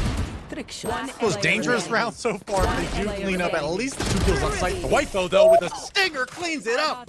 There it is. A 1v2 win for XSET, and suddenly the economy is back and booming for XSET. That was just a tremendous performance from the XSET on the retake. That was, I mean, the wherewithal to push in at that time and not really care about making noise, but knowing that you have a very limited window till the players in the close plant to reset, to be able to be like, all right, next guy, where is he? Didn't give him the opportunity to. Presses in. Thwyfo gets the 2 kills. Wow. But that's why I prefaced that round with do not get ecoed, because for whatever reason, both of these teams have been really struggling on anti-ecos here tonight. Yeah. And it's not for lack of the reason that we talked about earlier, which is you guys are hitting their shots, man. Both Hell teams. yeah, they are. And that's not only a nice, tremendous retake there that you saw for that 2 kill from Thwyfo, but it was also the hold inside the site, courtesy of Weeded and Pure to get the entry frag. And you know, Lex, in order to not have a caster's curse, you can't call it out. That's how you got to know from experience. Never call it out. Chat, you're going to have to blame Lex on that one. Fair. But all right, I'll take it. But Whatever. this round there, with the eco, nonetheless, the thrifty round that they got is still going to be a gun round for Luminosity. 5-5 evened up on this first half. It's been a battle for both of these teams throughout this series tonight, and they're not looking to back down yet. But not backing down is also Luminosity looking to eventually go for another split towards B, where it has been somewhat successful, but they don't have many ultimates, especially maybe the Thief ultimate that they kind of want to move inside the site. Thankfully, though, they do have a Hunter's Fury if they want to try to work something with it. But he's making his way towards market, and they're looking for the execution inside. And there's that push from a Proto down the site, looking for another entry, but it's traded off by Thwyfo, who only gets 1 kill. But everybody else is falling and dropping from a nice flank from the back mid, and also defender spawn. And that's Luminosity gaining, taking the lead in this half. Right. And that is that they just bullied XSET. Okay. That was a Proto just forcing his way down those steps into the bomb site, finding a free one onto Aaron, almost turning and grabbing a second on the second player in that site. You know, LG, I think the last time I actually was watching LG matches probably was on this map. And I didn't get to see the one this morning, but just looking from the scoreline, I think you hit the nail on the head this morning at the beginning of the series, where seems like both these teams seems like they've been struggling on this map as of recent. And the fact is they've both shown that they have some wherewithal to have a solid half here. Yep. But it's like on the back of sheriffs, on the back of individual plays, it's told the story of this game, and right now, clearly LG has the edge. But there's no reason to assume that this is going to be 7-5 at all. Yeah. XSET definitely could even things up right here with a 6-6 half. We could definitely see another 6-6. And with that, though, they spot the Killjoy turret, they break it, but then Thwyfo is deciding to move forward. Here comes the Hunter's Fury from the attacker side as we're trying to clear out the site towards B, and Mata does not connect into anybody at market because we've already made it inside the B side, but it was a fake. We're still trying to push back towards the A side. The rotation's also coming from the spawn side from XSET as well. But now they have won the race into the site. Better positioning, but a better entry from Thief. That's already 1 player down. We're moving inside the site, and we heal up at the same time. And Shaija, using the smoke into his favor, goes for the surprise attack against Pure. A key player who's been holding it down as many times as he could towards the A side finally falls, and we will finally see potentially a 7-5. But you still have Brando alive, a person that has been able to clutch before, but he has to clutch a 5 versus 1 with the stinger of all guns. Gets 1, gets 2 with the wall bang. Here comes a chuck guard, but unfortunately, it's going to be a Proto landing with the headshot in the end, and LG takes the lead after this first half. I know I just threw them some praise, but I'm going to do it again. Thief and a Thief and a Proto. Yeah. Yeah. The way that they're entering into these bomb sites, there is fearlessness and there's confidence and there's a lot of things you could say about the plays that they're making. But the fact that they're so consistently landing their shots, the fact that they're stepping up in these situations, entry fragging, and wide swinging on players. You know, it's one thing to like get lucky once or twice and just like catch a timing, but these guys are just out aiming, outperforming time and again. Pure is another player that is just playing so incredible throughout the series. I think though, in terms of this half that we just witnessed, a Proto and Thief, when they're pushing into bomb sites, are just finding these openings, these entries. And it looks like XSET's never ready for it, despite the fact that they are having round after round, they have 3 players towards B or even on the B bomb site, quite literally holding these entry points. And yet somehow LG bullies their way in and finds it. It's just, I'm gushing a bit, but it's impressive to watch. It seriously is. And I think we've caught enough of it on camera. People at home watching know exactly what I'm talking about. These guys are cracked, okay? Hell yeah. And they're feeling themselves right now. 7-5 is the half, and here we are on Pistol Van Silly. Here we go. We're going off the back of an owl drone. We already have a... Oh my god, a cloud burst coming up towards the market, but a Proto, they don't check the log, so he gets 2 kills of his own inside that site. Has been a momentum player, player. Yeah, you know what I mean. He's been a key player towards the B side hold for Cypher. And Brando, though, capitalizes back with 2 kills of his own. So they're still battling it back and forth, still scrapping the rounds as much as they can for both of these teams. As the spike now gets planted, and Brando gets retaliated by Stellar. Read it on his own. He does have a ghost. They're both looking to move out towards this sidewalk as he had to smoke up towards the staircase first. He gets the first close range, so close for the kill onto Stellar. And they both look at each other. And you know what? Even though we don't get to see the chat, there's a possibility that both of these guys pulled out a question mark. They didn't need to type a thing. Just staring at it is enough. Like, you don't need to do any tactical crouching. You both just stare, hold completely still, and let it set in. It's 8-5.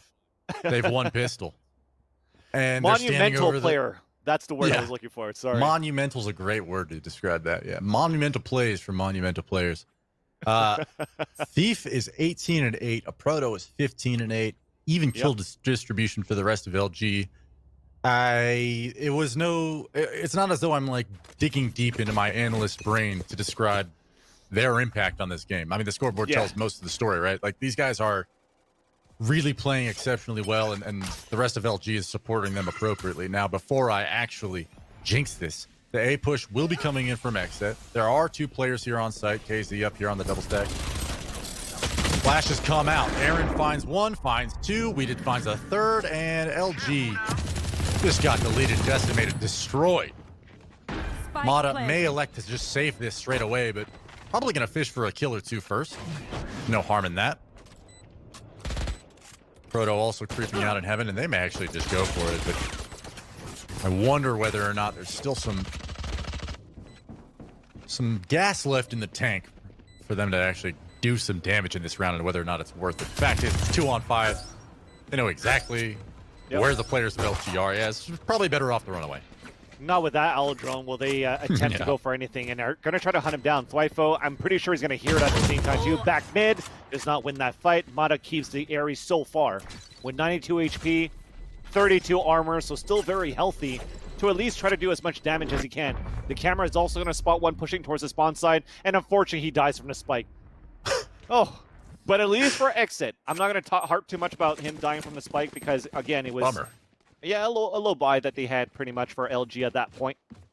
But the XSET strategy going into the A side, I'm pretty sure there was a set molly throw from Thwyfo from outside A to be able to land right at the spot of the generator towards the back of the site to flush out any defenders out there. Then at the same time, you have a curveball from Aaron being thrown in so that if he moves out of position, he's also going to get blinded. And I'm pretty sure even a hot hands came down there. So Aaron definitely playing off the back. We're talking about synergy here for XSET, and they're able to move into the site to get those entries. And on top of that, they put the turret in the middle of the site, kind of what Mitch does again for Cloud9, so that they could spot anybody pushing out towards the heaven side, so they don't have to worry about body peaks. So very well done here for XSET on the execution. Into this round, anti-eco. It started off well, but Mata retaliates with a sheriff of his own. Almost there with a right click connecting onto Thwyfo, but he surpasses that fight. Alarm bot now towards heaven. It's looking to seal the deal so far, at least for XSET on the post plan.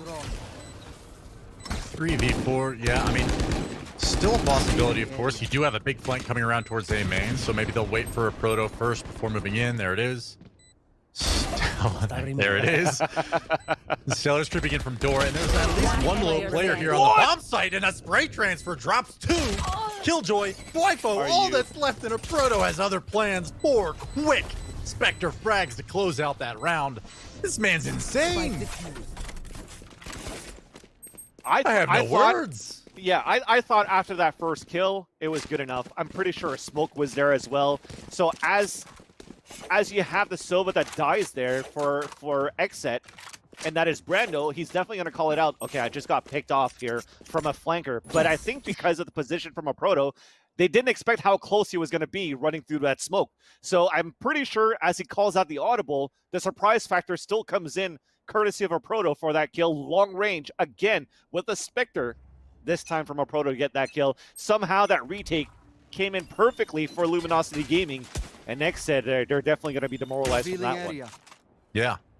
Man, I was not joking around. These guys are playing above and beyond. Actually, no, we already know a proto. We already gushed about him quite a bit on this stream thus far. He's a monumental player indeed. But he just never stops almost topping what I expect him to do in that situation. Yeah. I'm like, okay, he'll kill the guy A main. Maybe this is possible. Or he'll just run into the bomb site and frag everybody. You never know, I guess. And here he is over at B. Sure to be tested here in a moment. As XSET piling up towards this close B main. Choke point. Flies on through. The ult gets dropped immediately, and Wifo will fall as well. That's a nice wallbang kill from the Bulldog on a Proto. Stellar finds another on a Pure, and suddenly this is a 4-on-3. XSET being not stopped entirely, but certainly slowed down so that rotations can come in, and a Proto with a jumping classic kill. Thief with 2 nice Vandal headshots. This went from, an opportunity for XSET over at B where they're catching players in rotation to suddenly LG playing above and beyond what definitely I expected of them right there. I think another time when you have to give credit definitely to the Observer.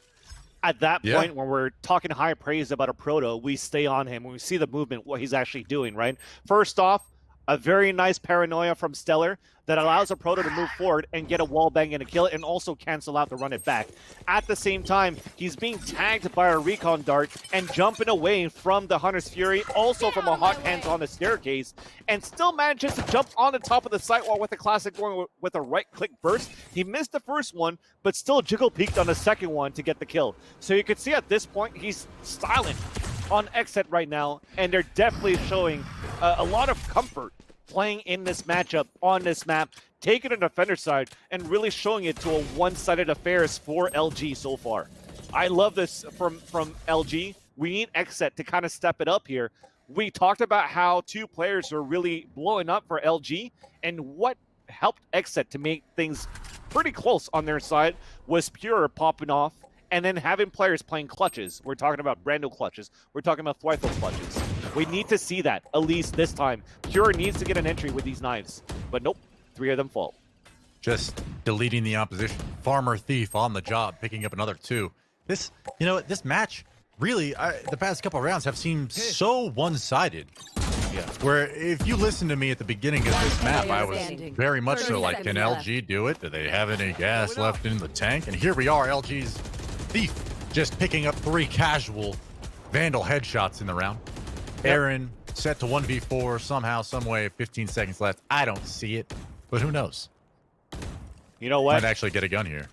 They fought miles and miles on the overtime on that second map, and it seems as though we have LG able to find a checkpoint to refill the gas tank while the other ones are just running on fumes for XSET. 11-6 now with just the way that LG has been playing.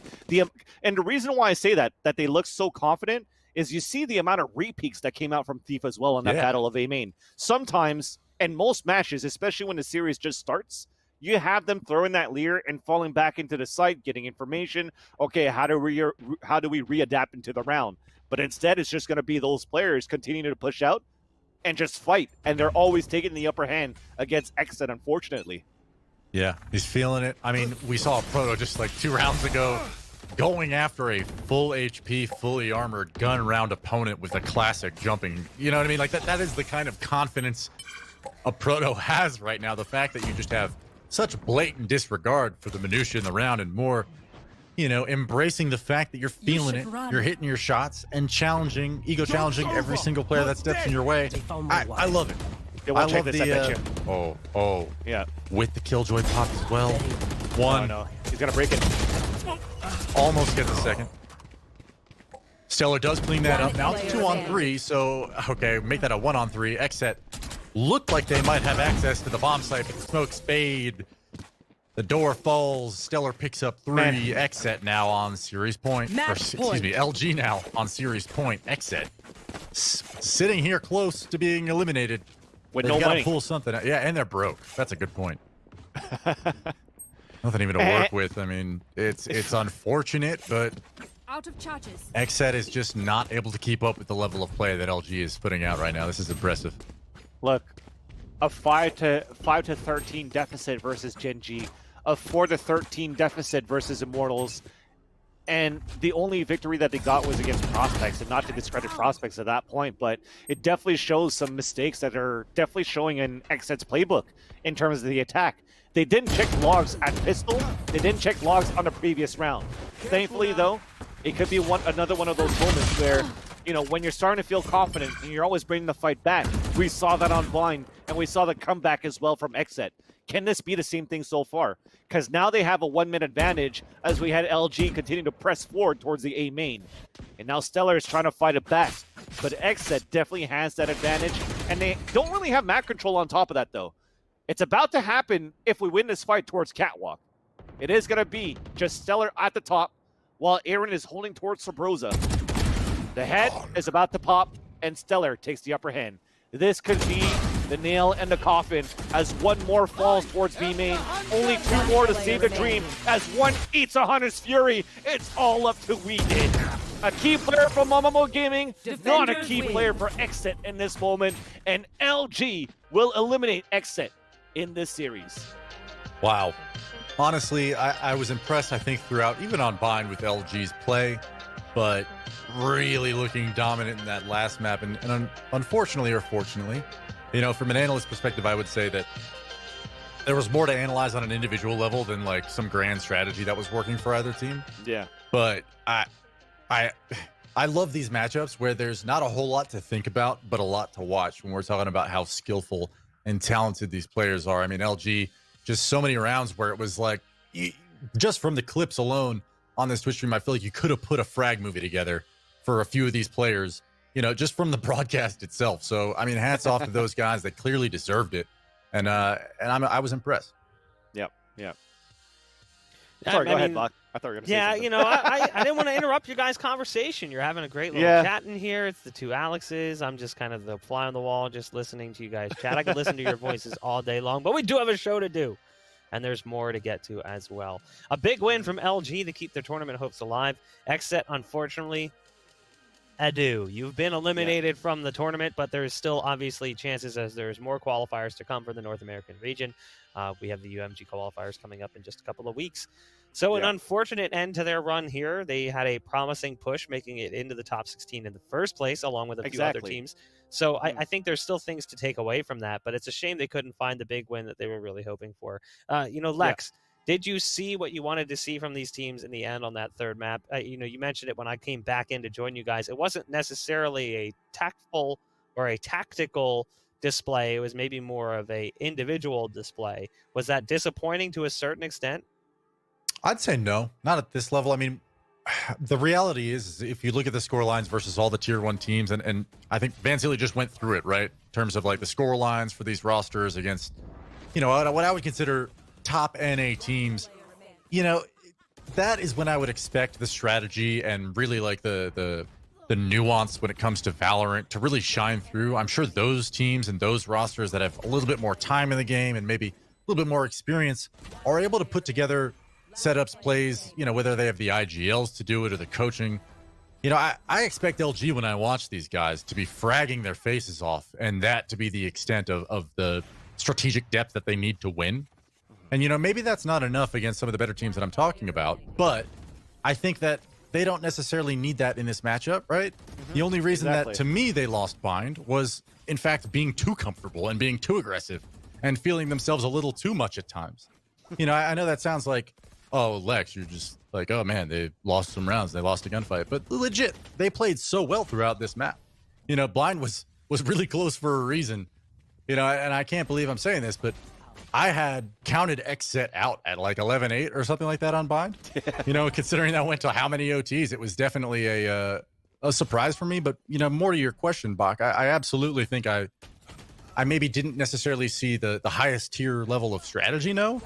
But I would say that the skill levels and the performance and the abilities shown by both teams, really. Yeah. Maybe not widespread across the board, but for most of these players, you know, I keep using the word impressed, but that really is it. These guys are clearly going to be top teams in the region, and LG is just showing to me that they're maybe a little bit closer than XSET is in that regard.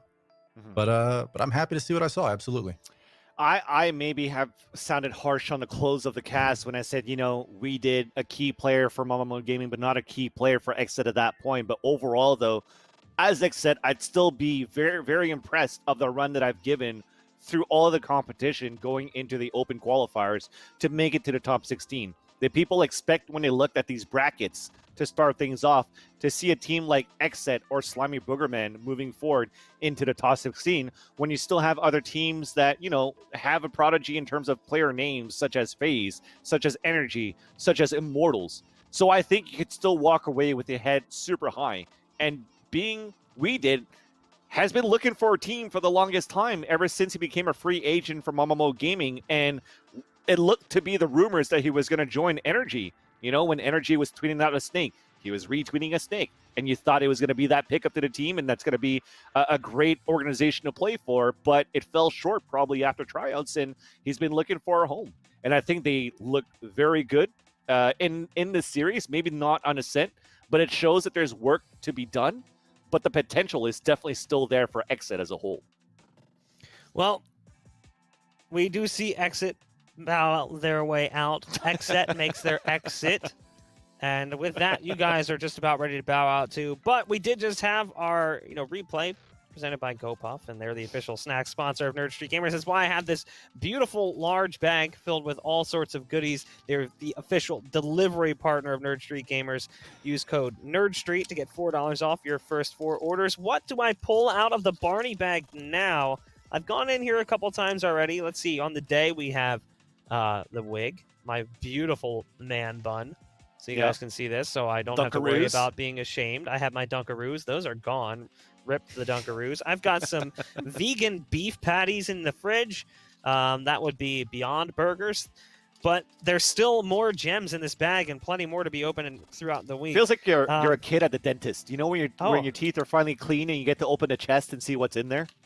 I have a lot of good things. It was like that for me when I went to the dentist. I know exactly what you're talking about, Vince. Thank you. I'm a big fan of this right here. Ben & Jerry's vegan chocolate chip cookie dough. It's snackable dough. So it's literally chocolate chip cookie dough that I can eat right now.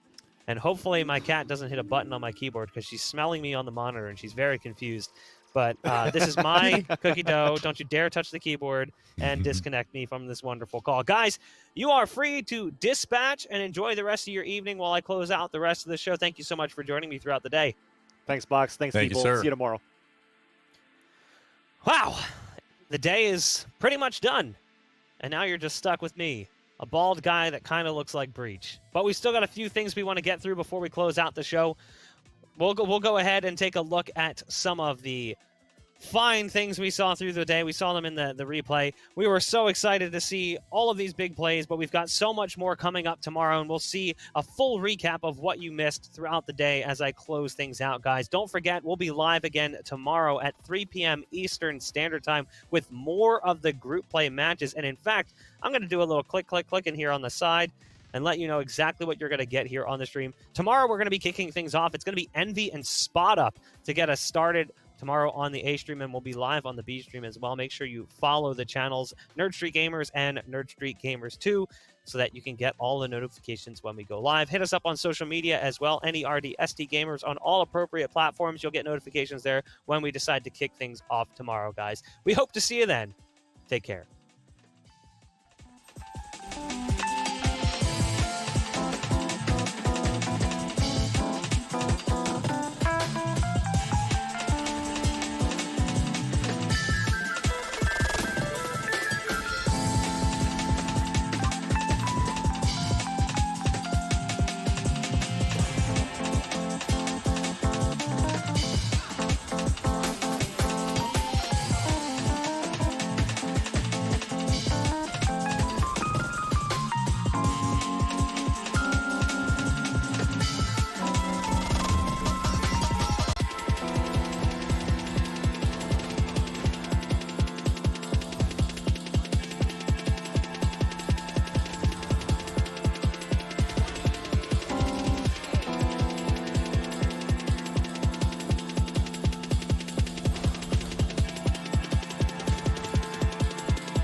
30 seconds left. One enemy remaining. One enemy remaining.